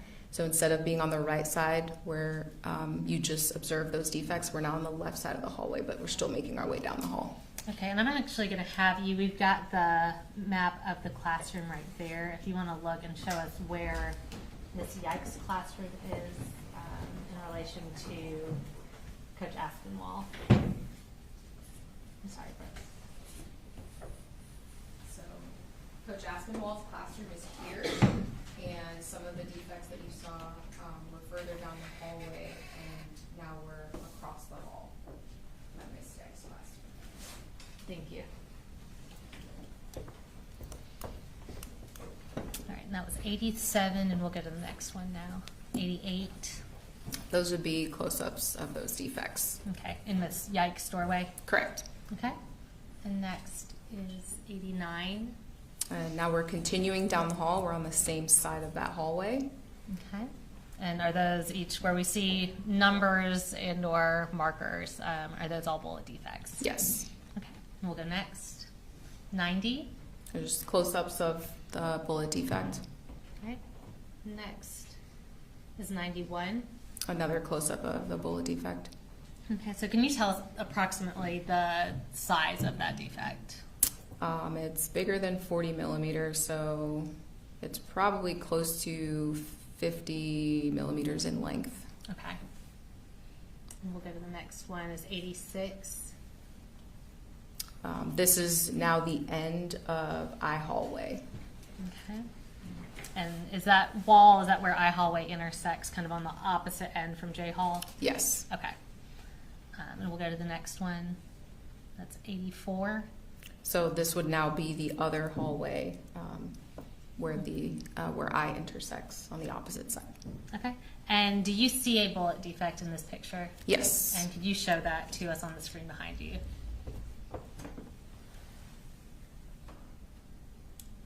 Thank you. And that was 84. And we'll go to the next one, which is 85. That's a close-up of that defect. Okay. And we'll go next. All right, so looking at Mr. Phoenix and Miss Lancaster's classroom specifically, And we'll go to the next slide. Is 92. It would be just outside of Miss Lancaster's classroom. Okay. Next. Making our way into the classroom. All right. And what do you observe on the floor here? There are bloodstains on the floor. Okay. That was 93. We'll go next. Is 94. So stepping inside of the classroom and photographing back out towards the door. Okay. And that blood we see in the doorway, is that the same blood we were looking at before from the opposite direction? Correct. Okay. And we'll go next. Is 95. And then this would be looking back out towards the door, the bloodstains that are just inside the doorway. Okay. And based on your review of the crime scene and evidence, is that area of blood consistent with where Mr. Phoenix fell after he was shot? Yes. Okay. And we'll go to the next slide. 96. This is just looking back out towards the hallway. Okay. And the next one. So now moving down to Coach Aspinwall's classroom. We'll go to the next slide. All right, 97, what are we looking at? The area outside of his classroom. Okay. And next, 98. The doorway immediately inside. Okay. And that's going into Coach Aspinwall's classroom? Correct. Okay. Now we're in the doorway photographing our way in. Okay, and this is 99, and what do you observe on the floor here? There are bloodstains on the floor. Okay, and we'll go next. This is 100. So this would be the opposite corner from the doorway, looking back out.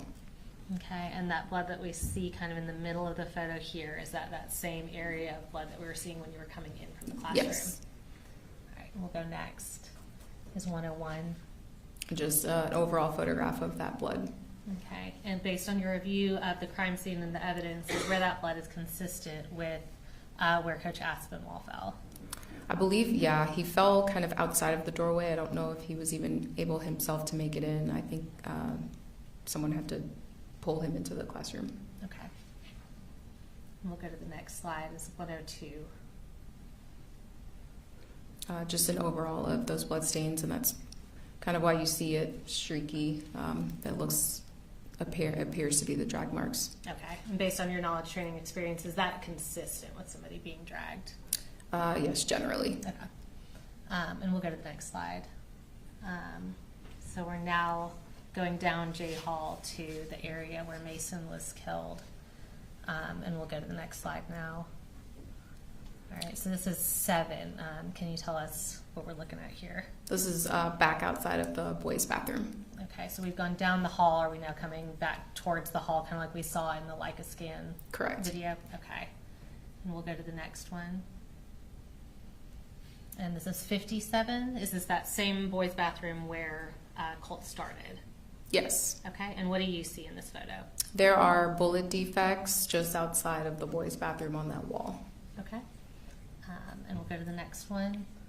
That's 59. And what do you see relevant in this photo? So on the left side of this photograph, you see part of one of the bigger bullet defects, and then there's a piece of paper, and on the paper and on the wall, there were what appeared to be blood stains and potential body tissue. Okay. And we'll go to the next slide. This is 60. So this is the workroom area that's, if you're staring at the wall that we were just on outside of the boys' bathroom, this would be towards the right and somewhat across from Miss Irami's classroom. Okay. And we'll go to the next one, 61. So this was a paper that was hanging on the wall, like I said, just to the right of the boys' bathroom, and there was a bullet defect in that paper. Okay. We'll go to the next slide, 62. This, on the right side of this photograph, that's the workroom door, and there's a bullet defect just outside of that door. Okay. We'll go next is 103. What are we looking at here? So from where this photograph was taken, I was standing on K Hall, so the intersection of J and K, and I'm looking at the evidence markers that are just outside of classroom 2.141 and near the lockers and the blood where Mason was found. Okay, so we see this blood on the left side of the photo. Is that where Mason's body was when law enforcement arrived? Yes. All right, and we we see, we'll show closer pictures, but that black object with the evidence markers on the right side of the photo, is that approximately where Colt surrendered to law enforcement? Yes. Okay. And we'll go to the next photo. Are we looking, I apologize, are we looking from K Hall on that picture? Yes. Okay, thank you. We'll go to the next one. This is 104. So this is a cartridge case at evidence marker 9, which was near Mason's body. Okay, and I believe was that cartridge case in one of the previous exhibits that had the cartridge cases from Miss Ryan's classroom? Well, yes, it would have been in with the cartridge cases from Miss Ryan's classroom. Okay. Yes. Gotcha, thank you. And was that recovered very close to Mason's body? Yes. Okay. And now going to where Colt was apprehended at the intersection of J and I Hall. And I believe that's actually J and K Hall, correct? Correct. Okay. So we'll go to the next slide here. This is 105. And what are we looking at here? So in the bottom left corner, we're looking at evidence marker 1, which represented a glove, a yellow glove. And then further down, we're looking at the rest of the evidence markers. Okay. And we'll go to the next slide, 106. And what does that show? One of the yellow gloves. Okay, and is that an external door here on the left? Yes. Okay. We'll go to the next one, 107. What do we see here? So that would be the gun and the magazines and some other items that were around the gun prior to me putting out the evidence markers. Okay, and the next slide is 108. And what do you see in this photo? Just a closer photograph of those items. Okay. I'm going to show you what's been marked as State's Exhibits 116 and 117. Can you just identify for us what these are? And I am going to have you take these out and show them to the jury once we've tendered them into evidence. So 116 is the right hand yellow glove, and 117 is the left hand yellow glove. And do those appear to be in the same condition as when you took them into evidence and placed them into evidence with the GBI? Yes. All right, and Judge, at this time we would tender State's Exhibits 116 and 117 and publish to the jury. Okay. All right. 116 and 117 are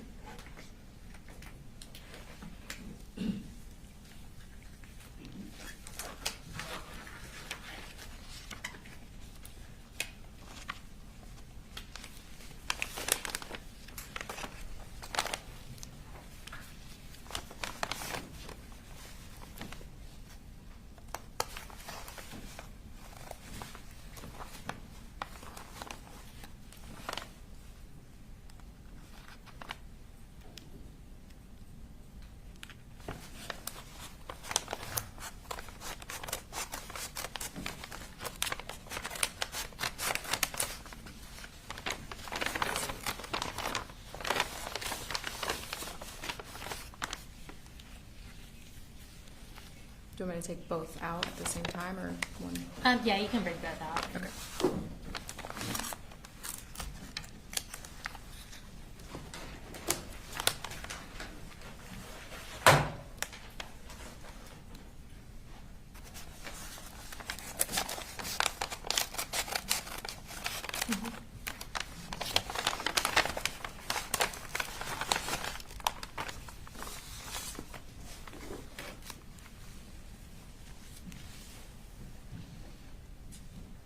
And based on your review of the evidence of the crime scene here, what's the relevance of these gloves to this crime scene? It's my understanding these are the gloves that he was wearing during the incident. Okay. And was where they were recovered consistent with being those gloves, as well as their appearance? Yes. Okay.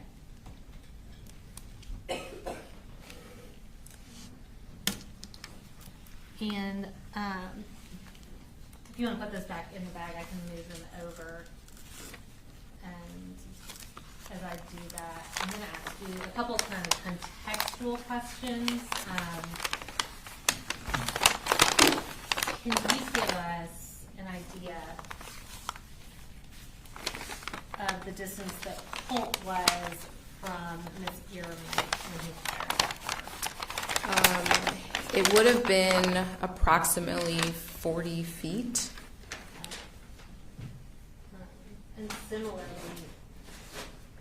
can you tell us approximately how far Colt was when he fired towards Coach Aspinwall and Mr. Phoenix? It would have been probably between 16 to 18 feet. Coach Aspinwall, I believe, was closer than Mr. Phoenix was. Okay. And then just to kind of give us some context, what is the width of the hallway, like J Hall, in the school? The width of the hallways is approximately 11 feet. 11 feet wide, okay. Thank you. And now going back, we have a few more photos, so we'll go to the next slide. And what is this showing 110? This is a overall photograph of the gun and some of the items around it. Okay. And the next slide, well, it's 111. What is that in that photo? That's one of the magazines. There were 3 additional magazines along with the one that was in the gun for a total of 4. Okay. And now I am going to tender into evidence. So we've got State's Exhibit 118, which is contained in the box. I believe 118 and 119 are inside of this white box. Do you want to step down and review that and identify it for us and confirm whether it appears to be in the same condition as when it was recovered?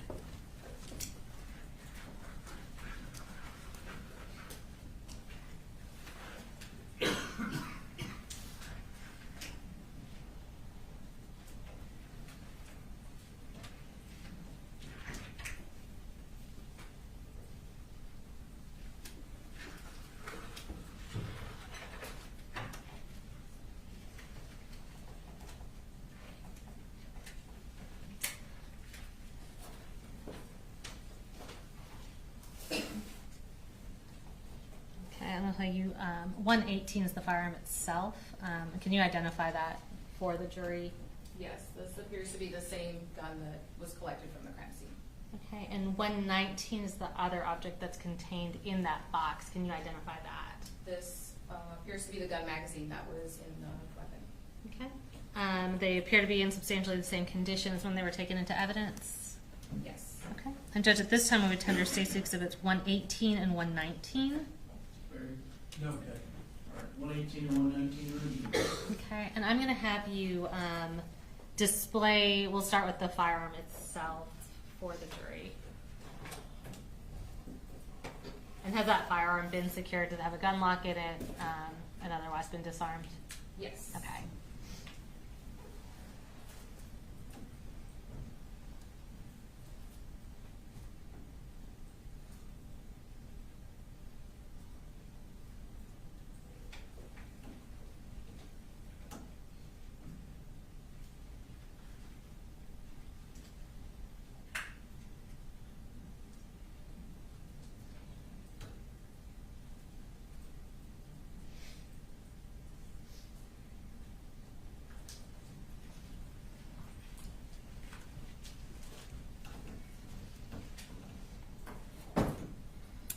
Can you now display 119, the magazine that was in the firearm at the time?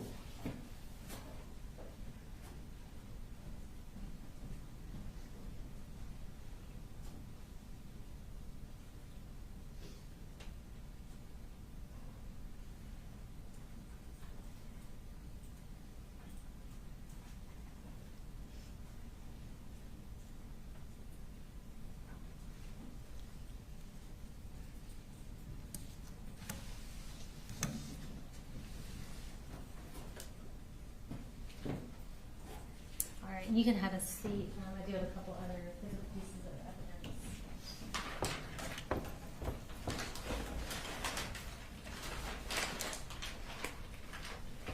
So I'm going to go ahead and provide you State's Exhibits 122, 123, and 124. I'm not going to take all of those out.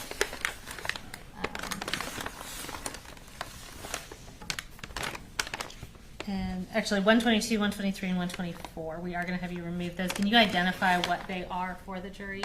Yes, 122 is the tan-colored magazine, and there was one cartridge that was in the magazine, so both items are in this bag. And does it appear to be in substantially the same condition as when it was put into evidence? Yes, it also has the blue firearms tape. And likewise, can you go ahead and identify 123 and 124? As I stated previously, there were 3 additional mags. So 122 was the tan-colored magazine at evidence marker 5. 123 is a magazine that was at the gun at evidence marker 6. And it's a black 60 capacity gun magazine, and there were 17 cartridges in that magazine. Okay. And then 124, as I stated previously, was also near the gun, and it is a black gun magazine, but this time it's a 30 capacity magazine, and it was full. There were 15 LC-14 cartridges and 15 of the LC-223 cartridges in that magazine. All right. And similar to 122, do 123 and 124, with the exception of having markers from being to the GBI crime lab, do those appear to be in substantially the same condition as when they were taken into evidence? Yes. All right. And Judge, at this time, we would tender State's Exhibits 122, 123, and 124. There you go, Pat. All right, 122, 123, and 124. All right. And starting with 122, if I could just have you remove that from the bag and show it to the jury. Do you want just the magazine or also the coin envelope that has the cartridge? We won't take the cartridges out of the coin envelope, but you can show that to the jury just so they're aware of what that is.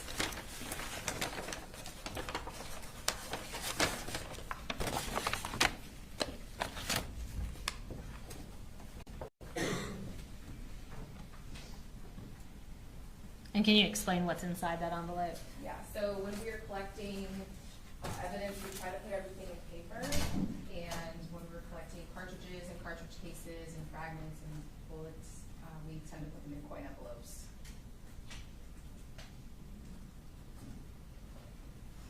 So the cartridge from this magazine is in this envelope. Okay.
Same thing with 124.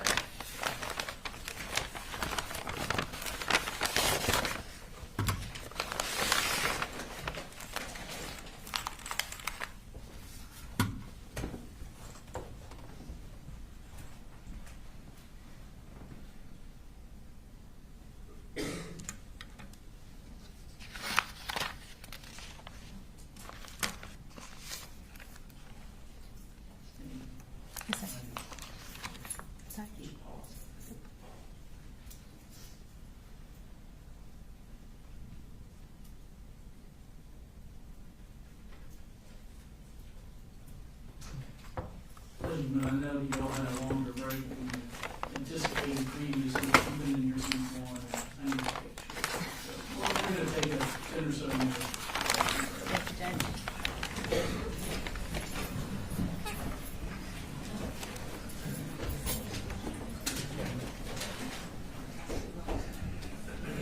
Put these back. Yes.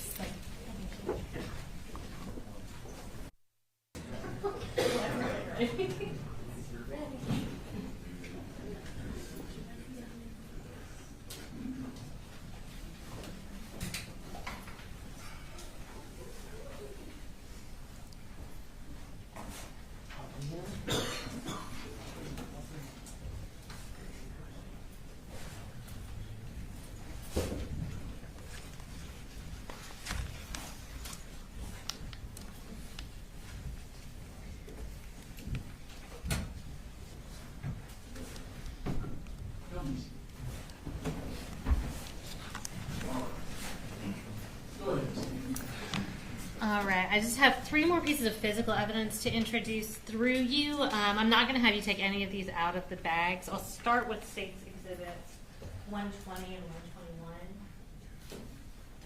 121. And can you just identify what these are and tell us if they appear to be in substantially the same condition as when you took them into evidence? So 120 is the cartridge that came out of the chamber of the gun, and then 121 are the 18 cartridges that came out of the magazine that was in the gun. Okay. And do they appear to be in substantially the same condition? I feel like they have the crime lab tape on them as well? Yes. Okay. Judge, at this time we would tender State's Exhibits 120 and 121. Any objection?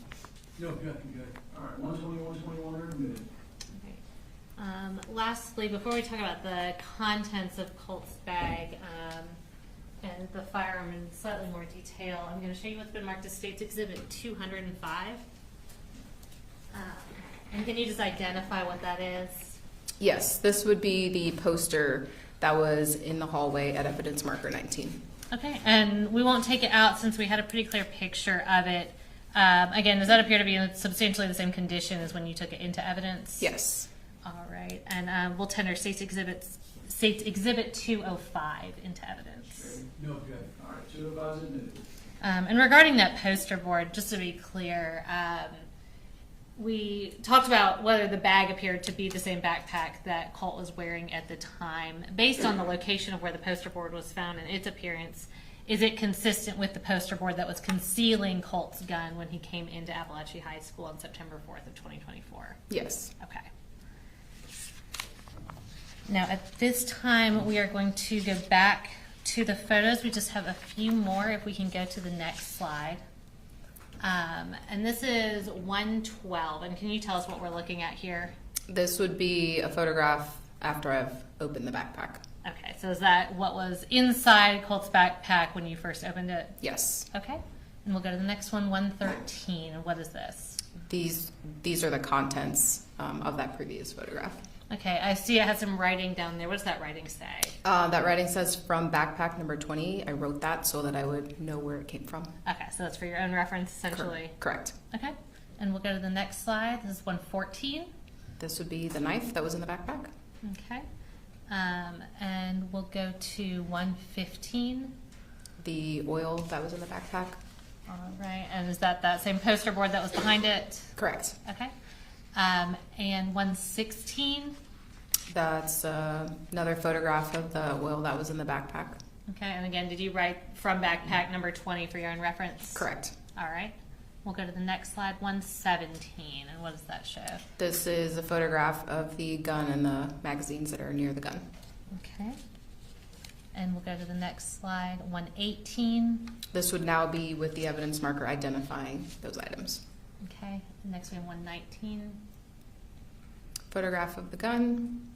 Okay. And does that just show kind of a close-up of some of the writing that's on the gun? Yes, the brand. Okay. And we'll go to the next, 120. This is the cartridge that came from the chamber of the gun. Okay. And again, is that your writing? Yes. Okay. We'll go to 121. This would be the 60-round magazine that was in the gun. Okay. And we'll go to 122. This is a closer-up photograph of the top of that magazine showing the capacity. Okay. We'll go to 123. And then this would be the other side. Okay. And 124. This is a photograph demonstrating that there are cartridges in that magazine. All right. And we'll go to 125. And then this would be the cartridges that came out of that magazine. Okay. And 126. This is one of the magazines that was near evidence marker 6. Okay. And the next slide. This would be the top of that magazine, showing that there are cartridges in that magazine. That's 127, and we'll go to the next one, 129. And then these are the cartridges that came out of that magazine. Okay. We'll go to the next slide. This would be the other magazine that was at evidence marker 6. So the last one we saw was the 30-round magazine. There was an additional 60-round magazine with cartridges in it. Okay, and that's 130. We'll go to the next slide. is 131. This is the tan magazine that was near the gun, but identified by a different evidence marker. Okay, and we'll go to the next slide. 132. So this is the magazine that we were talking about prior to the tan magazine. Okay, so we had that one picture a little out of order. Yeah. All right, and we'll go to the next one. Is 133. This is the top of the tan magazine showing that there's only one cartridge in that one. Okay. And the next one is 134. These would be the cartridges that came out of the 60-round magazine. Okay. And the next slide, and we're going to hold off here. And just to be clear, the magazines that we showed, the cartridges that we showed, are those all the same magazines that were placed into evidence? Yes. Okay, the physical, actual objects. And Judge, this time we do have a few slides showing the deceased victims at the crime scene. We wanted to notify the public if anyone wanted to either leave or avert their eyes, as well as notify the media not to film. All right, so we had a hearing on this last Friday, turned into a consent order for the media that was at council present. So the following photographs are not to be recorded, videoed, photographed, and as I understand it, you've got a switch over there, sir, that'll disconnect you from the monitor, is that right? All right, if you will be sure that that disconnects occurred. All right, was there anyone that wanted to leave the courtroom? Okay. All right, again, do not record, photograph, transmit the following exhibits. All right, and we won't belabor these, but we are going to identify them and publish them to the jury. We'll go to the next slide. All right, this is states 135. Can you identify who's in this photo? This would be Christian in Miss Ryan's classroom. Okay, and is that where he was discovered inside the classroom? Correct. Okay, and we'll go to the next slide. This is 136. What is in this photo? So this is Miss Irami. When law enforcement arrived, she was initially in her room and then got moved to the workroom. Okay, so is this her body in the workroom where they took her to try to render aid? Correct. Okay. And we'll go to the next photo, which is 137. What do we see in this photo? This would be Coach Aspinwall in his classroom. Okay. And is that where his body was discovered when law enforcement arrived? Yes. Okay, we're going to go to 138. What do we see in this photo? This is Mason in the hallway. Okay. Go to the next slide. This is 139, and what do we see in this photo? We see Mason at the top part of the photograph and the gun near his body. All right, and we had another photo that had Mason's body removed but showed where his blood remained. Did that picture accurately show the distance where Colt surrendered from where Mason fell? Yes. And that's all we're going to show of those photos. I have just a few more questions for you before I sit down. So we just showed photos showing the distance of where Colt was when he surrendered from Mason's body. Can you tell us, based on your measurements, the distance of where Colt was when he surrendered from where the SROs were at the end of the hallway when they told him to surrender? Yeah, so from the approximate center of the intersection of K and J, where Colt was, and then the approximate center of where the SROs were, is approximately 165 feet, which is about 55 yards, which would be about the width of a football field, or this courtroom is almost 42 feet from the wall behind the jury and the wall behind the judge.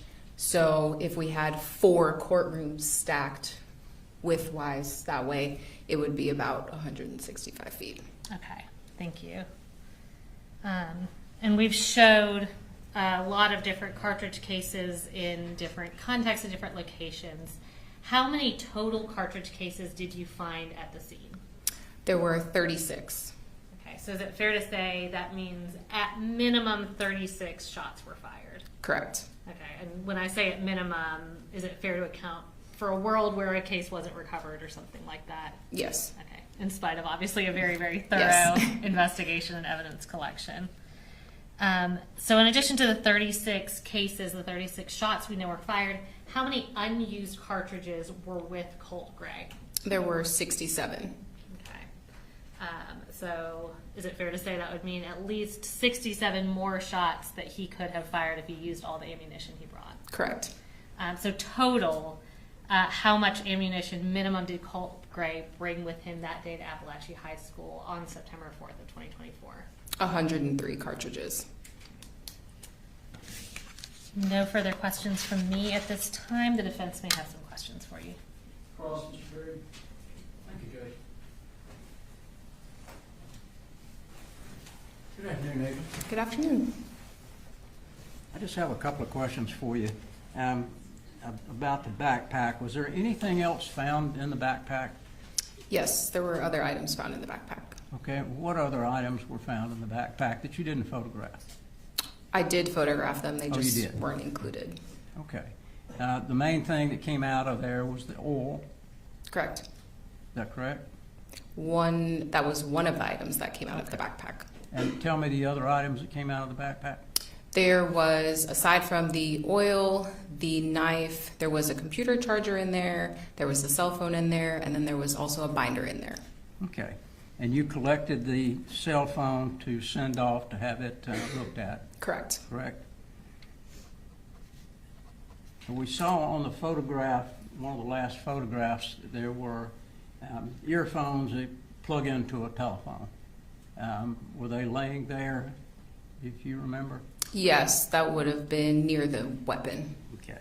And you associated those with Colt? I don't know who they belong to specifically. Okay. They were just in close proximity? Correct. All right.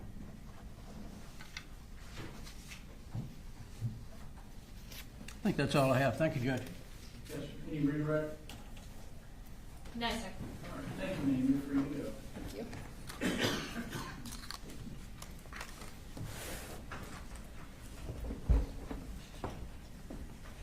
Folks, if you want to take the two that are on the table, thank you. Any other evidence there? Yes, sir.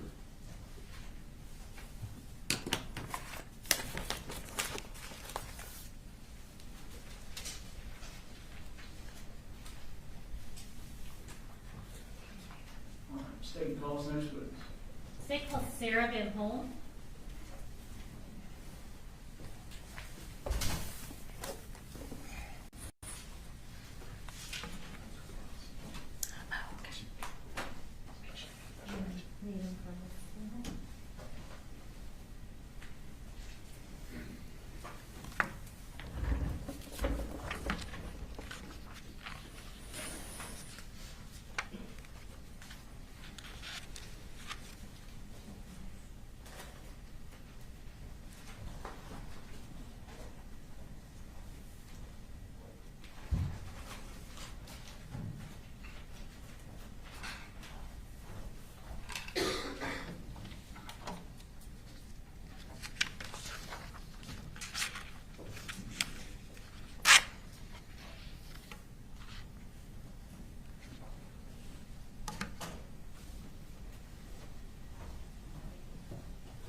If I could go ahead and have you raise your right hand.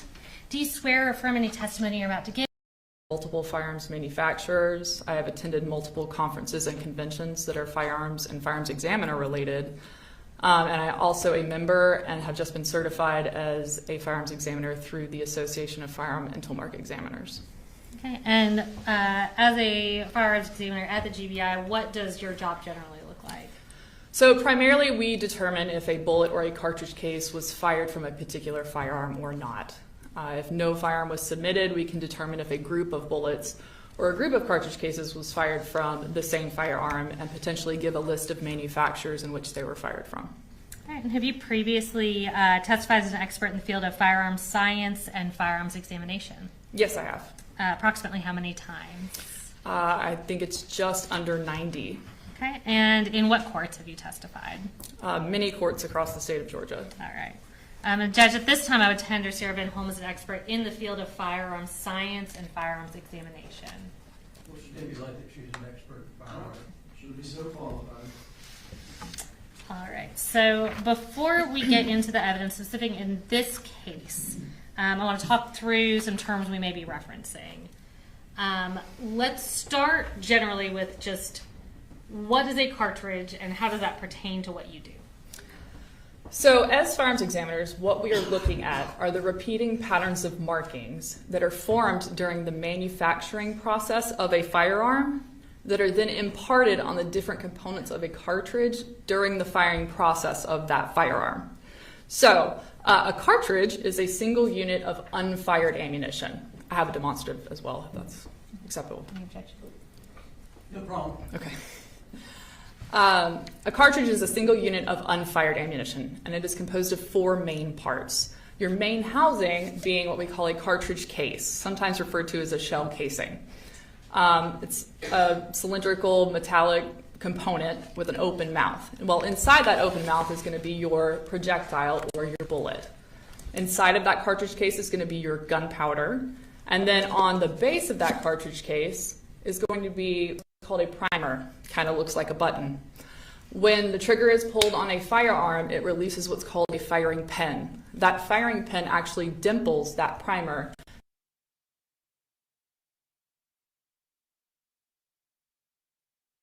Creates a rapid gas expansion or a combustion.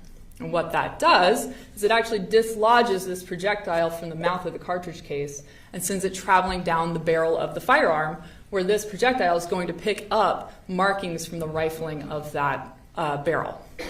Well, because of equal and opposite reactions, as it's pushing this bullet down the barrel of the firearm, this cartridge case is also slamming into the bolt or breech face of the firearm, expanding slightly inside the chamber of the firearm, and then depending on what type of firearm it is, it's being extracted and kicked out of the firearm as well. So all of these interactions with the gun are what we are able to look at as firearms examiners to compare and determine if that cartridge case or that projectile was fired from a particular firearm or not. Thank you so much. And to just kind of reconcile that with some words that we might hear regularly and some words we might use today. In relation to what we're talking about, can you just explain what a bullet is and what a bullet jacket is? Yes, so a bullet I kind of like to describe as like an M&M or a chocolate-covered kind of candy with that hard outside and a kind of softer middle. So bullets typically are going to be copper jacketed with a soft lead inside. Okay. And shifting to this case specifically, were you involved in the firearm and bullet analysis in the case involving Colin Gray? Yes, I was. Okay. And I'm going to show you it's been marked as State's Exhibits 125.1 through 125.4. And can you just review these, identify them, tell us what they are and if they're fair and accurate copies of those?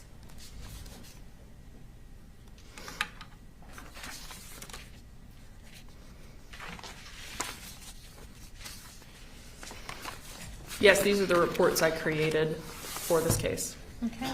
And we've got 4 reports. Are those in relation to different victims? Yes. Okay. And can you tell us which victims are associated with those reports?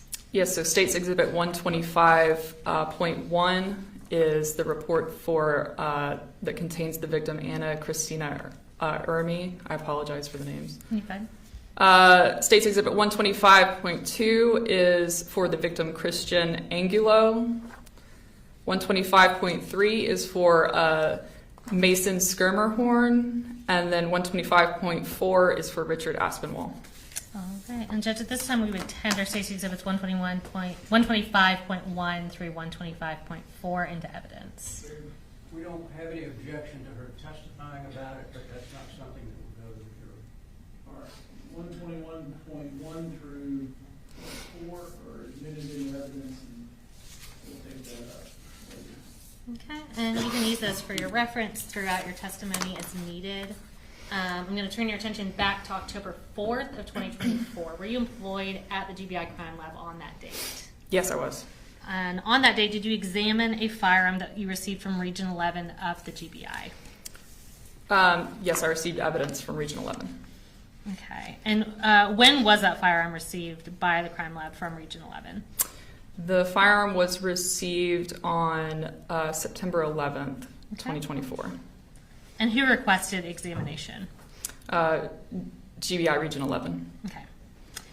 Did you also receive magazines, cartridges, cartridge cases, bullet fragments, and bullet jacket fragments, all in relation to this case? Yes, I did. Okay. And what sort of examination was requested? So it was requested that I look at the projectiles from the autopsies and the cartridge cases I received and determine if the firearm I received fired them. Okay. And were the different bullets and bullet jacket fragments associated with specific victims in this case? The projectiles were, yes. Thank you. And so I'm going to show you what's been marked as State's Exhibits 197, 198, and 199. And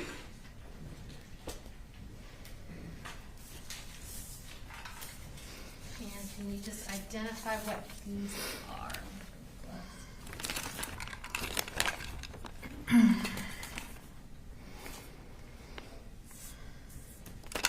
So State's Exhibit 197 are the autopsy projectiles from Mason's skirmer horn. State's Exhibit 198 are the autopsy projectiles from Richard Aspinwall. And State's Exhibit 199 are the projectiles from autopsy from Christian Angula. Okay, and are these all some of the fragments that were provided to you to examine in this case? Yes.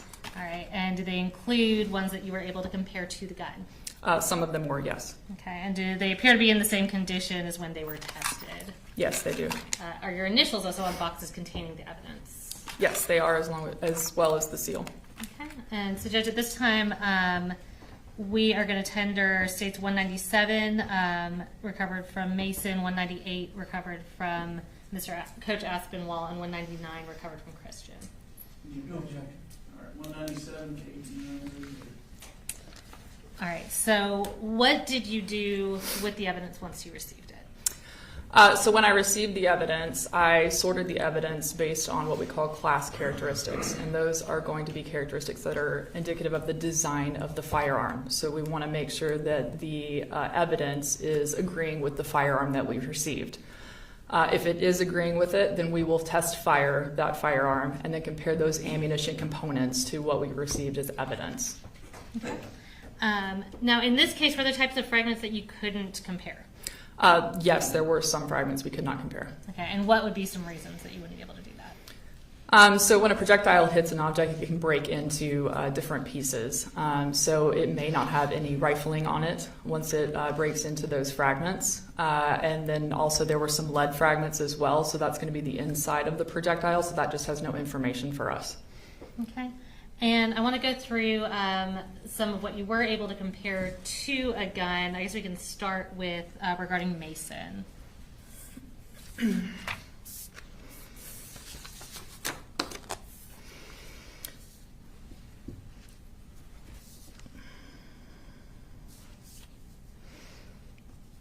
Yes, for Mason, I was able to compare a .223 bullet and bullet jacket fragment, and that was it. Okay. And what about for Coach Aspinwall?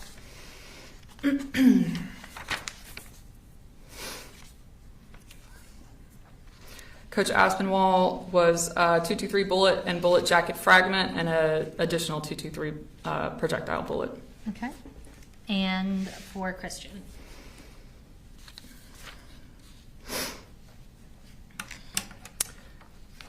Christian was a .223 projectile. Okay. Now I'm going to have you retrieve what's previously been tendered into evidence as State's Exhibit 118. If you want to step down and come get this.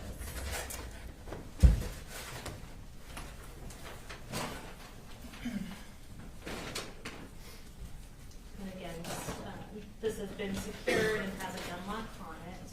Yes, so for the court, it is empty. And so is this the firearm that was provided to you in relation to this case?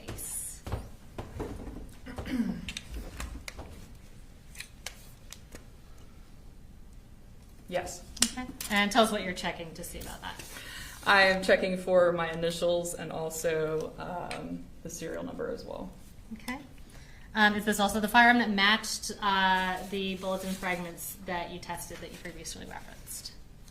Yes. Okay. And can you read the serial number on that firearm just for the record? I know the lighting in here is not the best. Yes, it's 20 L as in Lima 185839. Okay. And what kind of gun is this? This is an AR-15 style semi-automatic rifle. Okay. And talk to us a little bit about the characteristics of this weapon. So characteristically, this is again, a semi-automatic, but it's a rotating bolt gas impingement type firearm. Okay. And approximately how much would this kind of weapon cost? This brand is probably going to be, I mean, obviously there's factors, but it's going to be around probably $1,000. Okay. What's the trigger weight of this firearm? So I did perform trigger pulls on this firearm. We take 3 trigger pulls and then take an average of those, and it was 7.25. Okay, and for pounds. someone who might not know what that means, can you explain what that is? Yeah, 7.25 pounds, which is essentially the amount of force it takes for this firearm to discharge when pulling the trigger. Okay. And can you give us kind of something of an analogous weight to sort of quantify what that would feel like? Yeah, so like a gallon of milk is about 8 pounds. Okay. And is that a typical trigger pull for this type of gun? It's not abnormal. Okay. You testified this was a semi-automatic rifle. Can you explain what that means? Yeah, so semi-automatic essentially means this firearm will fire 1 cartridge per pull of the trigger. So when this trigger is pulled, a projectile will travel down the barrel of the firearm. That bolt will cycle, which means that it will move rearward. When that bolt moves rearward, it's actually going to extract a cartridge case from the chamber of this firearm and eject that cartridge case from the firearm. Well, as that bolt moves back forward, it's going to load another cartridge into the chamber, at which case it's ready to be fired again. So 1 trigger pull is 1 cartridge fired. Okay. And so we've had several magazines tendered into evidence. I won't grab one right now, but can you explain what a magazine is? Yes, a magazine is where the cartridges are stored inside the firearm before it is fired. Okay. And I'm going to grab what's been marked as State's Exhibit 119 and put into evidence. This is 119, and I'll provide this to you. So can you explain to us, if somebody has multiple magazines with this kind of firearm, can you explain how they would change out those magazines? Yes, so this is the magazine well of this firearm. You would just insert this magazine into the magazine well, and to remove the magazine, you just press the magazine release button on the side here and pull the magazine out. Okay, so is that a pretty quick process to be able to do if someone knows how to do it? If you know how to do it, yes. Yes. Was there also a bore sight on the gun when you examined it? There was not a bore sight on the gun, no. Okay. Can you tell us what a bore sight is? A bore sight is typically it's a device that kind of looks like a cartridge. You typically load it into the chamber of the firearm, or it's on the muzzle of the firearm, but it assists you in sighting in your firearm roughly, so that you do not have to go to the range and shoot with actual ammo. You can do it somewhere else without firing it. Okay. And I want to talk about a few specific cartridges. So if you want to if there's somewhere you feel comfortable setting that up there, we can return it to the box. Thank you. I'm going to show you what's been previously marked as State's Exhibit 120 and tendered into evidence.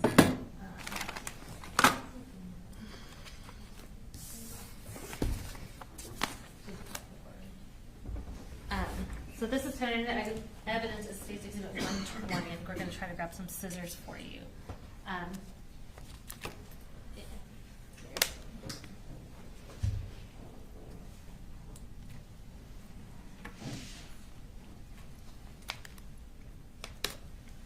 And just to refresh the jury's recollection, could you tell us what that is and where it was recovered from based on the evidence bag? So this is a .223 cartridge recovered from the chamber of the firearm. Okay. So if you can, we'll move that from its evidence bag just so you can show the jury while we're talking about it.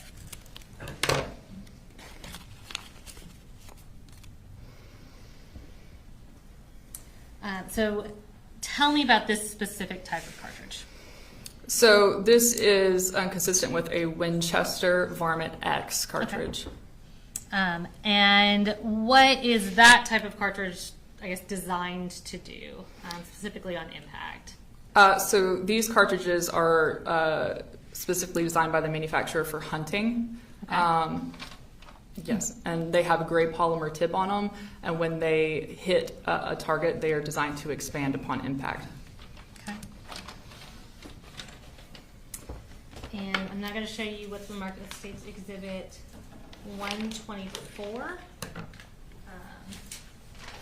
And in here, we've got two different types of cartridges. We're going to talk about each of those. So if you can get... you can start with either one, but we just want to talk about the two different types of cartridges.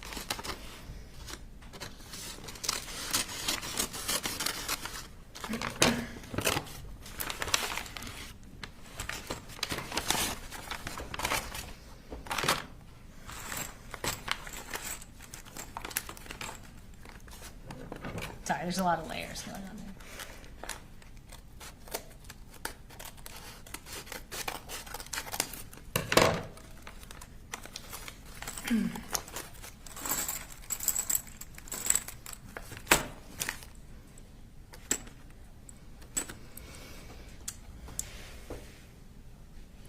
So tell us about what those two cartridges are, what they're designed to do, and kind of what the difference is between them. So this is a Full Metal Jacket .223 cartridge, and this is a steel tip .556 cartridge. Okay. So the steel tip has exactly what it says. It has a steel tip in the right under the jacket of this bullet. So it's a higher penetrating round is what that is designed for. It's also a .556, so it's going to be that higher pressured round. This is a .223 Remington, so again, same dimensions, just lower pressure round. Okay, and you said full metal jacket. What does that mean? Full metal jacket means that the jacket is covering the entire projectile. Okay. And is that designed, does the jacket help as far as penetration goes, or what would be the purpose of that? Yeah, it helps with a variety of things. So the jacket's going to help it travel down the barrel more cleanly. Obviously, the core of that projectile is lead, so it helps it from deformation a little bit. Okay, and are these also designed to expand upon impact? The Full Metal Jackets are not, no. Okay. But the other ones are? The Winchester Varmint X's are, yes. Okay. And when we say expand upon impact, can you kind of explain what that means? Yes, so a lot of times this polymer tip will break off of this cartridge, the Winchester cartridge, and it allows that front of the projectile to actually mushroom out and to expand out so that it actually stops when it impacts something. All right, and again, I know the cost won't be totally consistent throughout, but what's the approximate cost for these different types of cartridges? So the green tip and the 223, so the 556 and the 223 Full Metal Jacket and steel penetrator are going to be around 60 cents a round. And then the Winchester Varmint X is a little more specified cartridge, so it's probably going to be around $1 a round. Okay. So you're talking about 223 and 556. Are both those types of cartridges able to be used in the firearm in this case? In this case, yes. Okay. And can you kind of explain how that works? Yes, so dimensionally 223 and 556 are essentially the same dimensionally. It's again that pressure. 556 has a higher pressure than the 223. So you can shoot a .223 in a .556 firearm, but you wouldn't want to shoot a .556 in a .223 firearm because it may not be rated for that extra pressure. Okay. And following your examination, what did you do with the evidence that you examined? I repackaged it and returned it. Okay. So we referenced, I'm going to provide these keys to you. We referenced that there was a gun lock on that firearm. Can you show the jury what the gun lock looks like and explain what it does and how it works? So this is a gun lock. It goes through the magazine well and through the chamber of the firearm, and it essentially makes it so the bolt cannot close all the way on the firearm. Okay. And can you just demonstrate for the jury how one would put on and take off a gun lock? Yes.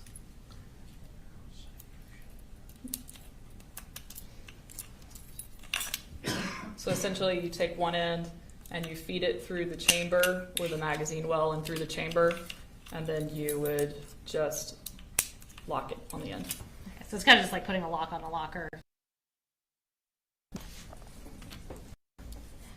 I do not have any further questions for you, Mr. Cross.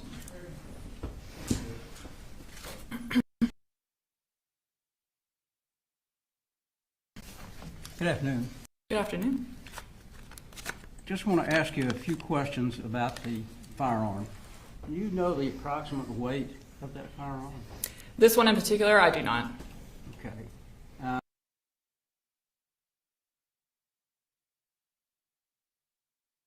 Gun fired. Is that correct? I took an average trigger pull test. Yes, I did. Okay. What's the average trigger pull of a 9mm pistol? It depends on the type of 9mm. Okay. Would you say that it would be more or less than this particular firearm? Type of firearm. Okay. So each firearm has a different trigger pull? It can, yes. Okay. Would you say generally that a pistol would have a less trigger pull than a rifle, or do you know? Not necessarily, no, I wouldn't say that. Okay. So it's all subjective. The testing of the trigger pull.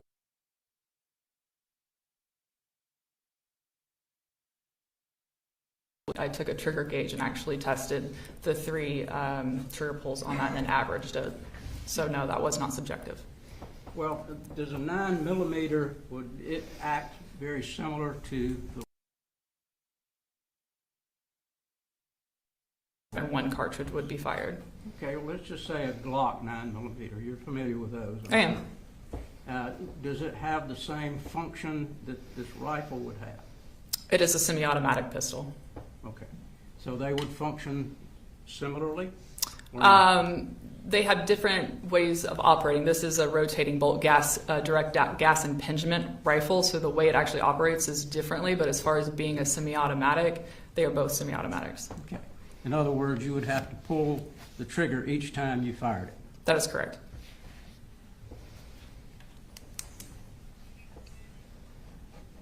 Do you know the approximate cost of a Glock 9mm? That's going to vary depending on the generation of the Glock. So there's a lot of variations that can go into that, whether it's a newer Glock or an older Glock. Okay. Just like there's any variation. Have you actually checked on the cost of the firearm that you examined? This one in particular, yes, I did look at the MSRP. Okay. And did you do that about the same time that you did the testing? Yes. All right. Nothing further. Thank you. Any redirect based on cross? Has anything been added to that firearm to modify it in any way? From the original equipment manufacturer, yes. Okay, can you tell us about that? Yes. So this firearm is not sold with a vertical foregrip typically from the manufacturer. Now, if it was sold with this like this, that is a possibility. But from the manufacturer, it is not sold with a vertical foregrip, these canted sights, or this red dot sight. Okay, and can you tell us what the purpose is of each of those things? Yeah, so vertical foregrip helps in actually holding the firearm itself and stabilizing it. The canted iron sights help in aiming the firearm. And then the red dot sight is also for aiming. Okay.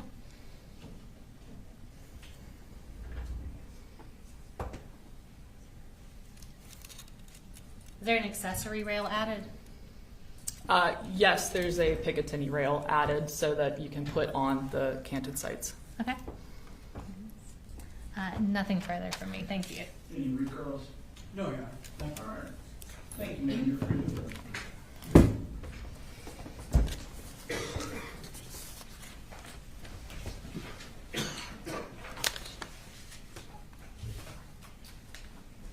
State law, next please. You might want to take just one moment to get the evidence on the witness stand that was stated upon Dr. Samantha Maddox.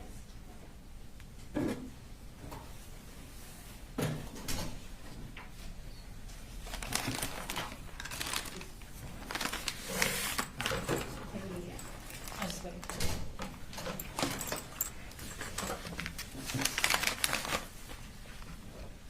And Judge, Dr. Maddox is the medical examiner who performed the autopsy on the 4 victims. Again, we just wanted to make sure people in the gallery are aware of who this next victim or who this next witness is. We are not intending to publish any photos from the autopsies, but we do have images including x-rays, fragments recovered, and diagrams. All right. Is there any, there's nothing there that the media is prohibited from, is that right? Correct. All right. Members of the audience, you heard Ms. Daniel. To the extent you don't want to either hear autopsy testimony or see any of the evidence that they're going to take, feel free to step out.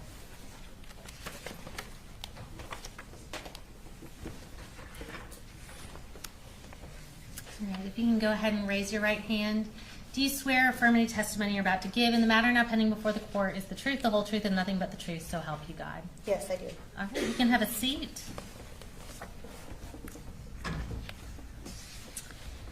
And if you will start just by introducing yourself to the jury, and if you can spell your last name for the court reporter. Yes. Hello, my name is Dr. Samantha Nieves Maddox, last name spelled Mattox. All right, and Dr. Maddox, where are you employed? I'm employed with the Georgia Bureau of Investigation. All right, and what's your role there? I am an associate medical examiner. How long have you been there as an associate medical examiner? I've been employed there for about 2.5 years now. And what are your duties at the GBI Crime Lab as an associate medical examiner? As a medical examiner at the GBI, I am tasked with performing autopsies, determining cause and manner of death, and ultimately producing an autopsy report. Approximately how many autopsies do you perform in a given year? In a given year, it can range from 200 to 300. And approximately how many autopsies have you performed during the course of your career? To date, I have performed 905 autopsies. Okay. Tell me about the education and training that you've had in the medical field. After graduating from high school, I completed 4 years of undergraduate study and received my Bachelor of Science degree in biology at Columbus State University, located in Columbus, Georgia. I then completed 4 years of medical school at the Alabama College of Osteopathic Medicine, located in Dothan, Alabama. I then completed 4 years of anatomic and clinical pathology residency at the Medical College of Georgia at Augusta University, located in Augusta, Georgia. I then completed 1 year of forensic pathology fellowship at the Georgia Bureau of Investigation. And have you worked in the field of pathology since completing your training? Yes, I have. Have you testified previously as an expert in forensic pathology? Yes, I have. How many times? 12. Okay, thank you. And Judge, at this time I would tender Dr. Samantha Maddox as an expert in the field of forensic pathology. Any objection? No, Your Honor. All right, should be admitted as an expert.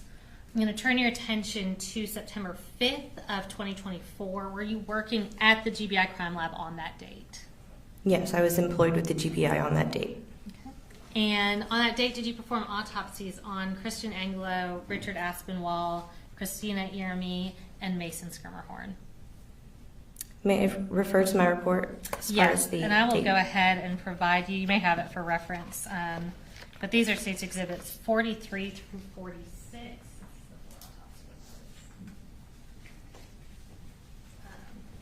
If you want to go ahead and tell us if you recognize those and if those appear to be fair and accurate copies of those documents.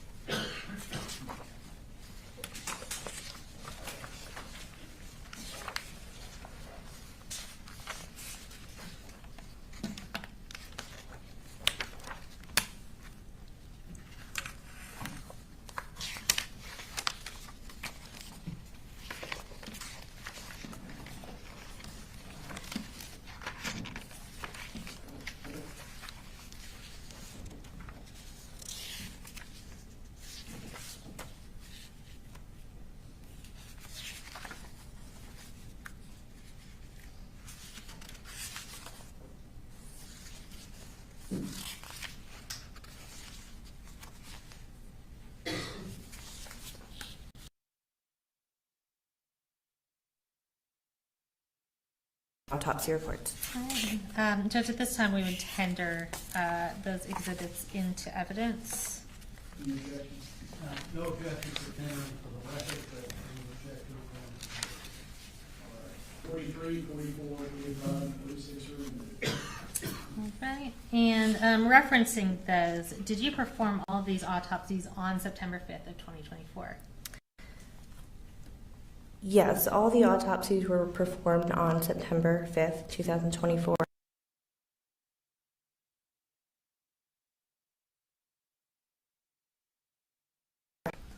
And whose was that? That would be Miss Anna Chris.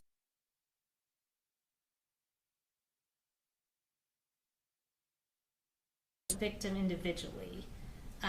When you at the crime lab receive a body in preparation to perform an autopsy, tell us how that body is received.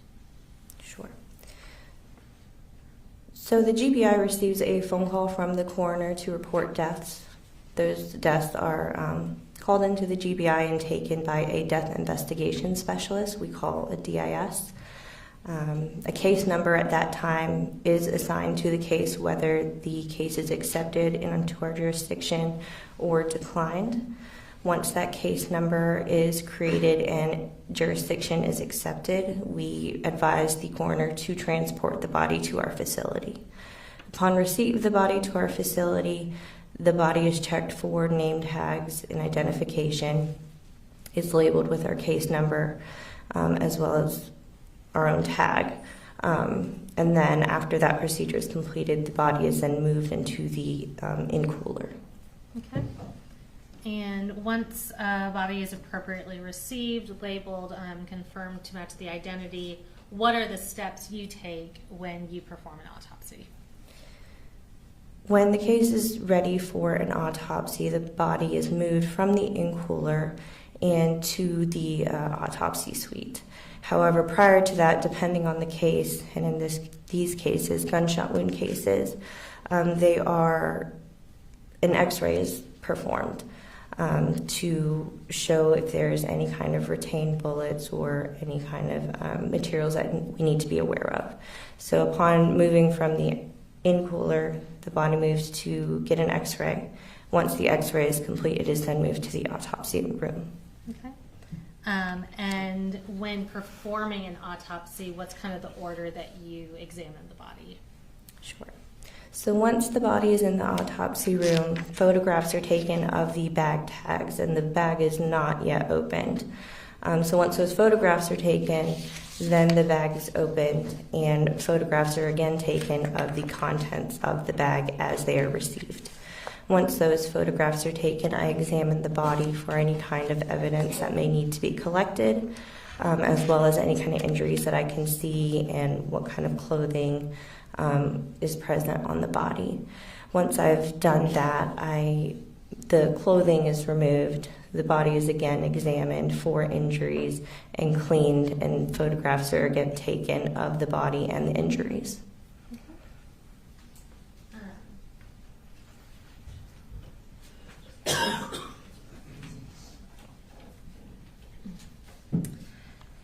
And how do you document your findings when you perform an autopsy? At the time of autopsy, I document my findings on a body diagram, which are then later transcribed into a full autopsy report. Okay, and is the full autopsy report what we previously tendered, I believe, is State's Exhibits 43 through 46? Yes, they are. All right, I'm going to show you what's been marked as State's Exhibits 47, 48, 49, and 50. And are those the diagrams that you prepared regarding these 4 victims?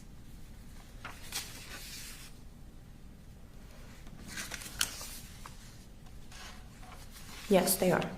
Okay, are they fair and accurate copies of the diagrams that you prepared? Yes, they are. Judge, at this time, we're going to tender State's Exhibits 47 through 50 into evidence. Any objection? No, Your Honor, other than what we've already said. All right, thank you. 47 through 50 are admitted. Okay, so we're going to start with Christian, which was State's Exhibit 43 for the report.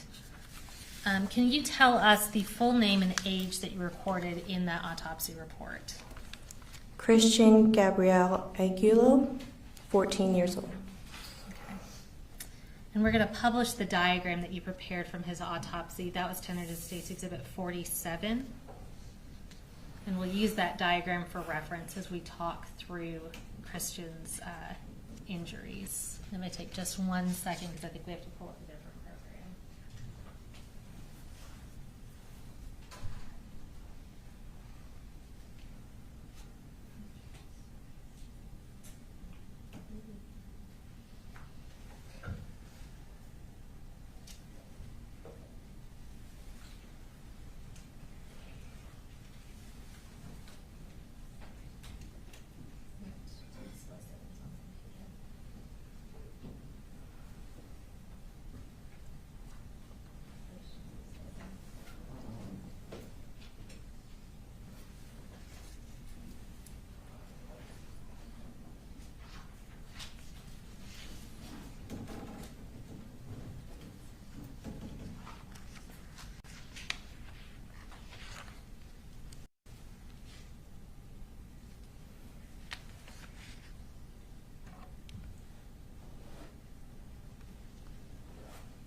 All right, Dr. Maddox. So this is a diagram you performed to document the injuries to Christian.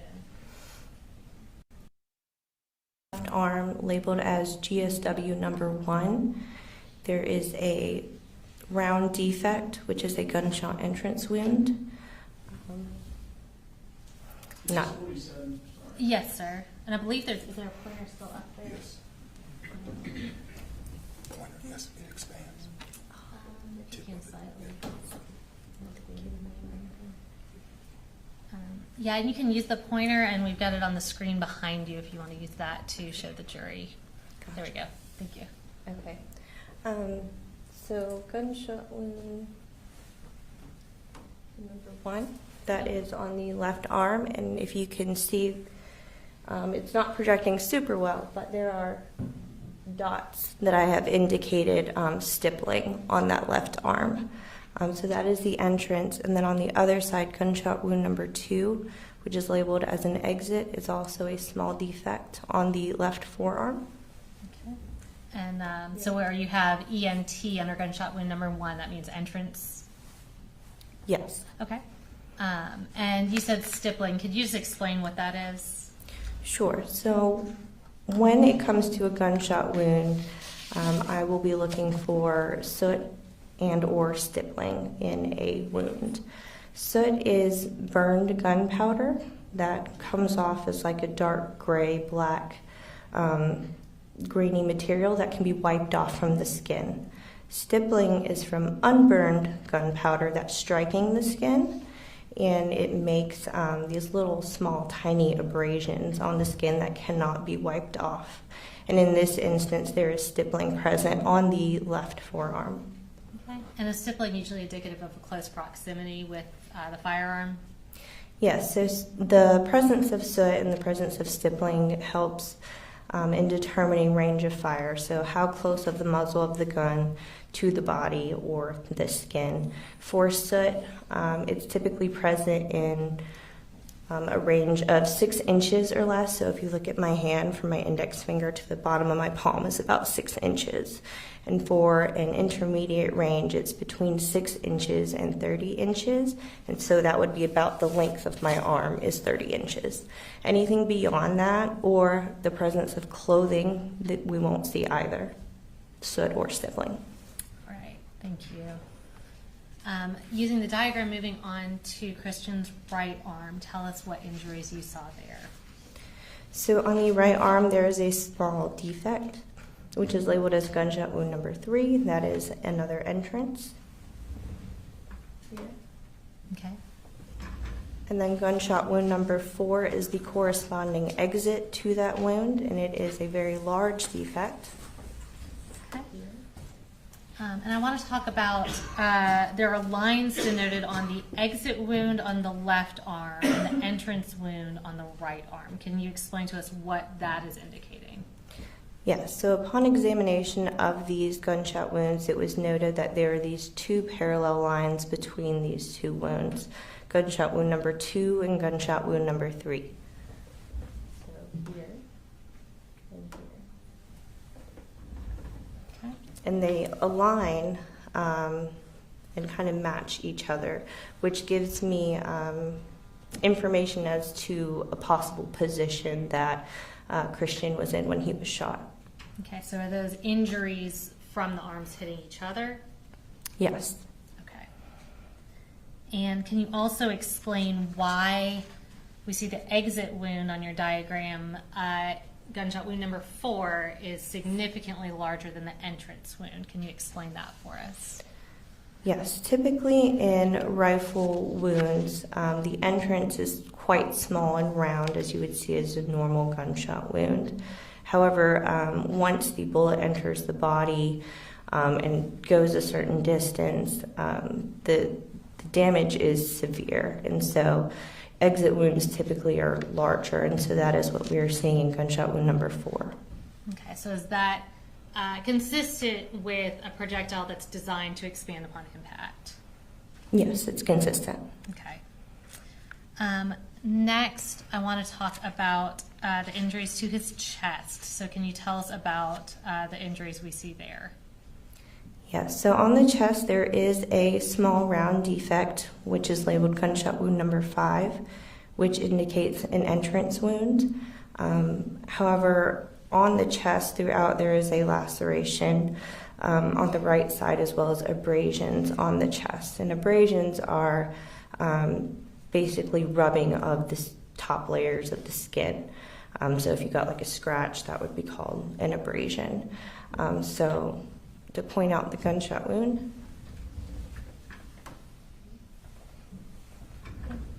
And then it's among a complex of other wounds. Okay.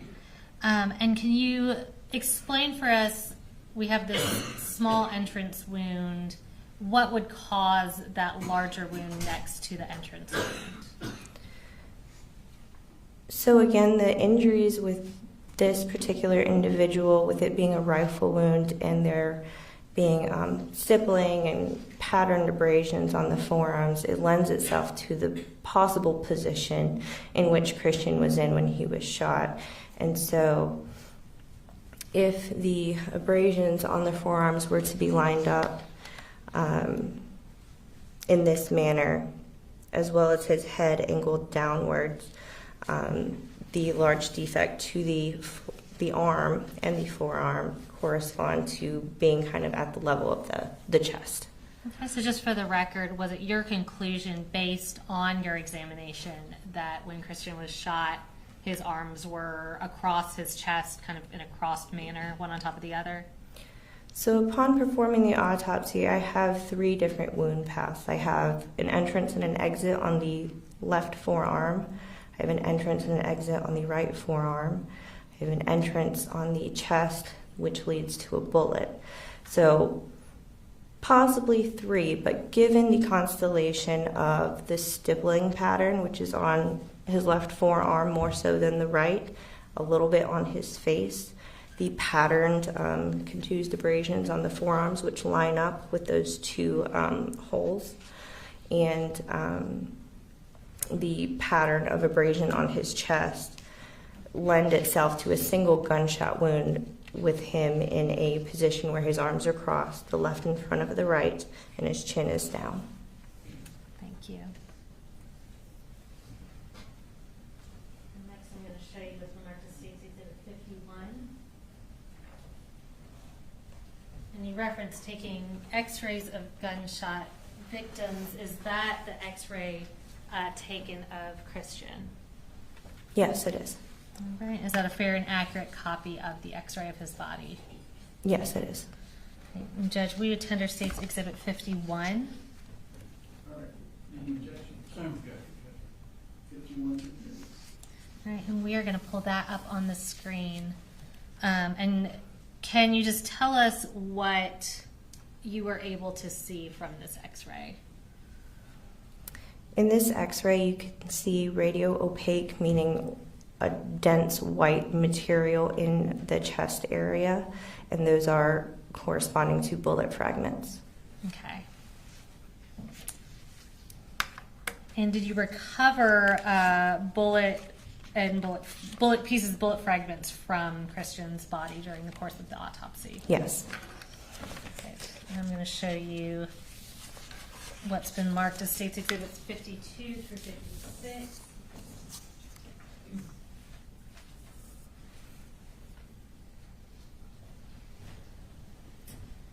And are these fair and accurate photographs of the pieces that you recovered from Christian's body?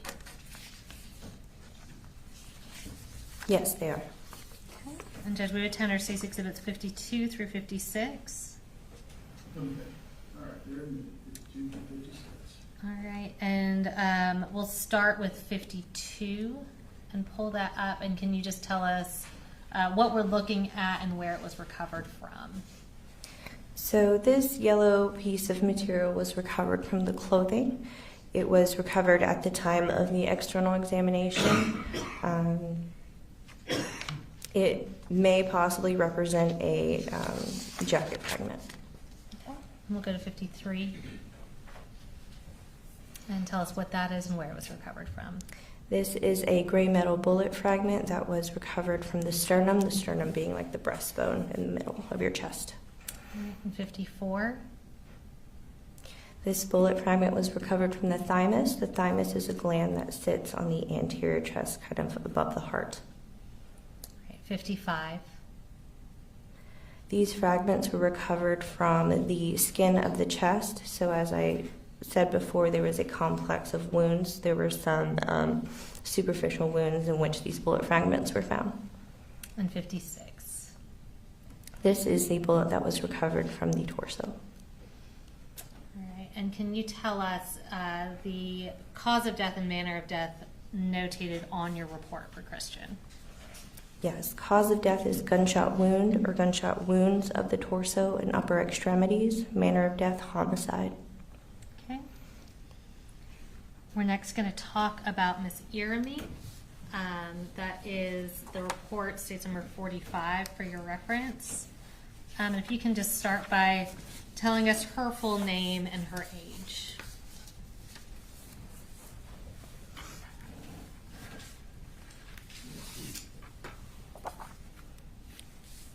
The decedent's name is Anna Christina Irami, 53 years old.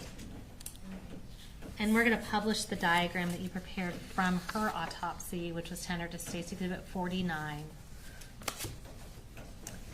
And using this diagram, can you describe to us the injuries you observed on Miss Irami? Yes, Miss Irami had a single gunshot wound, entrance wound to the left supraclavicular region, which means it's just above the left clavicle, and then she had an exit wound on the left upper back. Okay. And similarly to what we previously talked about, what distinguishes the entrance wound from the exit wound in this type of firearm? So again, typically in gunshot wounds that are produced by a rifle. There is a small round entrance wound and a bigger exit wound. Okay.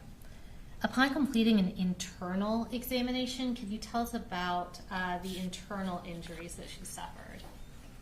Yes, this gunshot wound transects the subclavian artery. The subclavian artery is a main vessel that comes off of the aorta. So if you think of the heart pumps the blood to the rest of the body, the aorta comes off of the heart and feeds the rest of the body. So you have 3 branches. One branch will go to the right, one branch goes up to the neck, and then this branch, the left subclavian, supplies the left arm. So this artery is completely in half. It's no longer connected. That was one injury, and then another injury was to the left lung. Okay. And did you recover any bullets or fragments from Ms. Iramu's body or see any on her x-ray? No, I did not. Okay. And can you tell us the cause of death and manner of death for Ms. Iramu notated on your report?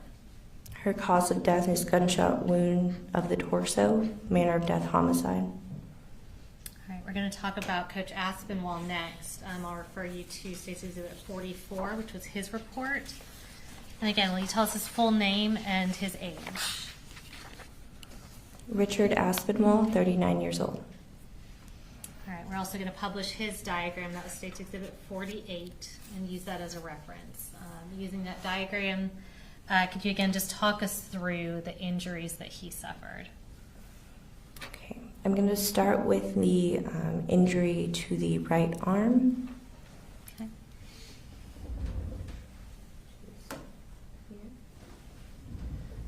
So on the right arm, there is an entrance wound and an exit wound that are in close proximity to one another. And then just adjacent to that, right next to it, is a gunshot re-entry wound into the torso.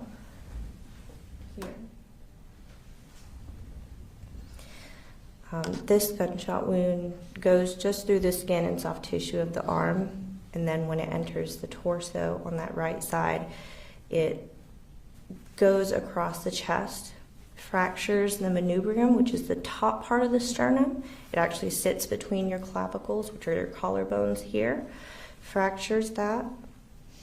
It perforates or injures the left lung, and the bullet is found in the base of the neck. Okay. And so is that bullet that we see indicated on the diagram appear to be or consistent with being the bullet that went through the arm and then into that re-entry? Yes. Okay. Tell us about the additional injuries we see on that diagram. Another gunshot wound injury is on the left side of the abdomen. Here. Okay.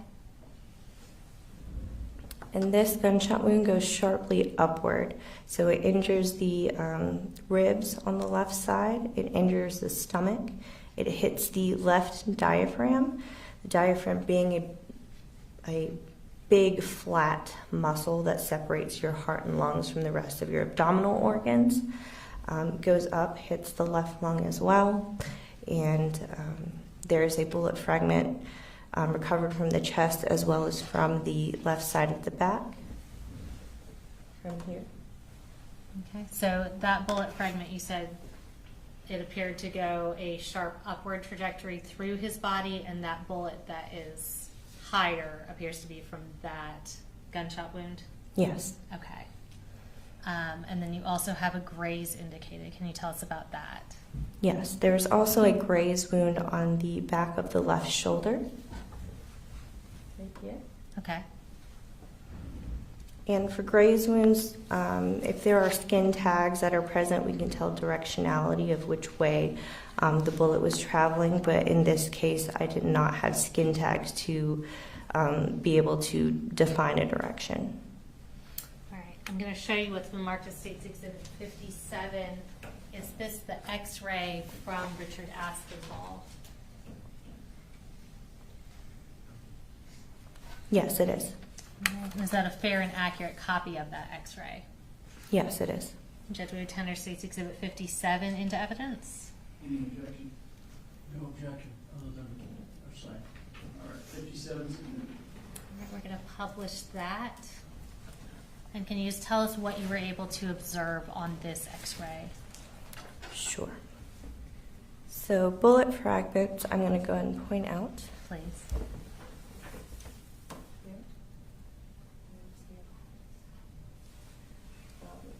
This one here, Okay. he actually still has his clothes on, so that's a zipper. Okay, thank you.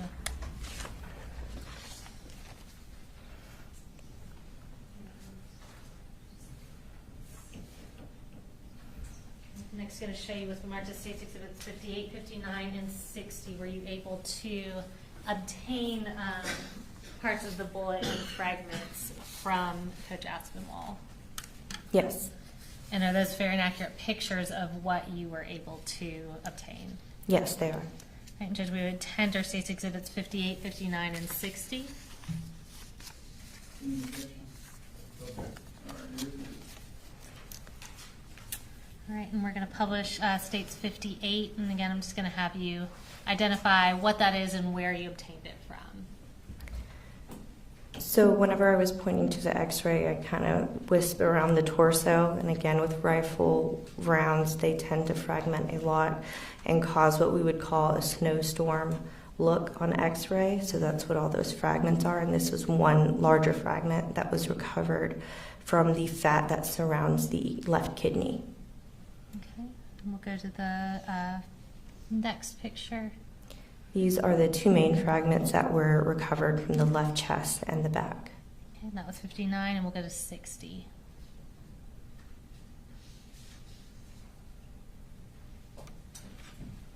This is the bullet that was recovered from the left side of the neck. Okay. And will you tell us the cause and manner of death notated on your report for Richard Aspinwall? Gunshot wounds of the torso as the cause of death, manner of death, homicide. All right.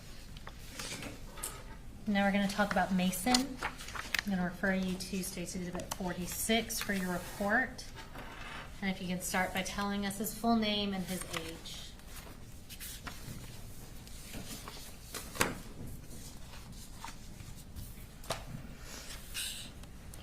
Mason Schermerhorn, 14 years old.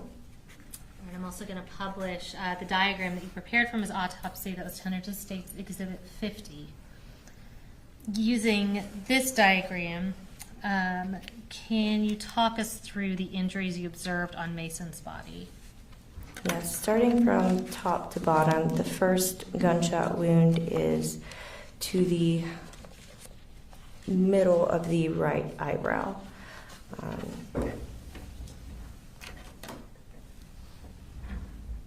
That's a round gunshot wound indicating an entrance. And then there's a corresponding exit on the right side on the back of his scalp. And if you want to just briefly tell us about the internal damage that was caused by that gunshot wound. Sure. So this gunshot wound fractures the skull extensively, goes through the brain, injures the brain. There's hemorrhage throughout and around the brain, and his right eye is collapsed. Right. And let's talk about, I guess we can just go downward, the next injury you saw. Sure. The next gunshot wound, again going from top down, was a gunshot entrance wound on the back of the left shoulder.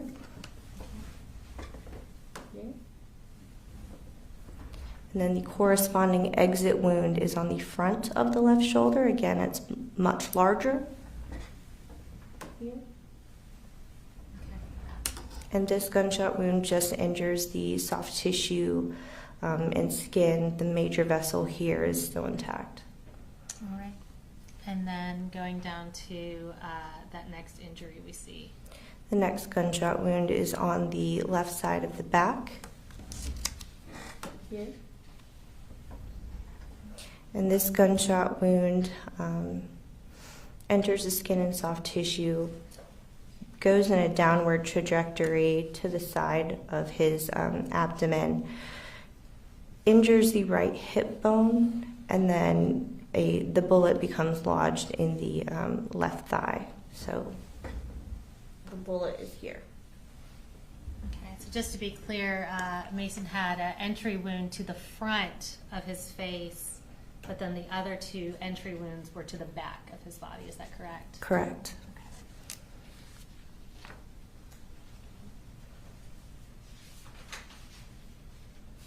I'm going to show you 3 photographs labeled States Exhibits 61, 62, and 63.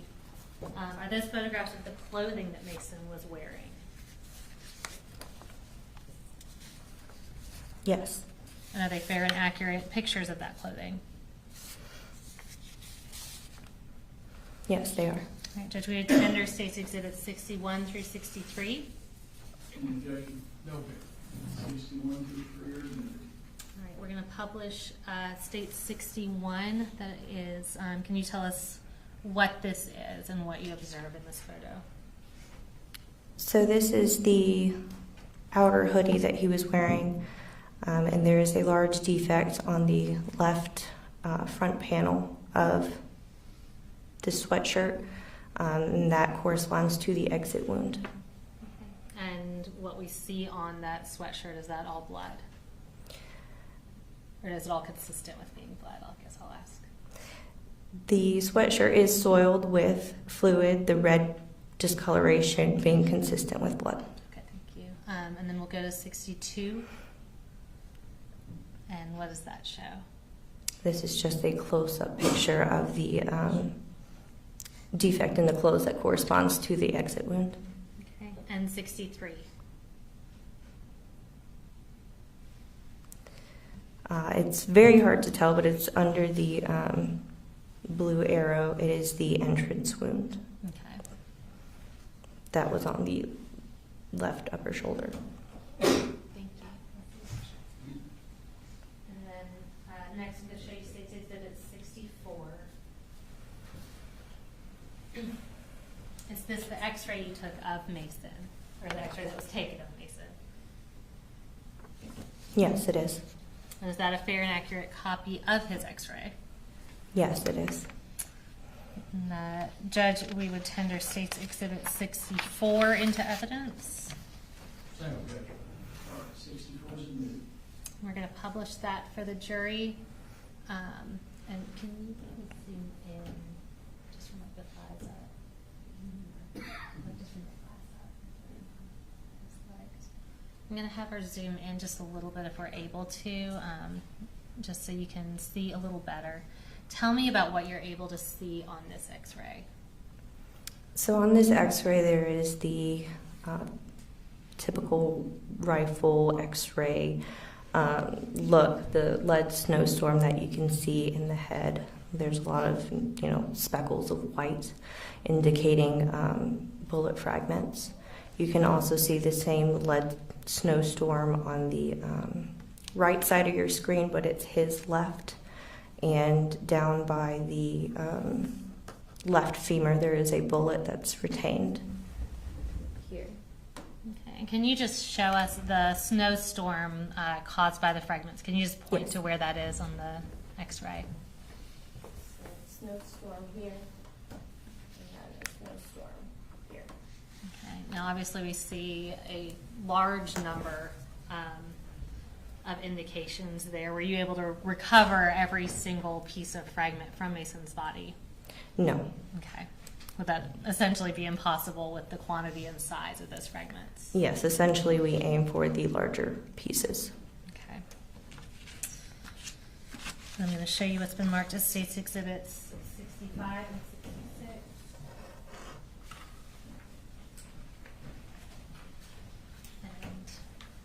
And did you recover those fragments from Mason during the autopsy? Yes. Are those fair and accurate pictures of the fragments that you recovered? Yes, they are. Right. Judge, we tender States Exhibits 65 and 66. Any objection? No. They're admitted. We're going to pull up 65 first and just tell us what we're looking at and where it was recovered from. These are fragments of the bullet that were recovered from Mason's head. There are multiple gray fragments of varying size. There is also a small yellow jacket fragment and a gray plastic type piece that I'm not sure exactly what it is, but I added it as well. All right, thank you. And we'll go over to 66.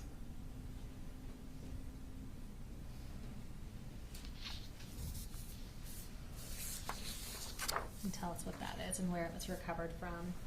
This is a deformed jacketed bullet that was recovered from the left thigh. And can you tell us, based on your report, and we can pull that down, the cause of death and manner of death notated for Mason? Cause of death is gunshot wounds of the head and torso. Manner of death, homicide. And Dr. Maddox, in your professional opinion, for all 4 of these victims,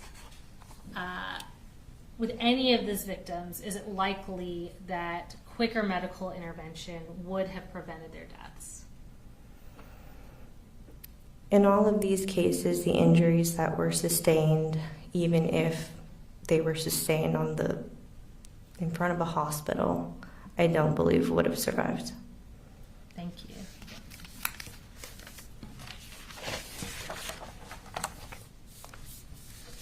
I have no further questions. Mr. Berry may have some questions for you. Cross. No question, Judge. Thank you. Ma'am, you are free to go.